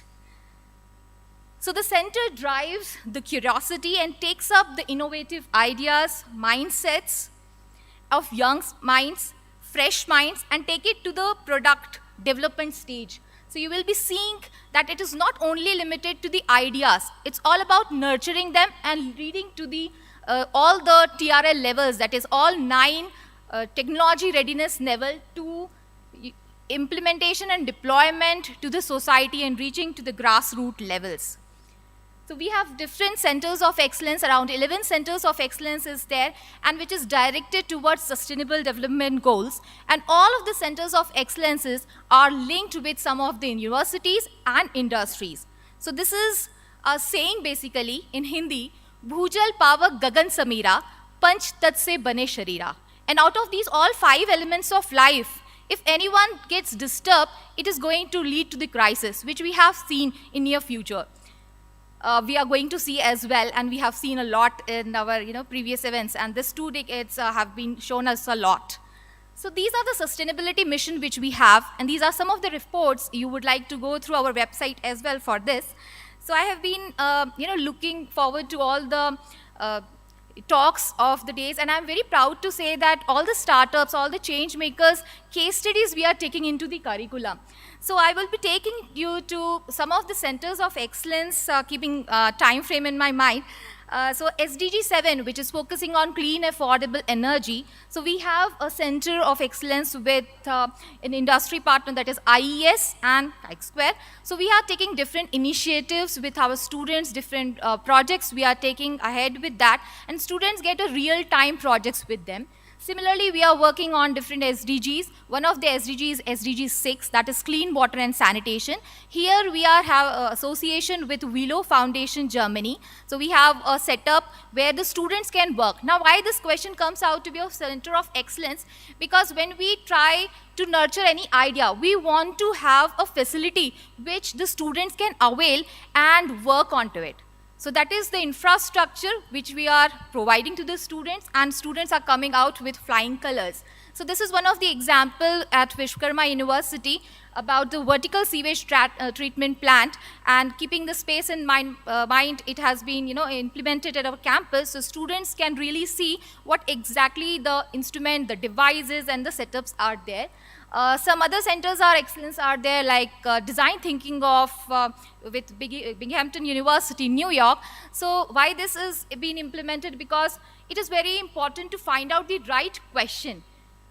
To order or to tackle any problem, there is a question which needs to be framed, and with the help of this design thinking center of excellence with Binghamton University, our students find out the first step to find the correct question so that the answers could be met. And similarly, all the other centers are being dedicated to different SDGs. I'm just scrolling it down. I would like to take you through all these centers, but keeping in mind, again, time. So I would like you all to go through our websites as well. A lot of work has been taken by our students, faculty, and related to e-mobility, digital grid, digitalization, many things has been placed. To highlight one of the initiative during digitalization, ISO 27001 is being implemented at our university, keeping the security in mind, basically. And to highlight, Times Higher Education ranking has been, doing the calculations for real impact. So we have been able to secure top 200 in SDG 7, and these are some of the recognitions which we have. So I will be leaving you with the thought that all our small actions are going to pay us a lot. And I would like to thank Mr. Jose for giving the opportunity. I will be taking ahead.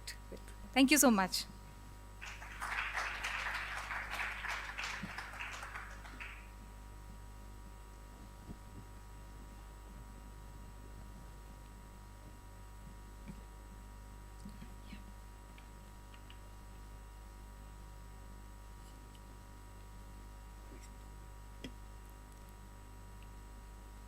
Yes.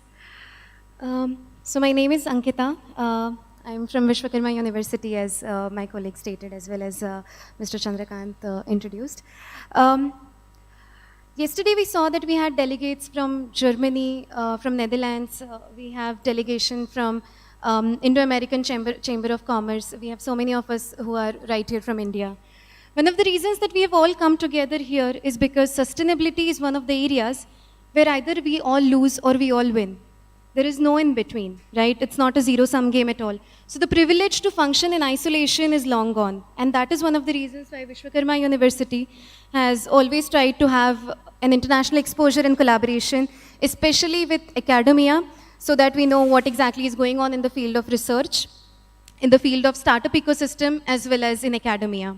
Academic curriculum development. You see all the collaborations that we have here. And one of the very important collaborations that we have with us, we also have colleagues from Hof University, Germany here with us. Yesterday we had interaction. We were addressed by President Lehmann. So with Hof University, Germany, we have a very interesting program that we run, which is called as MBA and Engineering in Sustainability Management, where the first semester, that is the certification program in sustainability management, is completed at Vishwakarma University, Pune. The structure of the program, of course, is very interesting because the first semester is when students spend the duration of the first semester in India, understanding the sustainable practices in India. The second 2 semesters are in Germany, and the final semester here is the work integrated internship program where students are supposed to complete their thesis. And if you see, they take hands-on training during completion of this particular program. One of the very interesting thing about this particular program is we understand the context in which sustainability is supposed to be addressed, right? We all here are talking about problem of sustainability. Yesterday, as I spoke, we had delegations from various countries. We were talking about the same problem, but solutions were all different. And one of the reasons here is that, as Mr. Chandrakant talked, that he had an interaction with President Lehmann, and he told that maybe a country like India cannot really have the privilege to think about sustainability and should maybe focus on growth. And we see a trade-off between growth and sustainability as a whole.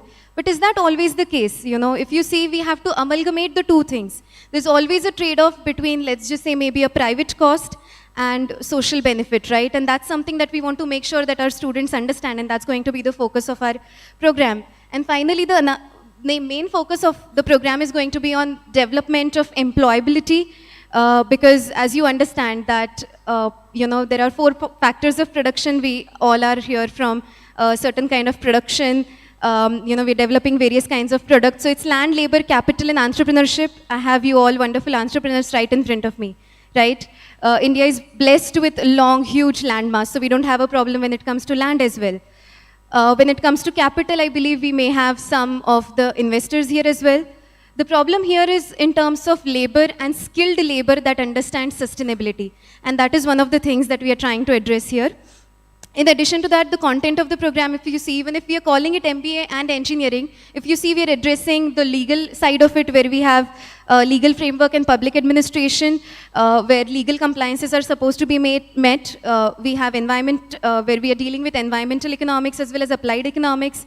In addition to that, we have a course in leadership as well. Because when it comes to sustainability, major problem comes with respect to willingness of leadership.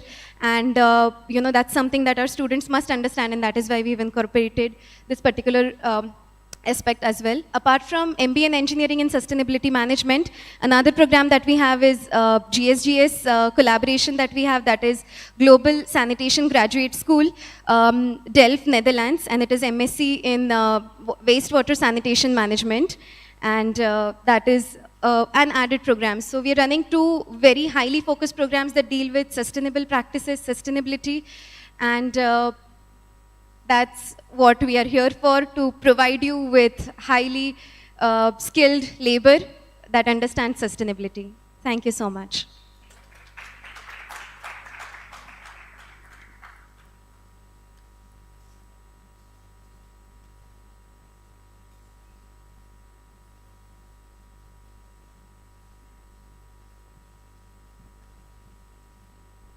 All right, the final speaker for this panel is going to join us remote from Delhi. Unfortunately, he couldn't make it. It's Are we ready with the link?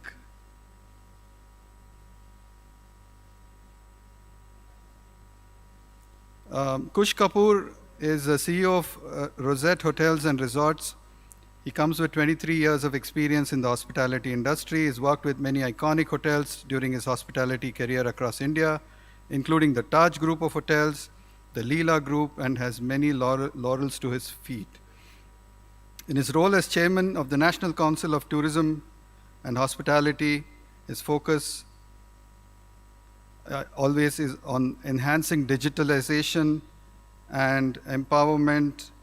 I think one of the key things he's done is on the sustainability, sustainable tourism, and tourism that takes full account of its current and future economic, social, and environmental impacts. Looking forward to listening to Kush Kapoor.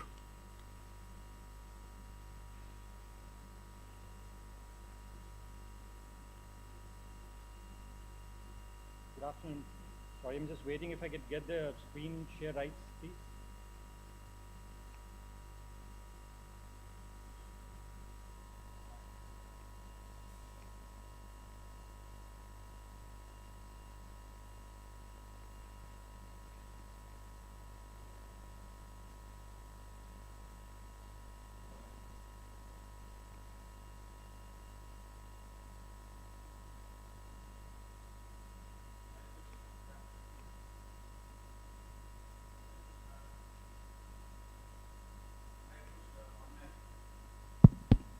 Hi Kush, you're online. You can begin. Sorry, I'm just logging into that. One moment, please. Sorry, because I'm not able to get my screen share rights. Yeah, just give us 1 second. Sure, thank you. Our technical guy had a nature's call. All right. So, sorry, these things happen once in a while. Kush, you can anyway begin just a few things as you... Sure. Thank you so much, first of all, Mr. Jose, for giving us an opportunity. Rosette Hotels and Resorts, I would say, is this 5 years old brand. It's one of the youngest luxury boutique brand you can call in India. We've got 3 hotels, small boutique hotels in the country, 2 in New Delhi, right outside the international and the domestic airport. The resort is called as the Rosette, and the Rosette House obviously is the corporate hotel. We've opened up a 17 private villa resort up in Rishikesh, part of the jungle. You've got your own private beach out there. No bank at all, means everything is all private. We've got 3 hotels in UK, London, Reading, and Bath City. The hotels were acquired, I would say, about 4 years back. They range from about 175 years old to 250 years old hotels. They are all boutique hotels. The intention of opening the brand was very simple, and that's what resonates with what intention everybody is sitting out here for this session. We always wanted to make sure that we are part of the environment whenever we open up the hotels, and even including when we open up the future hotels also. Now you can share. Are not massive. Kush, you can share now. They're very unique, they're very boutique. I hope everybody is able to see the screen right now. Yes. All right, perfect. So the first picture, what you see is actually this picture is of a resort in New Delhi. This is just 10 minutes drive from the domestic and 5 minutes drive from the international airport. You've got 1,500 trees out there. And I'm just going to run through quickly so that we make sure obviously we stick to the time out there. 65 rooms, one of the biggest size of the rooms in the entire NCR Delhi. Making sure that obviously we control heat, light and power. Obviously the size of the rooms and the resort what you're seeing right in the center of Delhi.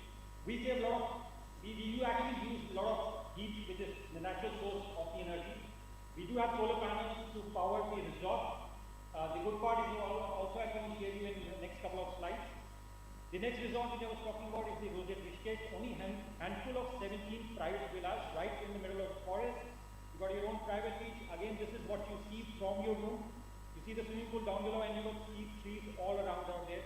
The idea, the concept is very simple. We want to maintain, we want to nurture, we want to hold nature as close as we can in our properties. The Rosette House right now where I'm sitting on, it was the first hotel in India and the 5th hotel in the world to get FSSC certification. This is the highest quality of food safety standard certificate which any hotel can get or any organization can get in the world. Now this takes you to the highest quality, highest safety standards of food, the way food is brought from the farm, as in from the farmers I'm talking about, the way it's transported, the way it's cooked, and the way it's served to a guest. We also have been the first hotel in the country to have our own bottling plant. So which means we don't serve you the regular mineral water or the RO water. The water which you serve, which gets served to you in the restaurant or even in the room is in the glass, but more so that it's an alkaline water. See, when you pick up the normal mineral water, the pH value is about 7.4, 7.5. The water which you drink in Roseate hotels and resorts is about 8.4 pH value, which also has a tendency to cure certain diseases, which obviously the study is still undergoing right now. We were also one of the first 10 hotels in the country to achieve the LEED certification, which obviously I'm sure everybody understands. This is the certification body, which is an international body, which also certifies you that how much heat, light and power you are able to save, and you are able to actually use the natural resources where you are working, and it's even good for the employees and the guests. The resort in the Delhi, which I showed the first picture on, is the first hotel in the country, and I'm probably, this is my still guess, this is probably the first hotel in the world where you as a guest, the water what you're drinking is actually generated from the moisture in the air. So we've tied up with a US based company, that company is called as Zero Water Mask. We've got these panels imported from the US, there's still more in the pipeline, they're still in the shipment right now. So as a guest, when you sit in the restaurant, when you're there in the room, the water inside the water bottle is actually not taken from the earth, or it's not a mineral water. We generate water from the moisture in the air, and that's what we serve you as a guest.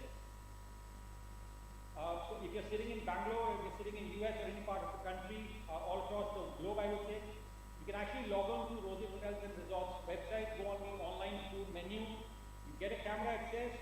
This is the live camera which you see in all our hotels and resorts, where you can actually see the chefs preparing food in kitchen.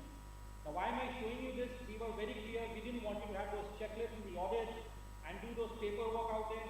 We wanted to be as transparent and as open and as hygienic as somebody can even think on.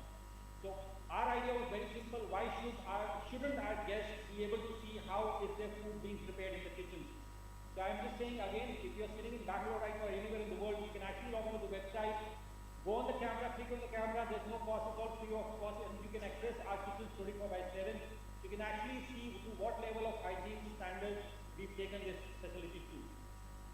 Coming in forward in January and February 22, we're getting our own keys, which will be obviously the Roseate. We'll have Roseate fees when you're staying in the hotel. We're getting our own Roseate coffee. So this is also to help make sure that we kind of take away those mediators or intermediary kind of providers. And we've directly gone to the farmers, we've directly gone to the tea estate owners and the coffee plantations. So we procure directly the stuff from there. We make sure that what we are serving to the guests, what we are procuring is 100% organic and 100% pure in nature. We're also launching our Roseate soaps, which are handmade. This also we've tied up with the local community, which is mostly the villages outside the Delhi, and we are getting the handmade soaps prepared for that, which also means that also we are helping in CSR activities for that. Roseate fragrance is already there right now. We've launched these spa programs, so now also this is a completely different concept what we brought to our hotels. We've actually brought the old Indian traditional therapies back into our spas, which means actually you can go to the Bethany sessions. You can actually get cured through the pulse check, which everybody knows in the old tradition is called as Nari check. And there are therapists, there are trained people who actually give you the consultation based out of that. We are developing our own Roseate chocolates, which even a diabetic guest can have them freely out there. Last but not the least, we've been able to also produce, or maybe I would say launch, the biggest ice skate rink in the country. That's only, that's right in Gurgaon, which is like neighboring city of Delhi, I would say. This is the only ice skating, and the reason of showing you this thing is, in spite of the biggest in the country, we've been able to actually save the electricity almost by 30% by our all in-house team out here, based in the hotel and based in the ice skate ring out there. Just 1 or 2 points.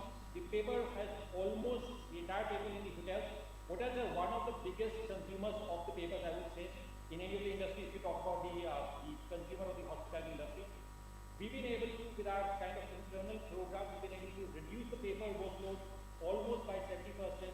And we actually have got 5 startup companies who are doing R&D with us on a continuous basis, where we've been able to launch this program, and the paper consumption has gone down by 70%. You can actually check in, check out free of, without a paper. You can actually come to the restaurants, dine, and even pay. You don't need a paper copy for that, or you don't even need a hard copy for your thing. Everything is automatic, everything is organized on that part. Thank you you so much for your time. Thank you once again, and I do hope probably if you get an opportunity to have anybody, we'll be happy to meet everybody in Delhi. Thank you so much.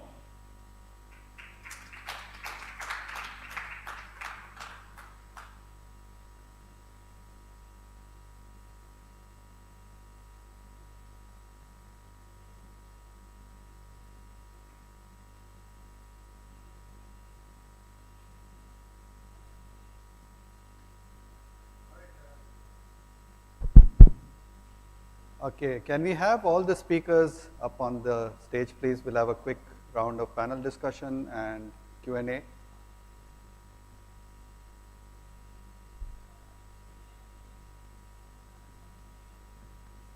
Raghu is outside.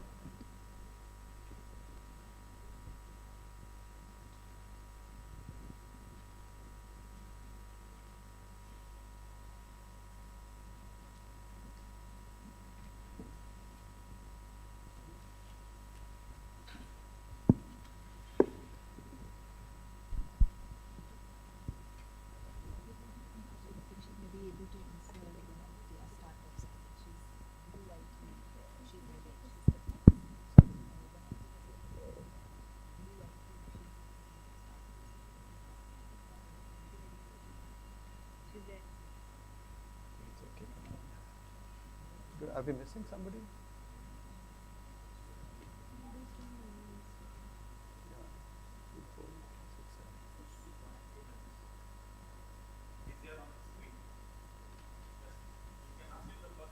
Udayan is not there? Okay. All right, let's get started. Okay. All right. Kush, so I can't, I can see you now. Could you maybe, the way I'll do this is I'll ask the first round of questions, and then maybe Kush can leave, and then we'll open it up to the audience to ask the questions. Kush, I'm an avid traveler and I've stayed all over the world in different hotels, and what you were showing was very fascinating. What sort of, if I were to ask from a businessman perspective, what did you have to go, what made you think about, at what stage did you think about environment and sustainability? Was it something you did from the beginning, or is it something that came along the way? What was that journey like? Thank you so much. So when we were you're on mute. Sorry, you're able to hear me? Yes. All right, so actually when we were thinking of launching our own brand, this is under the Bird Group. So this brand was the same company, the Bird Group. We got 10,000 employees on board as company with 5 different verticals. So when we were launching the hospitality vertical, we were very clear that we didn't want it to be a copy paste of another brand or another hotel. See, all hotels, the typical concept is all, you need to open up a building with a box structure, and you need to get an ROI as early as possible. Our way, our vision was very simple, and we were very clear in terms of the quality. We were very clear that there is a huge market which definitely wants an environment to be protected, and everybody in the world is talking about saving the environment. We started thinking on what we can do when we are launching a brand, how our brand should be different from the rest of the hotels and resorts world across. That was the vision right from the day one. In fact, the first picture which we saw of the Delhi resort, this actually was the farmhouse of the owners earlier. There were 1,500 trees, so even if you come in the resort right now, you'll find 1,500 trees in the resort. You've got peacocks at times, you still come out there, but you have a lot of noise, which is the pleasant noise of the birds still out there. When we were building these rooms out there, we made sure that all the trees were uprooted from their roots and they were replanted in the other part of the resort. So what I'm trying to say is there's not even a single tree which was cut in the resort when we built up the entire resort. So the focus right from the day one was very clear. Whatever we will do, we will make sure we will take the environment, water, air, and the community hand in hand along with each other. Thank you. Awesome. Good to hear. Thank you, Kush. Thanks for joining.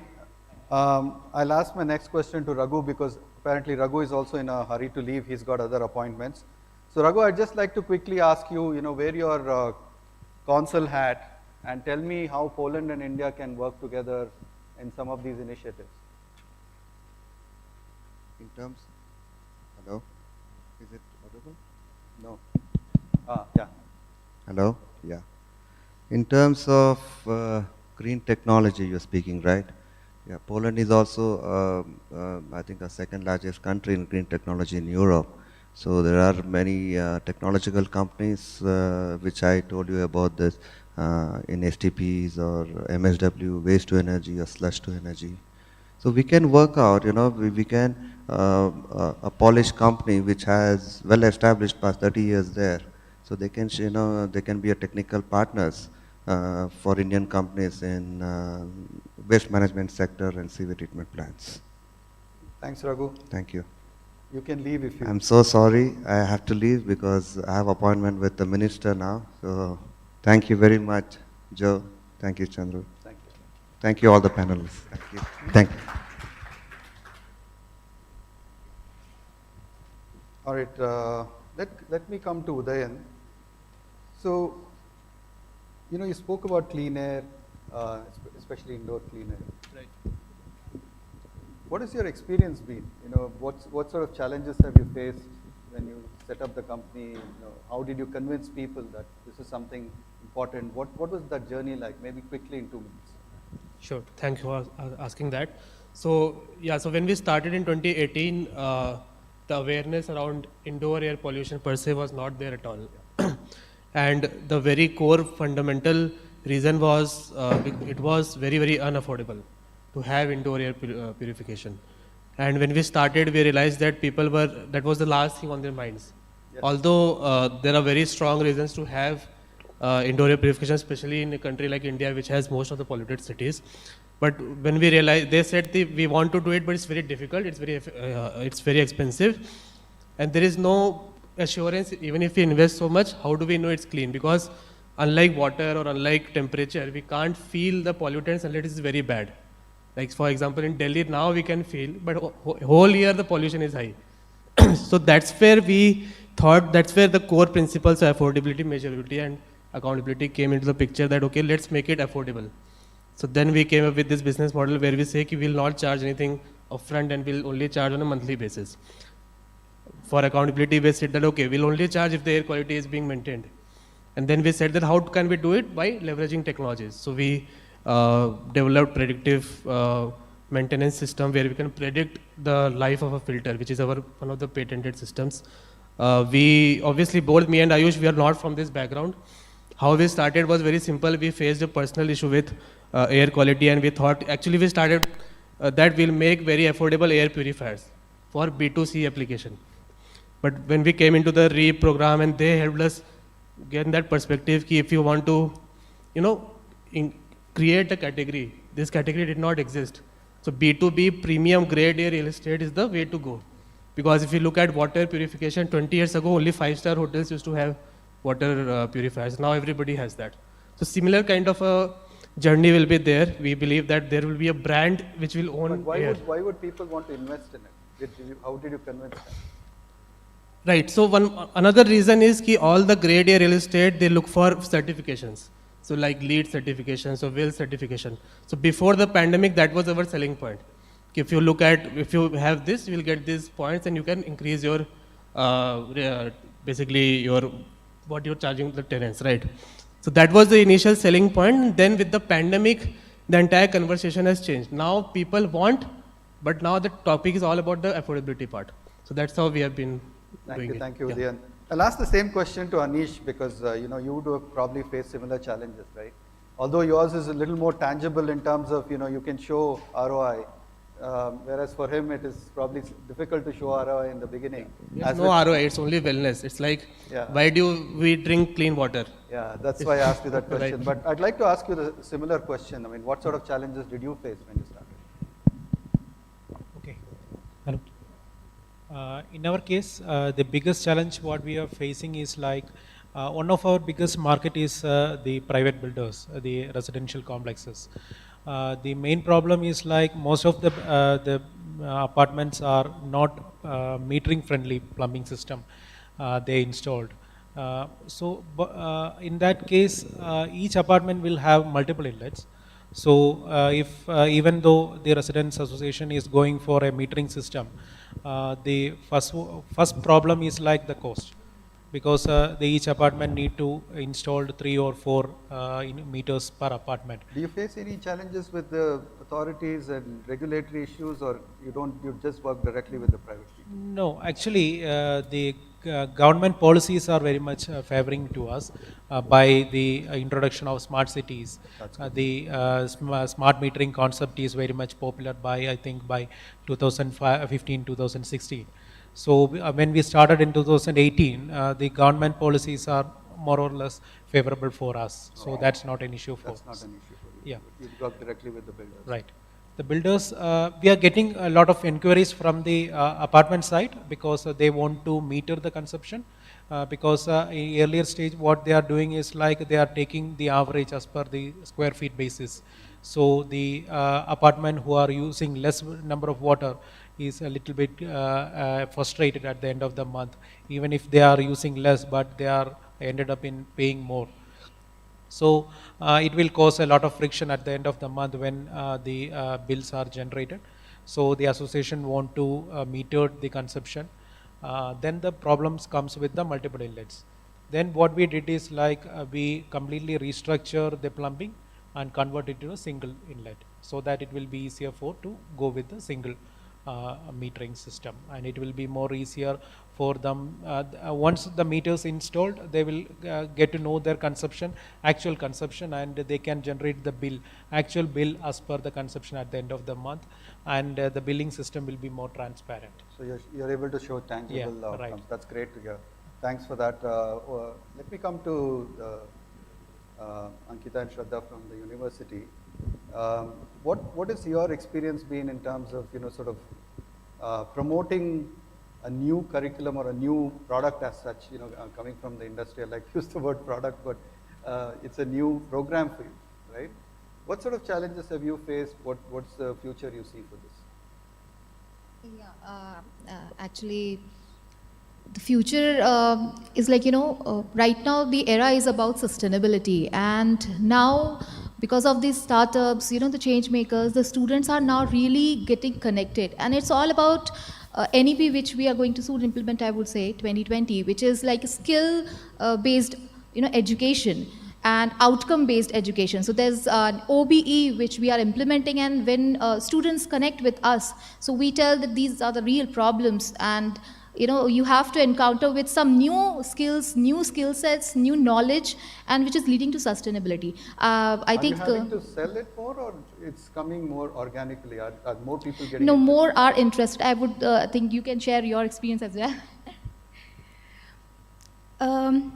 Well, the first thing Indian students ask me is, what are the placements like?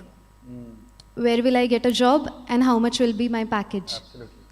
And sustainability is the talk of the town for maybe last 20 years, Kyoto Protocol, as we know, maybe for last 30 years, but has become a major thing in last 5-6 years, something like that. And the demand for labor has not yet been generated in the market. A regular MBA can do the work that an MBA in sustainability management can do, is a perception that is still there in the industry as well as with respect to the students.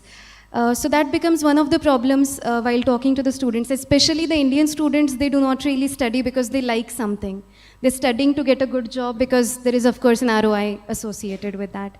So that becomes at times a problem, but despite that, by and large, since we are all talking about this particular issue, there is awareness between a small niche of students, especially those who have worked in industries, who have seen certain issues with respect to the topic, and that is why there is selected number of students who genuinely want to do it, but this is a major problem that I personally faced. Yeah. Thanks, Ankita and Shraddha. In the interest of time, I'll keep moving. Tarun, congratulations on your 100th customer. I know, being an entrepreneur myself, I know it's a big deal. Congratulations. So what is, maybe quickly in 2 minutes, if you can share, how did you come up with this idea? What drove you to, I think you kind of shared that a little bit, but yeah. What I would really like to understand is, what really caused this, right? Where did that trigger come from?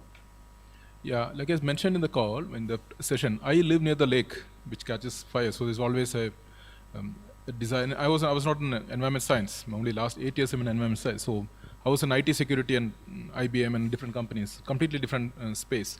But this is a burning issue and we have to do something about it. And my own community was letting water to the lake, like every community.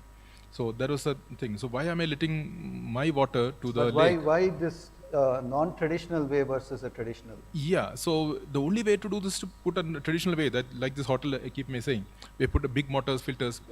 Association on apartment cannot, the residence community cannot afford to put a complex machinery, and we are sure it will not work for more than 6 months. So that's how we started working on this solution, and there are solutions available. It's like we improved a little bit, and we got a lot of help from Biomimicry Institute based out of U.S. Montana. So they are the technical collaborators. A lot of help from how do you copy a cow stomach, how to replicate. So a lot of technical mentoring came from them. Brigade Reap is a business partner. So they really got a lot of how do you scale up a startup. So that lots of business mentoring came from them. So that's how we put together and focus, very deep focus. We do only STPs, not rain to harvest, anything else. Just be at it for 1,000 days and yeah, that's what it helped. Awesome. No, that's a great story what you shared. I think congratulations and all the best. Thank you.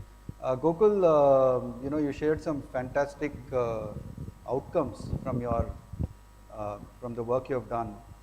That was really phenomenal to hear. I'll ask you the same question again. I mean, what was it like when you started? Again, yours is a little bit of a, I don't know what's going on. How do you show me ROI? How do you show me tangible results? When you started, what was the journey like? So I started this as part of my academic project. By the way, I'm a 2016 passed out engineer. So it's a little bit of challenging than others' challenges because I don't have any work experience, neither the entrepreneurship experience. So I started this as part of my academic project. Later, I worked as a research associate in IIT Madras and started looking at these energy signatures, breaking down into what equipment, how the patterns generate, understand the nitty-gritty of that. And later, that point of time, I was working for Amazon as a cybersecurity engineer. And the job didn't keep my brains feed. So I thought like, let's take a break and we'll start figuring out this research much more. Until 2019, we were working into this energy signatures, and that is the point where I believe that the product is commercially able to sold. And then we came across this Fortis and Manipal, which gave us this case studies, and then that's the flight we had taken. Okay, thanks. All right, in the interest of time, we will not take too many questions, maybe one or two, and it has to be a question. We will not entertain any comments because of the time, but if there is a question, burning question you want to ask any of the panel members, yes. Please raise your hand and let us know who you are and ask that question quickly. Yes. Maybe one or two. Plus, another thing, we will squeeze out the coffee break now. Coffee is always available just there. You can bring it and come. We'll have coffee break in the end. So, so immediately we start the next session. So in case your question has not yet reached your, you've not yet formed it, you have time. All these guys will be here for coffee in the end, so you can catch them. Can I suggest all of you to come forward to take a group picture? By then, if somebody comes up for a question, yes. Otherwise, we will. Before that, I just wanted to say, I wanted to give Jose a standing ovation for what he's created. I think, in my mind, it's something. It's visionary in many ways, right? This is a burning issue. To create something during these times, pandemic times, during difficult times, to create something like this. Many of us are enjoying being back in the conference and in a space like this, right? You deserve a big round of applause. Thank you. Thank you. Picture of the panel. So we will be sharing all these on LinkedIn and so on. So please tag and talk about it, and people will reach out directly online. Yeah, one more. Maybe Vipka also can join. Yes. So now, immediately after this, we move to the next panel. So if there are the speakers who have come physically, 3 of them are joining us online. Please give your PPT. I think Nehar has already given, and if somebody else is there, you can give your PPT there. Come, Vipka, you can join with the hoof. Yeah, come. Just make little space. Yes. Okay. I think this panel has the most number of women, I think. Okay. So good. Big round of applause for that. Thank you, guys. And thank you also to Kush, who was joining us digitally. And Thank you, especially all of you who stayed back. I know Bangalore traffic is scary, you want to go back fast. That's why I removed coffee break and have it in the end. Okay, thank you. And we now move to the next panel. Over to Jan. And Jan, you can introduce the first speaker. I think all of them, all the three are online, my friend?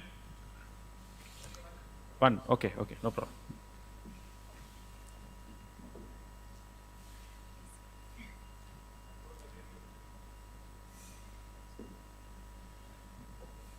So, Chandra, you were saying Joe was doing something to you. That's something different to me. Because we are running the last panel for the conference, and for that one, it's about health. And actually, if it's about health, it's about our body. So please, everybody, stand up for a moment right now. Just get up, just get up. Get your hands up and shake them for a moment. Get your energy. Get your energy, get them shaking, shaking, shaking, shaking, shaking. Get your hands down on the knees, yeah, clapping, clapping, clapping, clapping. And give now the speaker a big applause. Here they are, they're about health. Give them a hand, yeah. And what we're doing now, we're going now live over to Denmark, which is beautiful. That's 10:45 something in the morning there. So she must be wide awake. And this lady is coming from Novo Nordisk, and she's the vice president there. And there's a beautiful promise they're giving.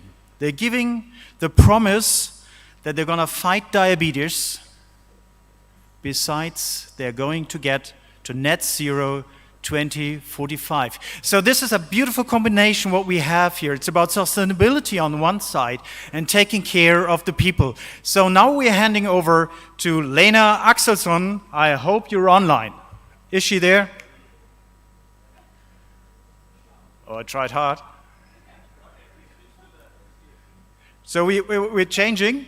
Okay, back from Denmark, going down to India. Well, here we're in India back again. So you matched that on the map, you know, just a little travel. We didn't use a spaceship for that. No, we used our brains. And we're handing over to HDFC. HDFC is actually a life insurance. And I always wondered, what can a life insurance do? Can it insure my life? Can it make it sure for me? Sure that I will survive? Well, we're going to dig into the database there, and we want to welcome here Anand Mahaligan from HDFC Life. Is he here? At least this picture? Hi, yeah, I'm there. Welcome. So tell us about HDFC Life. What's it got to do with data labs there?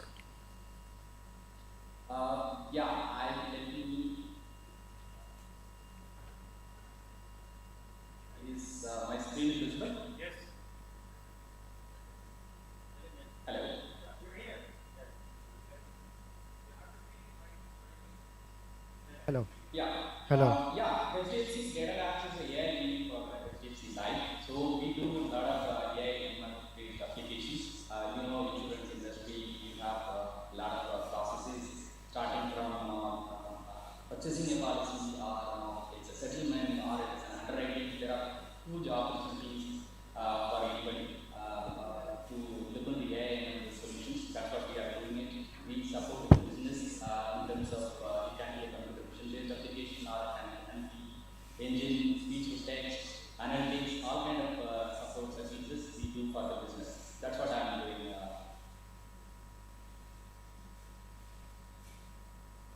Hello. Yes. Can we just show it on the slideshow mode, please? Yeah, thank you. Hope the presentation is visible. Yes, it is visible, sir.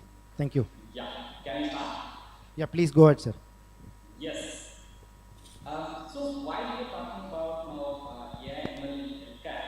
Because if you look at the entire world data, it is 30% among the whole data. It belongs to the healthcare industry. If you look at a person, a particular patient, it takes average around 80 billion data just to look at the EMR application and simple other X-rays and all together. It takes 80. Just imagine what kind of data volume for the overall patient across the group, the multiple institutions, the HIS, LIS, EMR, HR, all the applications together. That's where it becomes important for AI to start thinking about AI-based solutions in healthcare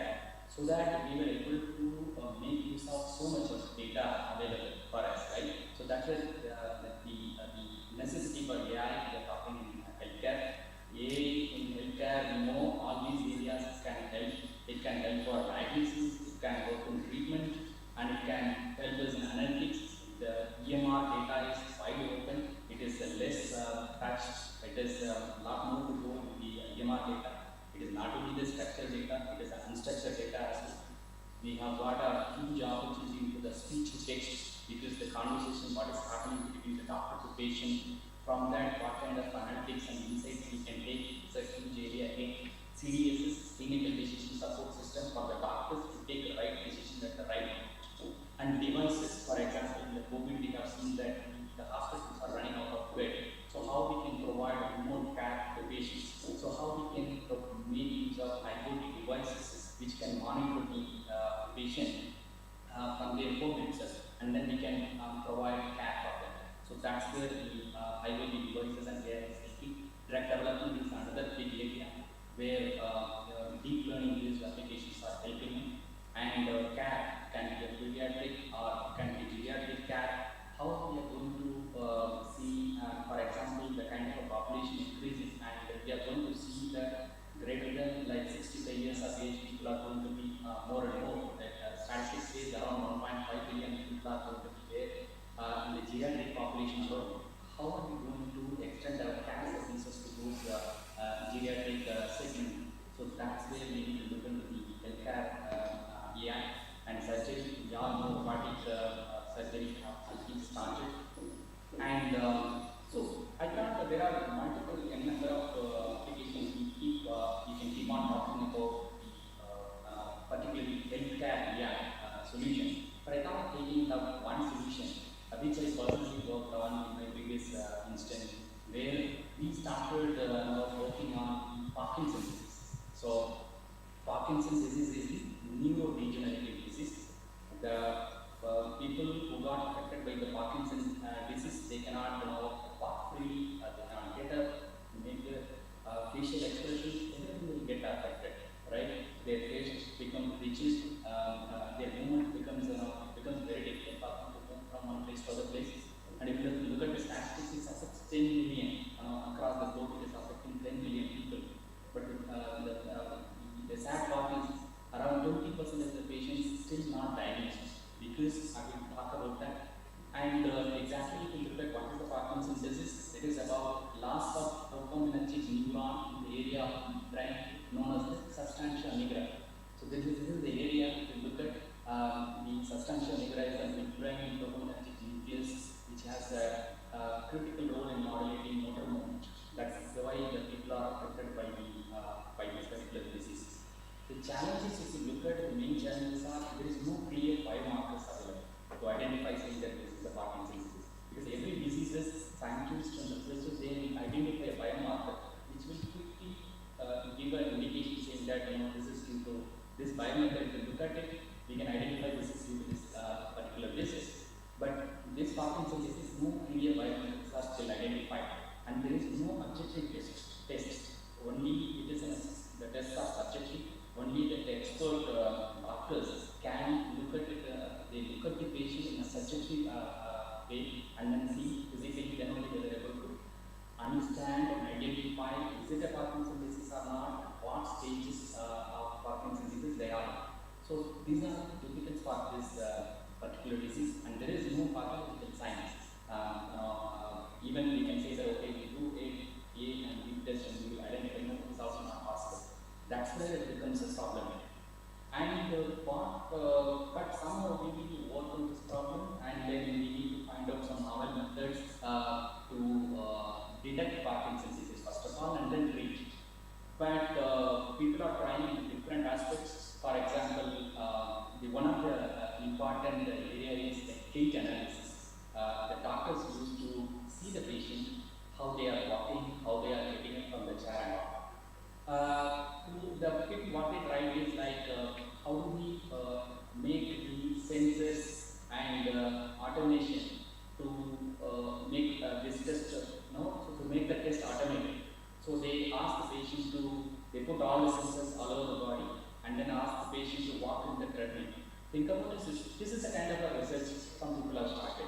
Think about a situation where the patient is already struggling with the Parkinson's disease. They are not able to get up and walk freely. And when we put all the senses together and then ask them to walk in the treadmill, it becomes still more difficult.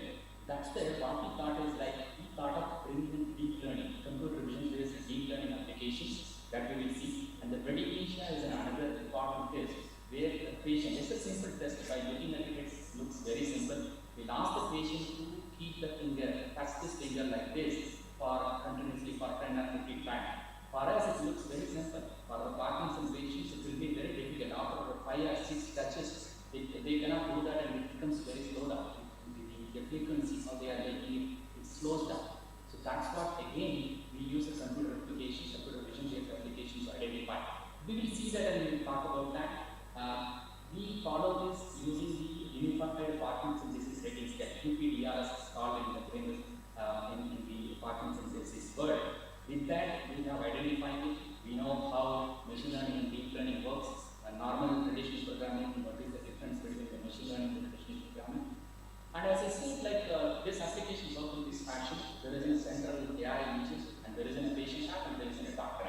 We ask the patient to record a video of the patient and then submit. That's it. And then it goes to the centralized AI engine, and then it does all the calculation and analysis and provides the detailed result.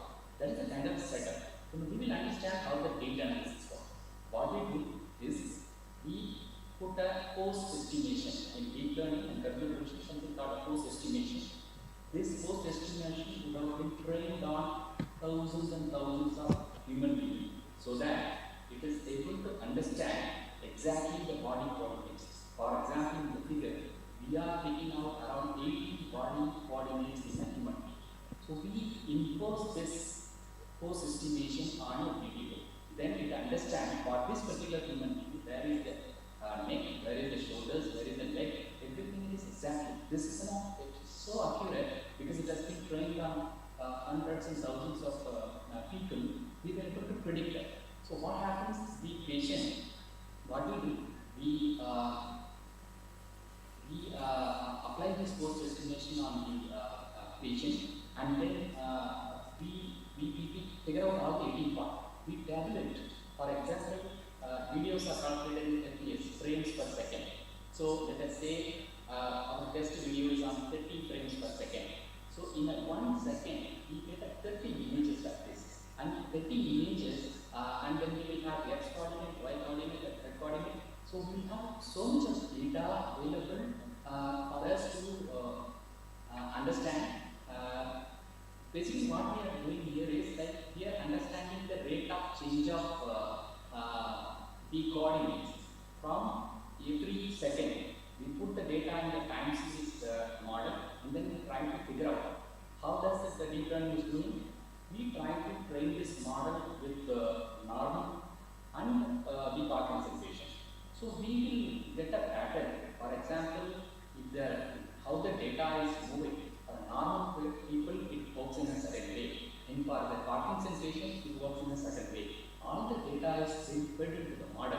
We get finally all the images are converted into vectors, and vector is fed into the deep learning model, and then finally we will get the probability score of a particular patient. Then we will understand whether this person is having a Parkinson's disease or not. This is using just the gait analysis. Similarly, we can use this. This is the method what I was explaining. We need to ask the patient to just walk forward for 25 feet and then reverse for 25 feet. By that, and then the video is taken. On that video, we are applying those estimations. From that, we extract the body coordinate. The body coordinate is fed into the deep learning system, and then we are ready. This is one method, and the prediction is another method. Earlier, people, as I said, like people try to do the sensors. See, here we are doing a sensors and then try to do that. But this model was again not that accurate. So what we did, we apply our human force estimation every hand force estimation we started applying it. So it understands where is the exact point figure, that is the thumb figure. Within thumb figure, we are putting 4 or 5 points here.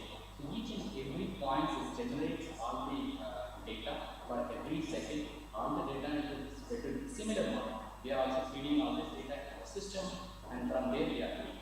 What we do, what we help the doctor is, because it should not become a black box saying that, oh, I get some information from the deep learning system saying that this person is Parkinson's.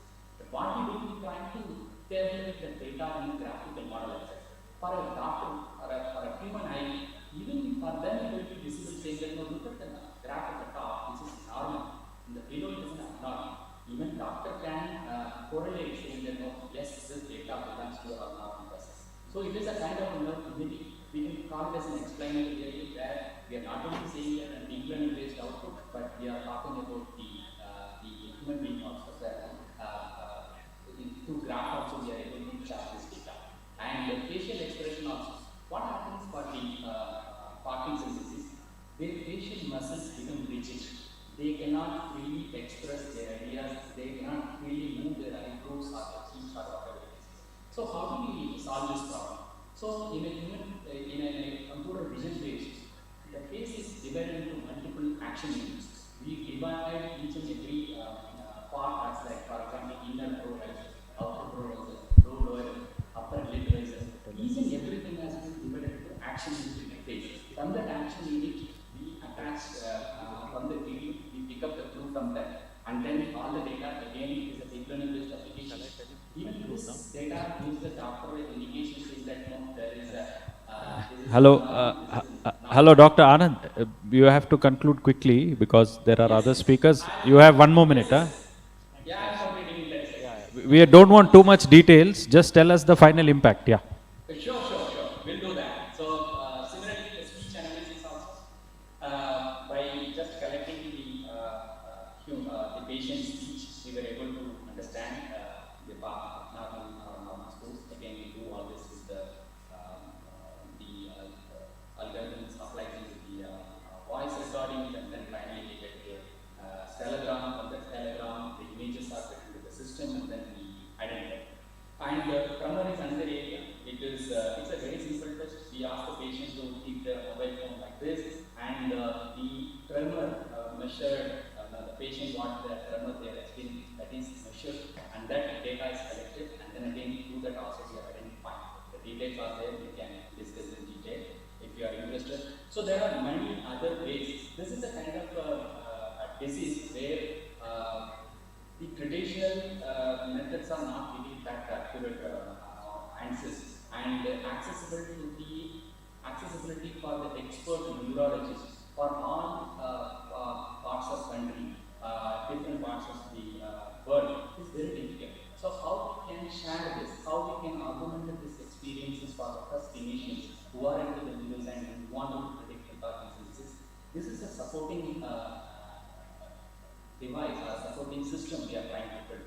So I just want to quote Dr. P.P. Lee, who is the pioneer in the healthcare area. She always says that healthcare area is not to automate, but it is to augment.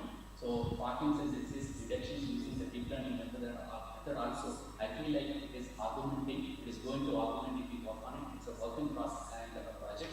So not more to do to bring into the production channel. But this in future I'm sure like such applications will come and that will help the neurologists to quickly detect Parkinson's disease patients.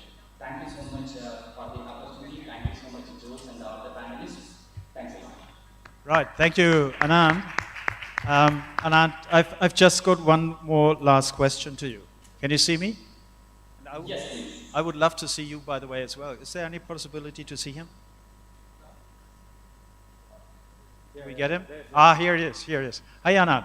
Oh, good to see you now. Now I see you. I just tapped into my prefrontal cortex, which is here in the front, and I've got only 4 spaces free here, only 4. So give me 4 future aspects for AI in the pocket for the doctor. 4. Okay. What is drug development? Right? We are going to, it is because it is taking 10 years. We need to, by getting AI into the drug development, we can definitely bring down number of years from 10 to, let us say, 3 years or 4 years. It will be a huge cost saving, and it is a quick solution. We have seen the COVID problem, right? So any this kind of pandemic or any other life-taking diseases are coming in, how quickly we can get the tablets and medicines. So that's the AI. And I can see the AR, VR, the argument, the AR, VR is another area where we can make the healthcare professional to understand the human body in a very clear way. Okay. The kind of operations how they do, that is another AR, VR, I can say. And this kind of cancer is we have seen how to get medicines for cancer. That is one of the long waiting questions across globe people are waiting for. And the radiology is another big area. We can find out how quickly we can diagnose. Because again, like how doctors and nurses are limited in number, the expert radiologists are very limited in number. So when we apply AI-based algorithms in radiology, we can find out a lot of diseases so quickly and so effortlessly. Excellent. Thank you, Anand. Give him a hand from here, from the TIA Summit, the perspective of AI in the doctor's pocket. Thank you very much. We're handing over now, well, now I've got the choice of 2 actually, which is beautiful. And Solomon, I would like to first get the lady in, if that's okay for you. Ladies first. Can we? Absolutely. Can we get? Okay. So this is Lene from Nordisk, and I was already getting you an applause before. So maybe one more hand for Lene from Denmark. And I just learned she's not in Denmark at the moment. She's somewhere stuck in the traffic or couldn't come over here. So Lene, your question is how to fight diabetes on one side. And the other thing, what I read in your website is that at the same time, while you're fighting serious diseases, you're bringing down the CO2 emissions to net zero 2045. So that's a perfect match. So Lene, let's dig into Nordisk and what you can offer for this sustainable future. Thank you very much. Give Lene a hand.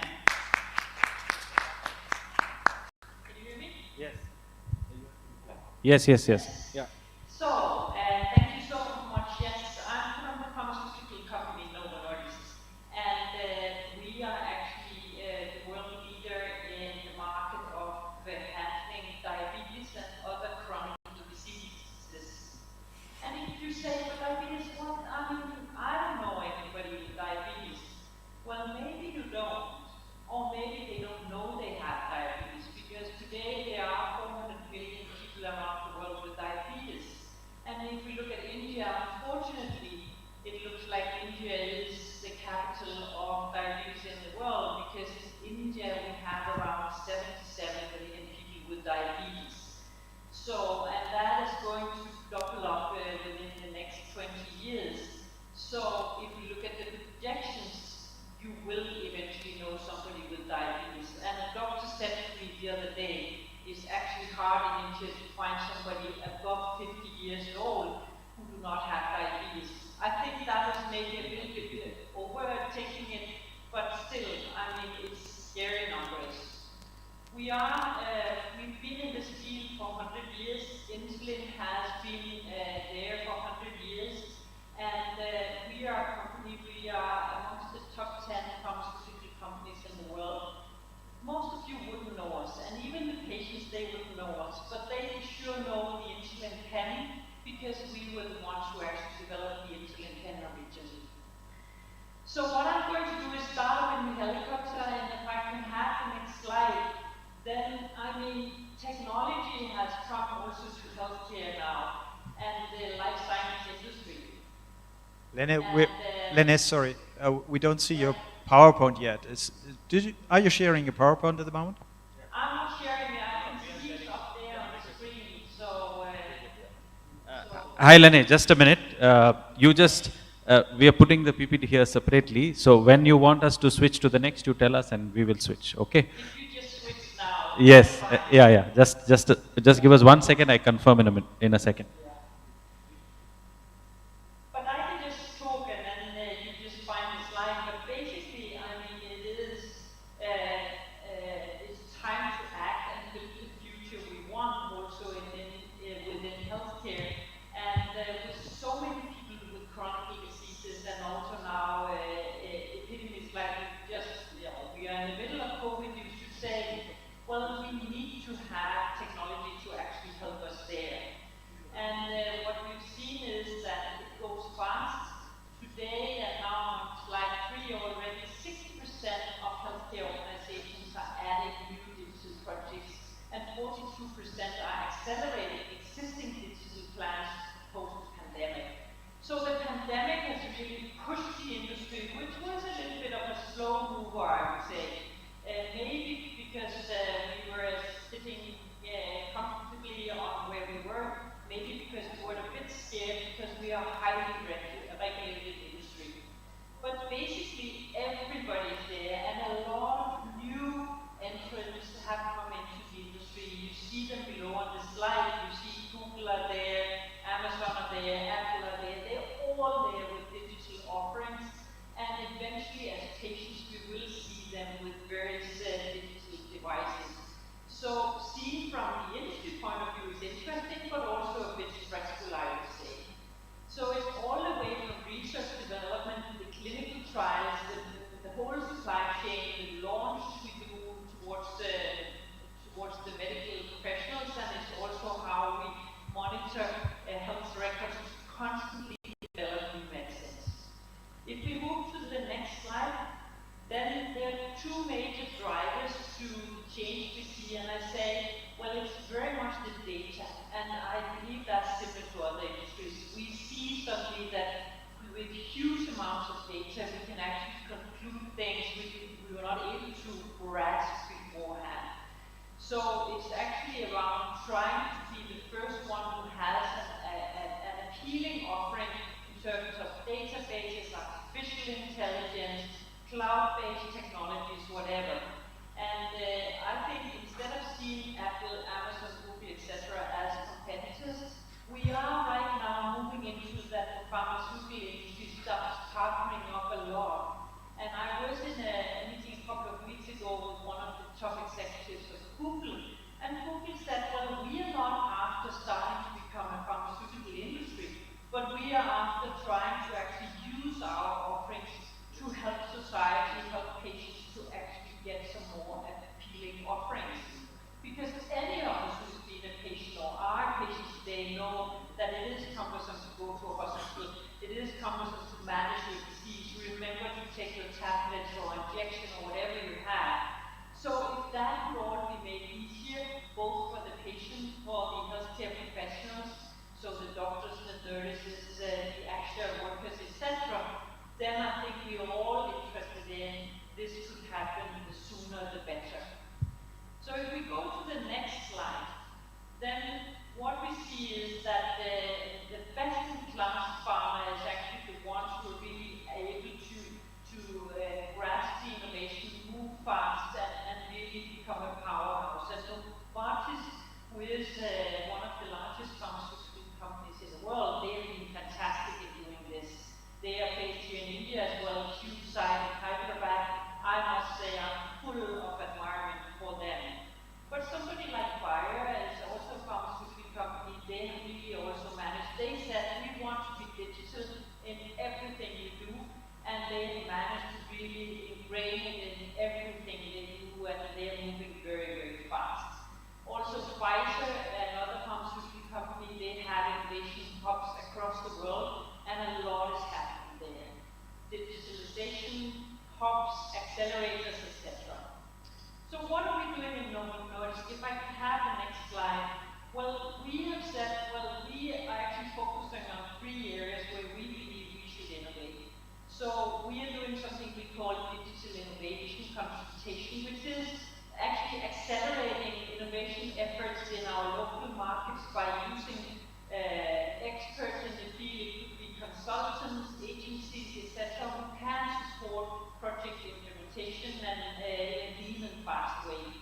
Then we're also doing open innovation, where we work a lot with startups. And here in Bangalore, where I'm sitting, and I'm actually right now in Whitefield because I had a big meeting here, and with the traffic in Bangalore, I couldn't rely on moving to your place, even though I would have loved being there in person. But what we're doing is we're working with startups. We are now in the 3rd wave of working with startups. We've been there for 1.5 years. We've been working on this, still learning a lot, still failing, still learning again, but also being successful with startups, not only Indian startups, but also startups from Israel, from the U.S, etc. And we keep, learning a lot and keep becoming more digital, both in local processes, but also in global processes. It could be simple things like how to do a very fast, innovative market research, how to do collection of questionnaires. It could be how do we actually become better at collaborating with our suppliers. Things like that we're trying to put out to the startups so they can actually help us in thinking differently like we would already do. And then moonshots, which is actually looking beyond, that's done from our headquarters, but it's very much how can we transform our business into the future, because we don't know how society is going to deal with diabetes in the future, but we for sure know that there need to be some really disrupting technologies that need to help, because otherwise nobody will be able to deal with just one of these cardiovascular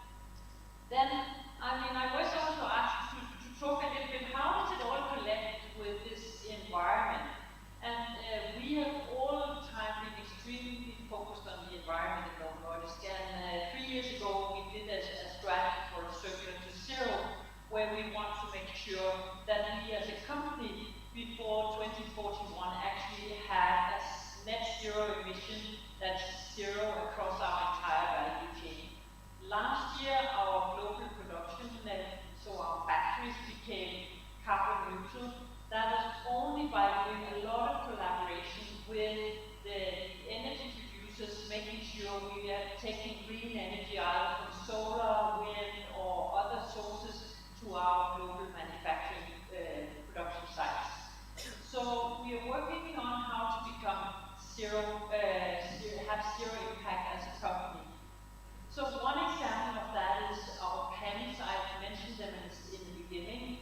These pens actually are disposed when they're used. And the thing is, how can you actually reuse this? Because it's a mix of medicine, pens, metal, and it's a rather advanced process.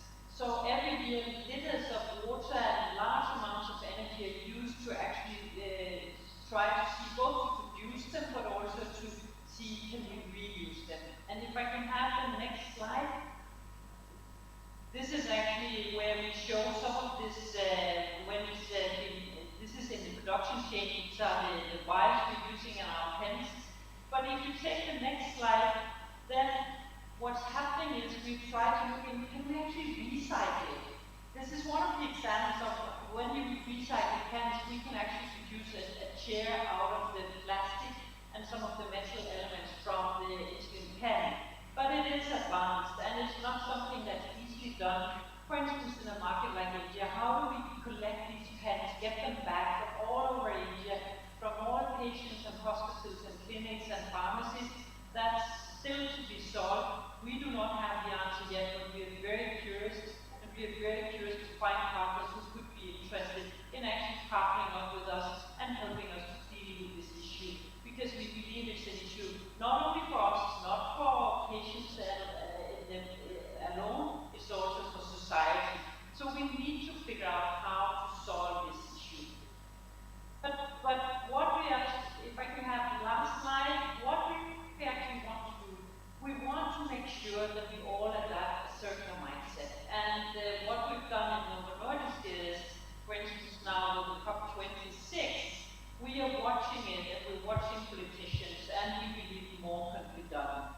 So right now, last year we announced we are now collaborating with our biggest suppliers to make them neutral as well. And this year, after COP26, we actually announced we are now partnering up with some of the other large pharmaceutical companies to try to figure out what role do we want to take, how can we collaborate to actually have an even more circular mindset, and what can be done for the whole supply chain in the pharmaceutical industry, but also towards the whole healthcare system and society at large. So we believe that not only should politicians, not only should we as individuals, but also businesses need to take up this, and a lot of great businesses are already taking up this responsibility in India. I'm so impressed, but more can be done, and we need to be even faster. So with those words, I'd like to end my presentation, and thank you for the opportunity to present to you. I hope you got a little bit of insight into the pharmaceutical industry, diabetes, and a circular mindset. Thank you, Lena, for sharing all this thought. There's one last question I have to you. The question is, Lena, I saw these advertisements from NEOM. You're familiar with NEOM? No. Okay, NEOM is a totally new planned city right at the Red Sea, and what they're promising is you're getting a digital twin. A digital twin of yourself. What's your perspective on that?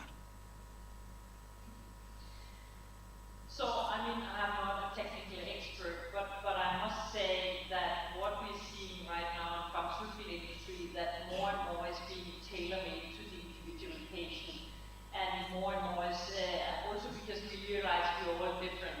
So getting a digital twin, well, if that can solve anything and still keep us as individuals, I mean, I think we should give it a try.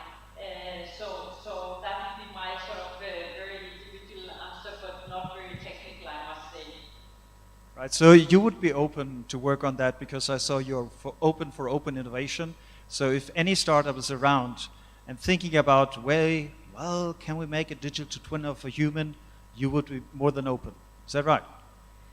So you saw we had actually one of our focus areas is this moonshot. So I mean, any great ideas, we are open to it, and it's all new to us as well. But we believe that we need to partner up to solve some of the issues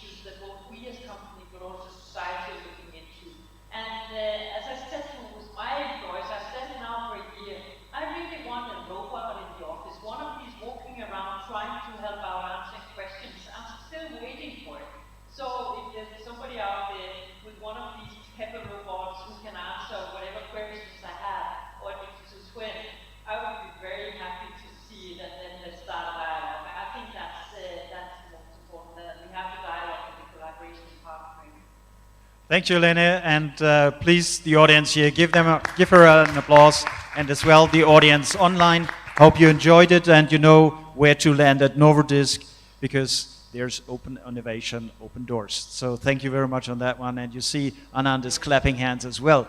Now we are handing over to Solomon. Solomon, your claim, as far as I could read, is healthcare with mind. I was always hoping that someone who is taking care of my health is doing it with mind. So what's different on yours? Give Solomon a hand for a big applause and dive into AI and trias. Thank you very much. Yours. Thanks, Simon. So I'm unable to resist my deck, so probably need to make it a post so I can make the presentation and then speak along with that. That's fine. Yeah, that's fine. So we can click along again here from that side. You want to share it directly on the screen? Yeah. Okay, perfect. Okay, got it.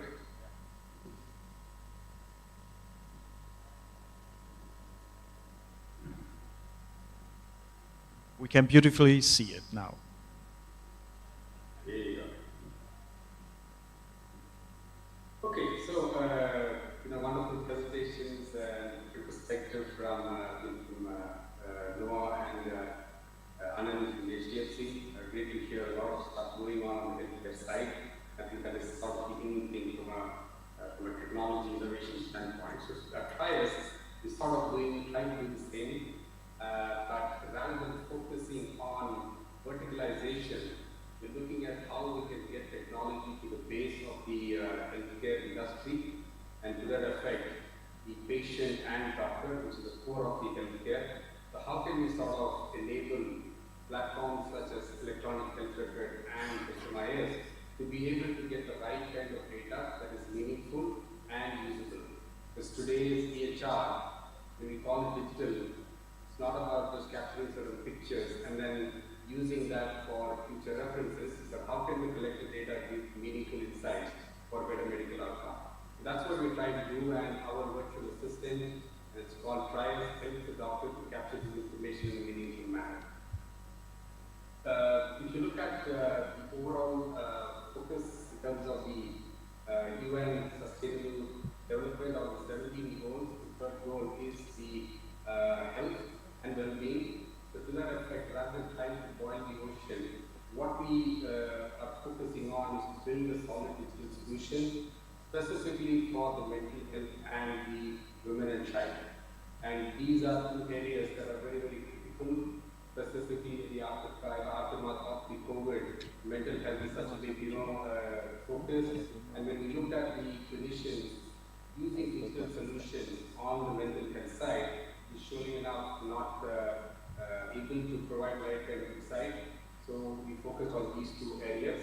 And coming back home, look at the National Digital Health Mission, which was rechristened as the Ayushman Bharat Digital Mission, really focuses and provides the emphasis that for us to build the right kind of health infrastructure and enable better outcomes, both on the clinician side as well as the patient side, you need to have the right kind of infrastructure at the base level. And that's what we're trying to do, both in terms of getting the electronic health record from a doctor standpoint, as well as the patient record for the patients. And if you look at the broad essence of the healthcare ecosystem, it all starts with a person being unwell, and then they end up taking medication or some tests provided by the doctor. Now, unless and until this simple ecosystem or the base structure is sophisticated in terms of digitization, then the aspects of all of the AI that we're hearing on the virtualization sort of depends on not population data, but really sample data, and then the insight that it might give may not be really, foolproof, and the impact getting created. So what we said was our platform essentially needs to focus on the base, which is the doctor's office, and our base platform has a patient app, we have a doctor app, and then we have an electronic health record, which is built with this virtual assistant. So if you look at the broad health place that we're talking about, we're focusing right now on three broad areas. The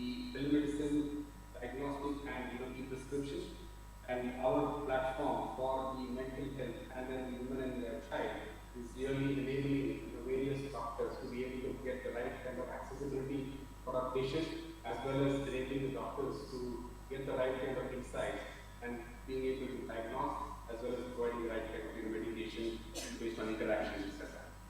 So deep diving on the mental health, which is where I like to focus upon, is you look at the market size, very, very large, based on substance abuse, which are specifically focused on disorders, bipolar, anxieties, depression. And again, this issue is not focused on a particular age.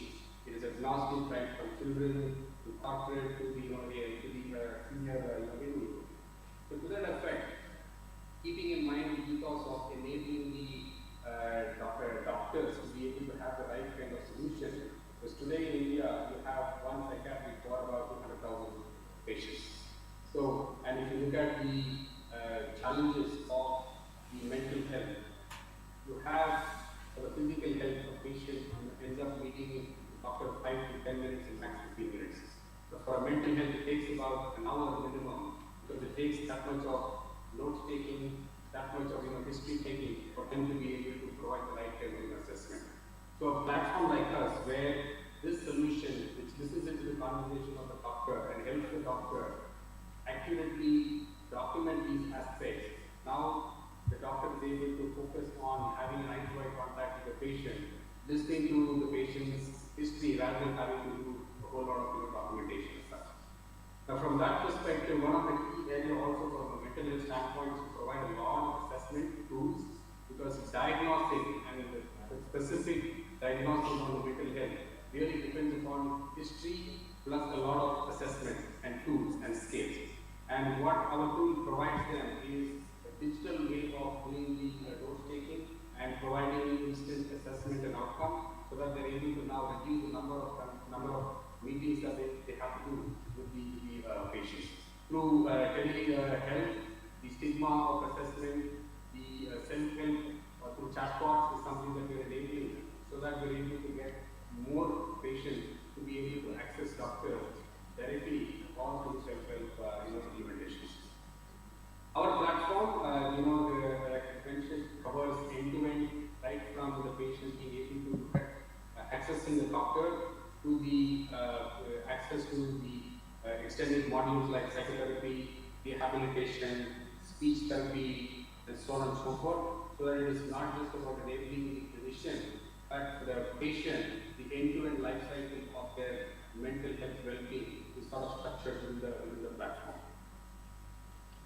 And we have seen over the last 5-6 months of implementation with various clinicians, there is an impact of close to 50% of time reducing on their note taking. They feel much secure in terms of the data, because initially in the past used to do a lot of note taking, bunch of papers that they used to use, sometimes getting lost, patients coming after multiple years, having to take care of those accessibility of those information are quite rare. So from that perspective, the platform that we have is quite intuitive and enables the doctor not only save time but also have the record in the right kind of storage platforms.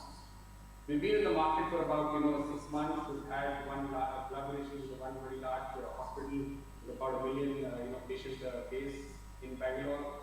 We have a collaboration with one large pharma company for specializing on the infertility, again based on the women and child, like I mentioned. So we institutionalized for about 60 centers of IVF across India. We have 2 NGOs. One of the key aspects specifically in India, 3/4 of the population is in the rural areas. So for us to have access to providing the impact, we need to go to the NGOs. And I talked about one of the big impact that we've created in North Karnataka for the women and child. On the mental health, we have a collaboration in Kerala, where we provided our platform for them to be able to reach out to much more needy patients across Kerala. So just a simple snapshot, the power of data. We have one of this NGO which goes very, very deep inside in rural areas in a mobile van and provide medication. And through our platform now, they're able to structure, they're able to capture the right kind of data, get the right kind of vitals of children, and now focus on specific interventions for needy children, as against blanketly providing interventions across all of the children as well. So clearly, we see that enabling digital solution, which is easy to use by the clinician at the core of or the base of the healthcare system, not only enables to collect a huge amount of data, but that provides insights like what Dr. Anand was mentioning, to providing AI-based intervention using these kind of data is going to be the future, right? We are excited to be as part of this big bet. We raised funds with one round of fund, and we were able to provide the MVP, and in fact, close to about 100 plus doctors. We are raising the second round for us to be able to scale up, in the next year and a half, as such. A team of people, small team of technology intervention. Dr. Manikam, who basically is a brainchild for the mental health, very well known across India as well as in the globe, is providing, working along with technology enthusiasts to build the right kind of platform for the mental health professionals. That's basically briefly about the interventions and public health here. Well, Solomon, thank you very much, and I think he deserves a big applause. Thank you, Solomon, for that. And actually, maybe you should look on my screen down to the left, because I see Lena there, and they've got a moonshot section. I think we're talking about a moonshot. You're asking for a second round of investment, so maybe there's something possible. Lena, can Solomon just call you up and check out if there's any possibility to collaborate with you? Yes, he can, for sure. So, but it sounds like it's focused on the mental health, but mental health is unfortunately also very much linked to diabetes. So it could be that even an extension of your reach could be moving towards the other diabetes. So beautiful. Thank you, Lene, for that answer. And while we're talking here in this virtual world, I'm turning over and walking just down the room here, because a man is sitting down there. You might have seen him all around. This is Father Noel. It's bread. It's bread. Yeah. Why did I walk down here? Because there's Father Noel from Don Bosco. And of course, they are very connected to the NGOs there. And I saw on your slide that you're already cooperating. So if anyone wants to reach out to Solomon and to the network of people who are really using these appliances, just get in contact. And Father Noel, you want to say a word about that?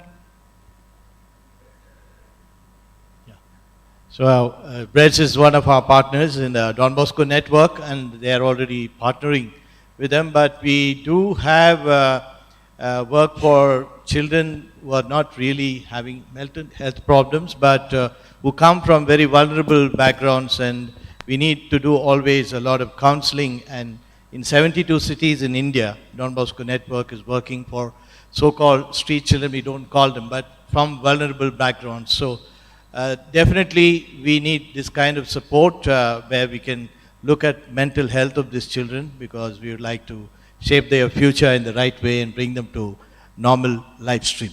So we would like to look at a partnership and collaboration with you sometime. Yeah. Thanks, Father. In fact, the example that I showed about is the relationship, the collaboration that we had with the Don Bosco Breads in North Carolina and then along with Father Joy. So absolutely, we had a good run specifically on getting the children up to mark in terms of their health, but keeping in mind the amount of doctors on the mental health that we have, and use the telemedicine platform that we have. Surely that is something that we can extend as well.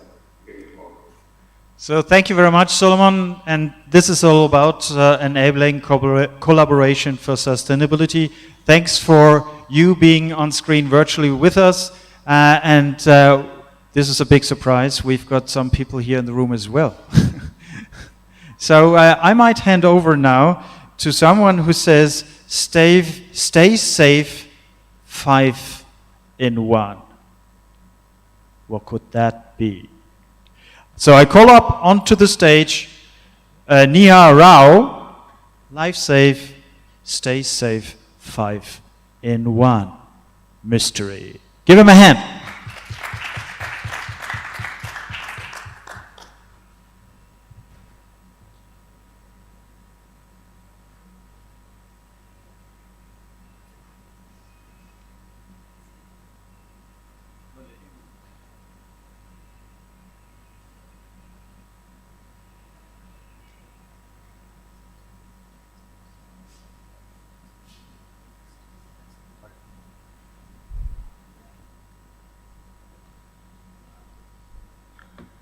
I feel so 2019. I'm the only person here. So it's live safe with 5G. The world has come into the reality of 5G, and we're moving really fast. The world is changing. In 2 years, we've changed so much, and we're looking at changing even quicker, getting more new technology in.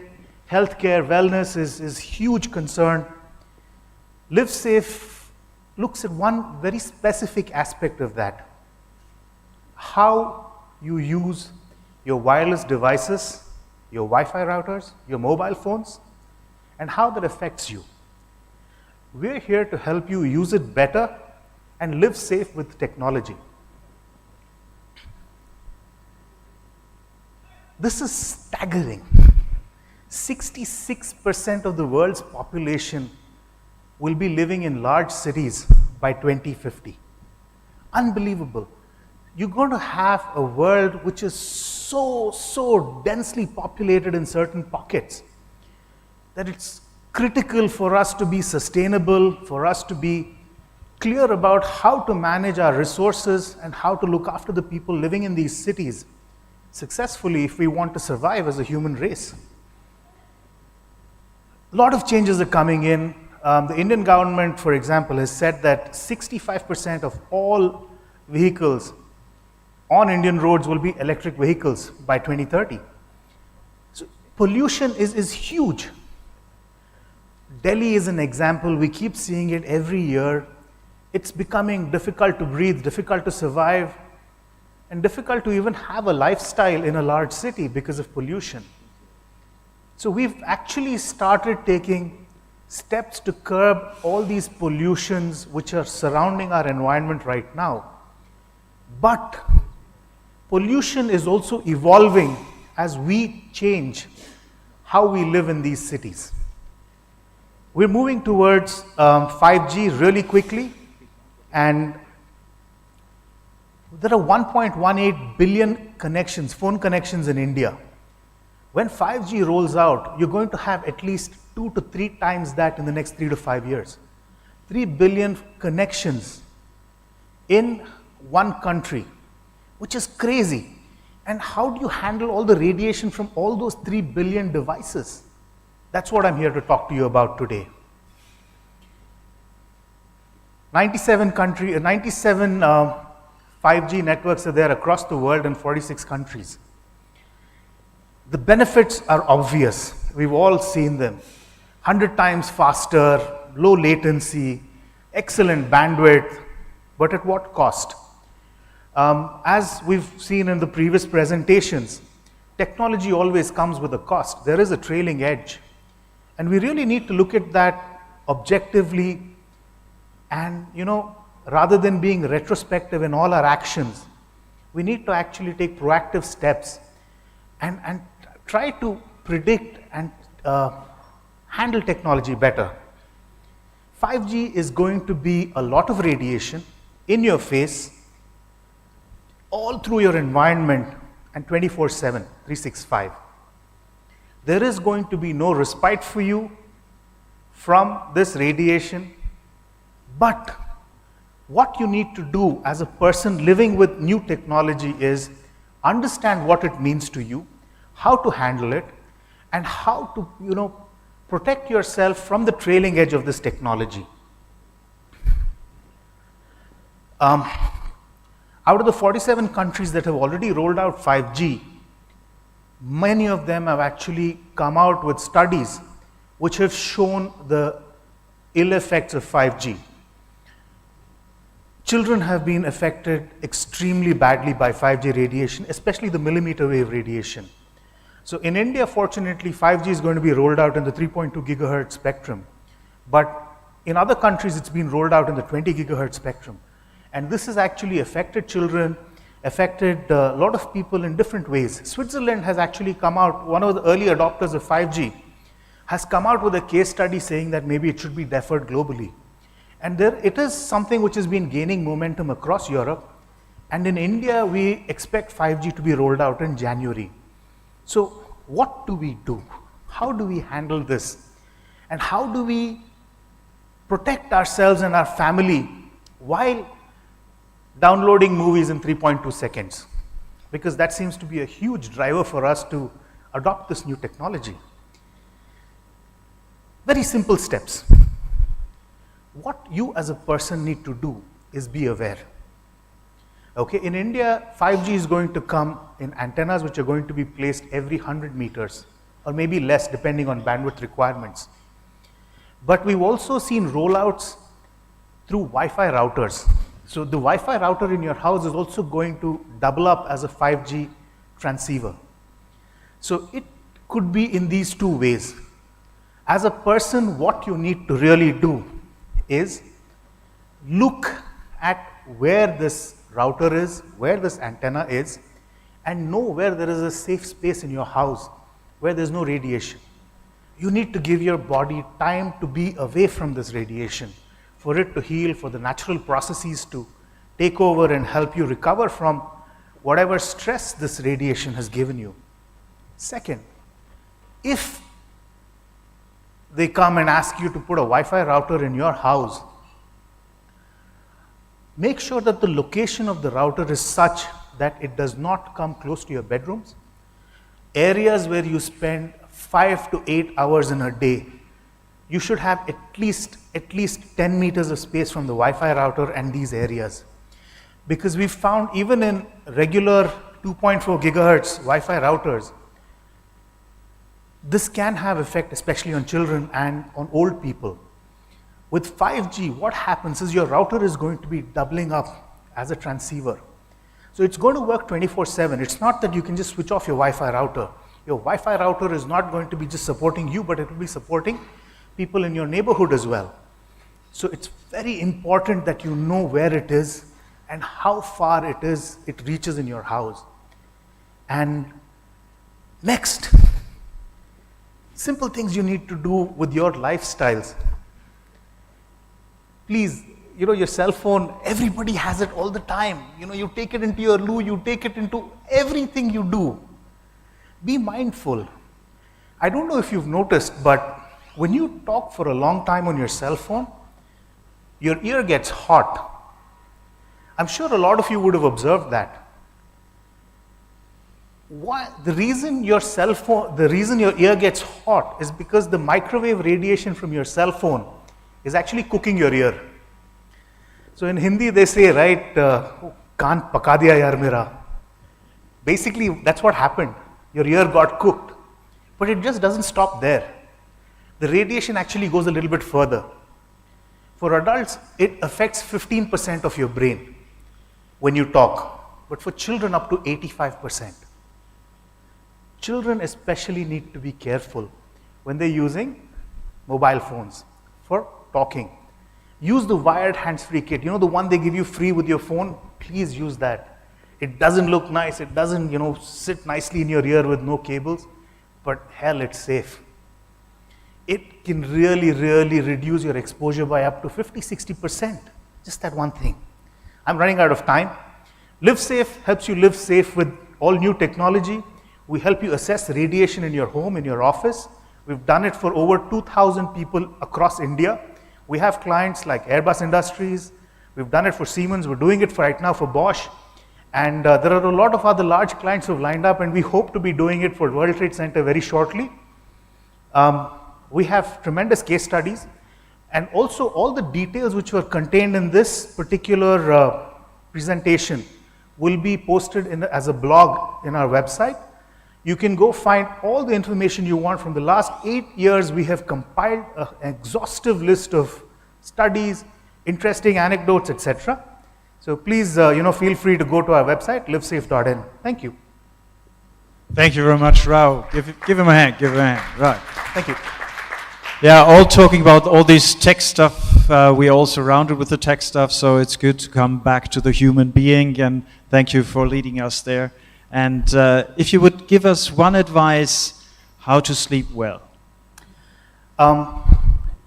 So we found, there are multiple studies which have actually found that the radiation from your mobile phone or your Wi-Fi router disrupts your sleep processes. So the simplest way to sleep well is Keep your wife in your bedroom, keep your mobile phone outside your bedroom, and your Wi-Fi router is the third person, don't ever let it in. Thank you very much for that advice, and I know a lot of more things better to do in a sleeping room than having a smartphone. Thanks again. Right, now. So, we're moving on, and Surya Shankar, is he here? Oh, it's Tesla. I was waiting for Tesla, Elon Musk, by the way, but... No, here. Look at that. Surya Shankar. So it's not here, so we are waiting not for him or not for her. So we continue and move over to a very interesting question. And I was going on the webpage and I thought to myself, because they're offering something called Custo Mirror. Custo Mirror. So what is that all about? So on that one, I want to have Sudhir Shetty, the CEO, on the stage to bring us along what a Custo Mirror could be and what kind of advantage I could get through that. So give him a hand.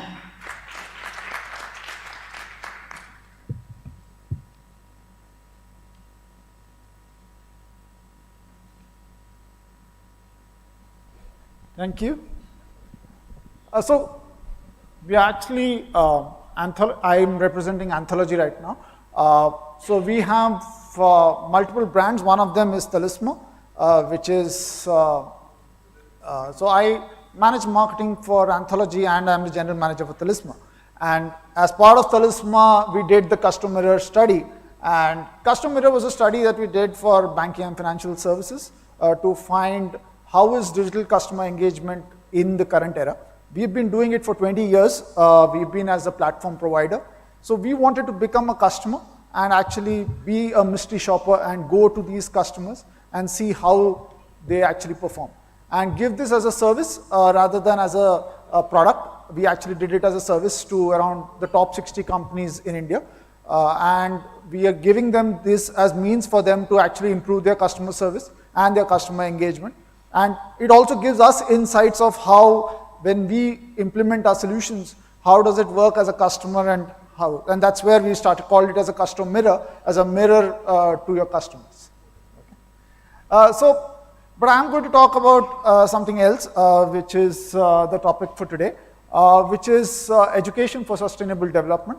So Anthology as a brand has multiple companies. One of them is Talisma, which is a non-education brand. And we recently merged with a company called Blackboard, which is one of the largest learning management solutions in the world. We are there in 80 countries, and what I'm trying to do today is not talk about so much about our product and our solutions, but how in general education is going to make a difference. While many of you talked about the United Nations 2030 agenda, and quality education is one of the key pillars of sustainable development. The key aspects of that is both inclusive and equitable education for all. And for a good quality education, there are 5 key areas. One, what is education going to do in terms of the aims and objectives of your education? The ecology of the education. For far too long, education has been primarily restricted by classrooms, restricted by the 4 areas of a school or an institution. But education can be outside. Can be in a project, can be learning in the environment, learning in physical spaces, much more than just the classrooms. The learning processes, now these have changed because a new generation has come, a generation which is not so used to waiting for classes, waiting for courses to be provided because the information is all over. So the learning processes have changed. And when the learning processes have changed, also the teaching processes also have to match up with it. And finally is the governance and policies part of it, which also have to significantly change. While in India, a lot of them, I think a few from the university spoke about NEP 2020 is a big mantra which is there, which covers a lot of these aspects.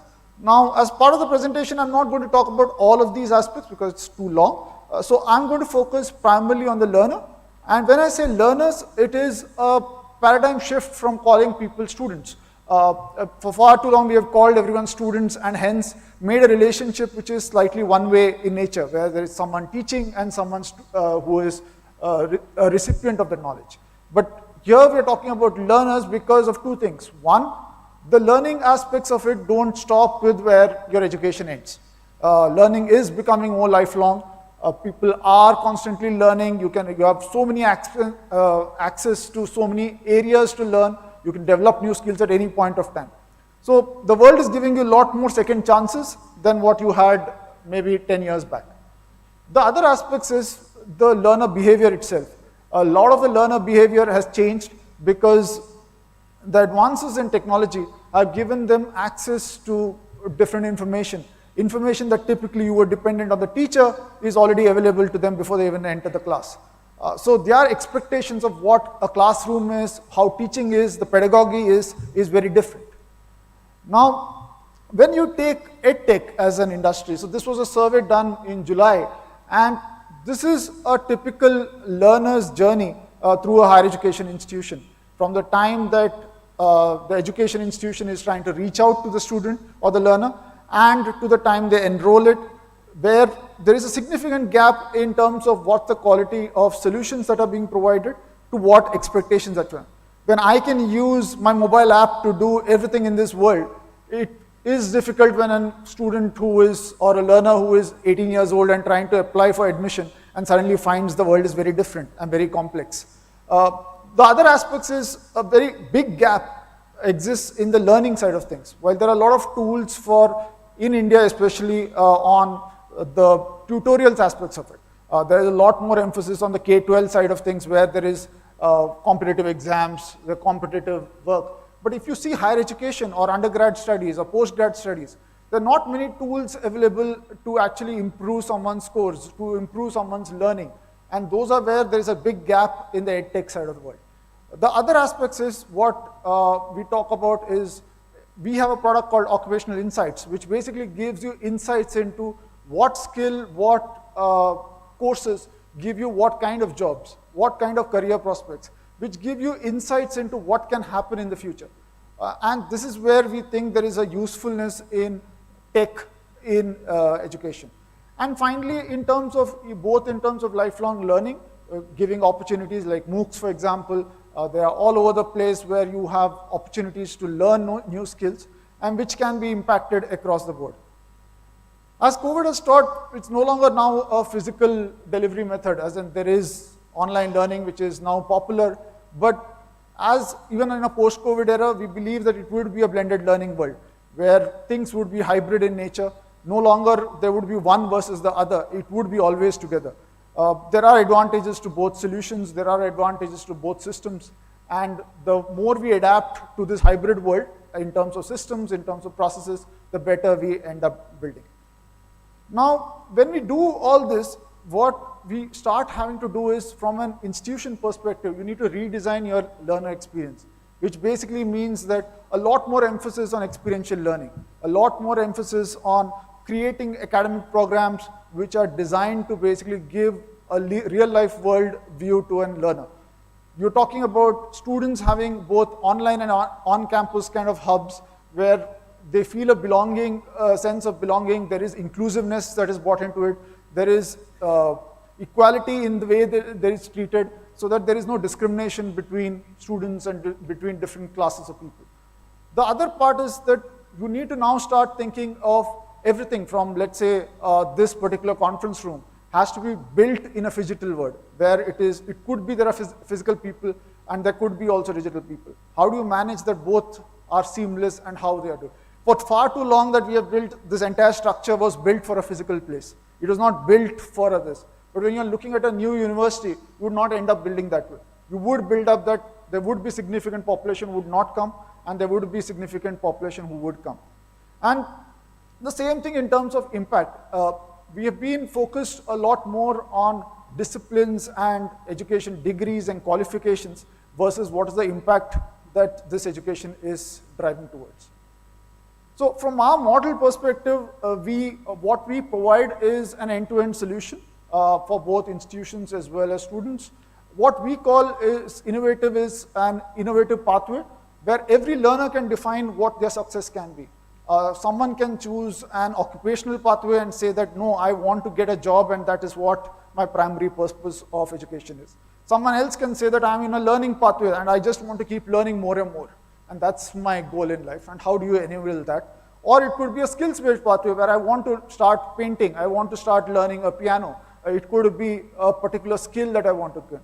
And how do you manage all this in the typical traditional institutional kind of world is what are the challenges that we solve as Anthology. And from a solution, we have multitude of solutions which have all the popular three-letter acronyms like the ERPs, the CRMs, the LMSs, all the solutions that you would need for an institutional success as well as a learner success. And with this, we have a host of customers from the National Skill Development Corporation in India to a large institution to startup institutions, all kinds of customers who are there with us. And we've been in the industry for close to 30 years. And thank you. Thank you very much. Thank you. And sorry for the misleading opening question, sure. But I can see that you were mirroring the customer in the learning journey. So thank you very much. You can see it very clearly. And just one last question to you. I just read this article about that the colleges in the States are getting very afraid. They're getting afraid because the Google certificate seems to be more valuable than anything else, not a traditional college walkthrough. So what would be your advice to colleges like from Don Bosco or somewhere else to answer that question? So the world is moving to a world which is going to be blended in nature. You will expect students to actually pick up skills, whether some would be in your institution, some would be outside. It is in the best interest of the institution to actually enable that and foster that and use that to its advantage rather than disadvantage. The big advantage of a physical institution is also how do you get to collaborate, how do you get the softer aspects of life, which you don't get typically through a course. A course gives you credits, gives you conceptual knowledge, but doesn't give you the softer aspects which are necessary to skill. So you need to blend the two and not necessarily stop or think of that as a competition, but as an enhancement to the education that you provide. Okay, so more focusing on the flipped classroom than the opposite way. Yes. So thank you very much again. Give him a hand for that one, for that insight. Thank you very much. And learning and education is a very much of a core of it. And well, now I go upstairs here because sometimes you have to be safe when the mafia is around. And the mafia is really around here in this room, and I'm more than proud to open up the door now to the sustainability mafia, which is here in the room and maybe takes you around a trip, which is very interesting. And if you want to check out the TED Talks from the Sustainability Mafia are amazing. So give the Sustainability Mafia a hand and maybe online as well. Just clap your hands. Thank you very much.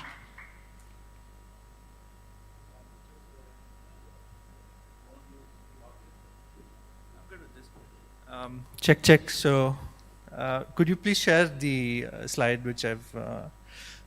thank you for sticking around, and I'm sure there are there are many virtual folks as well. It's good to see some physical ones, and I'm also physical today, so that's good. So let me just talk a little bit about the sustainability mafia. Like, if you are passionate about sustainability and possibly have watched the Godfather movies, you will just get it immediately. So there's a mafia for everything. One could say that there is a mafia which has created the climate change as well of some type. So why not a mafia for sustainability? And this is how it was formed. We have several mafiosos, as we call them, present here and outside as well. I won't name them, but they're there. Thank you, Jose. So a big thank you to TIA and Jose for allowing us to talk a little bit here. So, what is this as mafia? Why did we form? What do we want to do? So on and so forth. So let me just start with the model of why, what, and how, okay? Because we need to start with why. And if we talk about sustainability in cities, everything around me which I use, right, these microphones, the coffee cups, the water, this energy, is if I want to be sustainable as a consumer, I need to know how it's produced, right? So the companies which produce these things which we use have to be sustainable for me to be sustainable, right? And so a great deal of systems change needs to happen for people to make sustainability into a default choice. And next slide, please. What we feel is that it doesn't, just like it takes a village to raise a child, it takes, yeah, thank you. It takes an ecosystem to help companies become sustainable.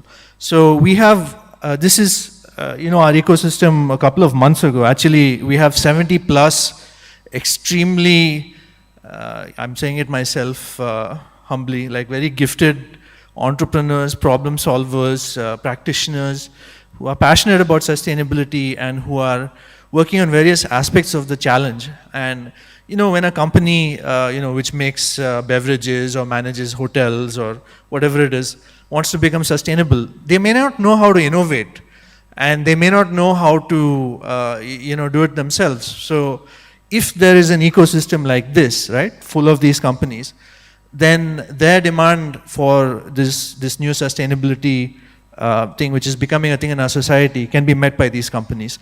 And I just want to say that, as somebody who's sort of been working on this for some time, companies, even if they don't have any intrinsic relationship to sustainability, like, I mean, something with somebody who makes shirts or, Nike or something like this, any company, they need to start thinking about sustainability more and more and more because of their own self-interest. And the signatures of this, or the signals for this, are things like carbon disclosure project, business responsibility and sustainability reporting, increased EPR regulations, and risk exposures from those. Groundwater needs to be measured and monitored now in India. So we're on the cusp of a wave where a huge amount of data is going to start getting produced about how companies create their products, so on and so forth. And if you combine that with cities and smart cities and machine learning and artificial intelligence, soon we're going to use that data in smarter and smarter ways to find out who's greenwashing and who's really sustainable. And at that time, even if it's just starting now, those companies will have a serious problem on their hands. However, we can offer a solution through this ecosystem. So all I'd like to say, probably in conclusion, because Jose has kind of sneaked me in here as undercover, and thank you so much for that, is we are looking for hustling entrepreneurs who can help make sustainability a default choice in our society. We think corporations hold the key to demand and supply and to making business models which can scale this impact. We have some companies, some of whom, like, for example, Smarter Dharma, so on and so forth, have actually, Smart Sustain, have actually been here at this summit themselves. So be part of the change. Check out, susmafia.org, go to Corporado, check out our Corporado program to accelerate the corporate sustainability transition using the ecosystem approach. And do send us a message if you are either interested in joining as a startup, if you are from some other ecosystem, like, from the European ecosystem, and you want to see if you can leverage and cross-collaborate. If you are somebody who is like a gardener and who wants to work on the ecosystem, if you are somebody with resources and who wants to help invest and enrich the ecosystem, or if you're a corporate with a problem, just come to us straight away and we'll help you solve it in the fastest way possible. Thank you, and let's make sustainability a default choice. Thank you. Thank you very much. And there was the sustainability. Please stay up there for a moment. Just, I don't know what the ritual really is, but how do we get part of the sustainability mafia? Do I have to have any tests done, or? No, I mean, you can go to our website. You can talk to any of us. You can get referred by any of us, and you just need to, fill in a form on the website, and there are different roles for different kinds of people. So if you are somebody with a solution, right? We call you a mafioso in the best possible way, because you're creating the new economy, and we want you to be super successful, leveraging the benefits which our ecosystem provides. If you are somebody with a great passion for learning about the ecosystem, then you can engage as what we call a sicario, which it's a Spanish term for I won't tell you what it means, but it's a volunteer, and you can join for 5 hours a week. You can work with us on our projects, so on and so forth. If you are a community member and you can attend our talks, so on and so forth, we have a mailing list, and you can be a soldato. And if we are also creating these other identities. So if you're a corporate, you can be a corporado. If you're an investor, you can be an investado. And you can engage through the website. So please go to the website. There is a form. You will fill it up, and you'll get a call with us. And we'll just see if there's a meeting of minds. If the ecosystem can offer something valuable to you, we would be most happy to have you on board. Thank you very much, the Sustainability Mafia. Thank you. Thank you so much. And one last question. Your name was? My name was Hari Dilip Kumar. So thank you. That was disclosed, and thank you very much for taking your time here. Thank you for sharing that. And well, it looks like that we are coming very close to the end of the conference. So, Jose, I think there's something about closing remarks. And well, I've been attending the TIA summit now for, I think, 4 years, something like that. And it was an incredible ride. Why was it an incredible ride? Because there were so many talented, energized, good ideas, people connecting to each other. And what we are looking for is the next generation of the TIA summit. So we are planning ahead. And maybe, Jose, you want to say some few words before we give him a big applause. But that's before he has to deliver. Okay, so first of all, thank you all for coming here and being here. Your presence makes a difference. 2.5 or 3 months ago, we wouldn't have thought we could do it. And then I met Dr. Reddy, like I said earlier, and when we discussed, we want to send the message out that Karnataka is open for business and India is open for business. And we want to also say that sustainability is one of the top and central piece of that element. And so we just jumped in and decided to do it. Diwali was the big holiday before this event, and then December comes, the next holiday. So this is the really only gap between Bangalore Tech Summit and December. So that's why we chose this time. From our side, we didn't want to bring too many people into the room. This was a conscious choice, even though you might have seen that we have enough space, but we wanted it to be that way. But 2022, we decided to fix the date today itself. So the event for the 6th edition of TIA Summit will be 21-22 July 2022. So very easy to remember, 21st and 22nd of July 2022. Why we chose July? Because that's just before August, when most of Europe is kind of entering their summertime and holiday.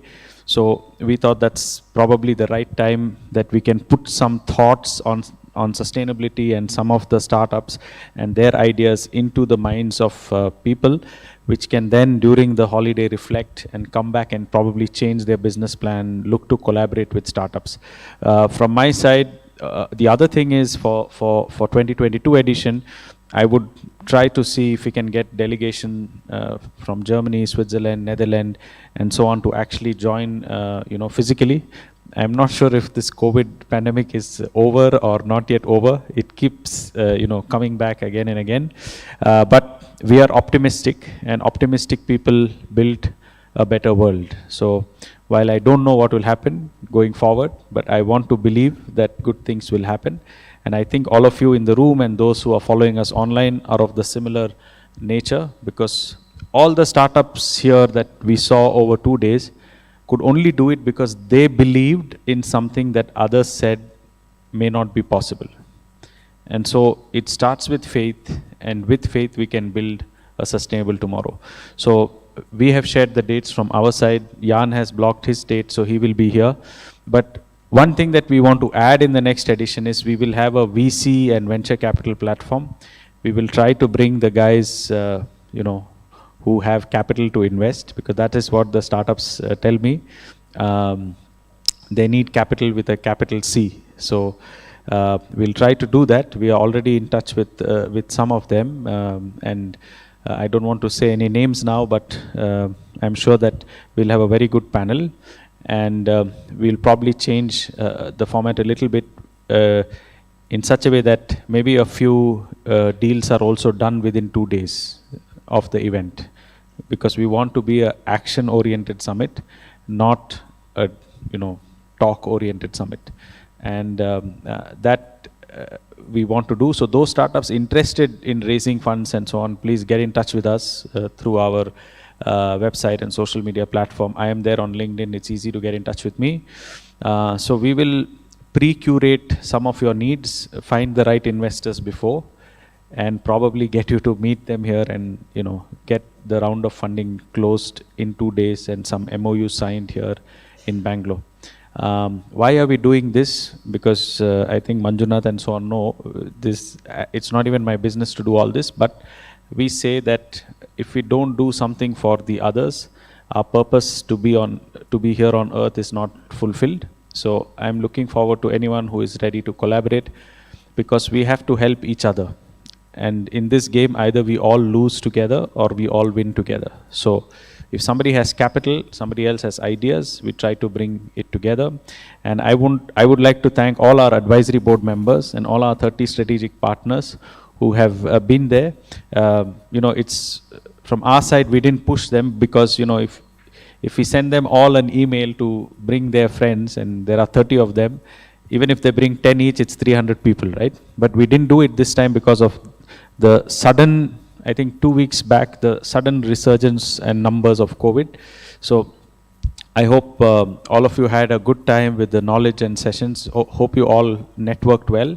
And I would like to especially thank Jan for coming all the way from Germany, and my colleague, Ms. Wiebke Dofler, because it's a little bit complicated time in Germany with the cases rising, but they had to do 2 checks, 72 hours before, and then later, before even leaving Germany, and then have some clearances here in India to be here. So thank you to Professor Lehman, thank you to Ms. Wiebke Dofler, who has always been supportive to what we do, because at the end, these things are beyond our normal work. Nobody expects us to do this, but we are ready to do it. And we really hope that some of you that align with our mindset, please also join us and support us. And together we can build a sustainable future. Thank you, everyone. Thanks, Jose. And thanks to all the ones who made that happen. Thanks for the audience, because I know it's very hard to have an event managed like that. Thank you for the kitchen, serving all this beautiful food. And is Tanya still here? She left already. Well, that's the good hand behind Jose. And a big hand to Jose. Thank you very much. Thank you online, and see you next year.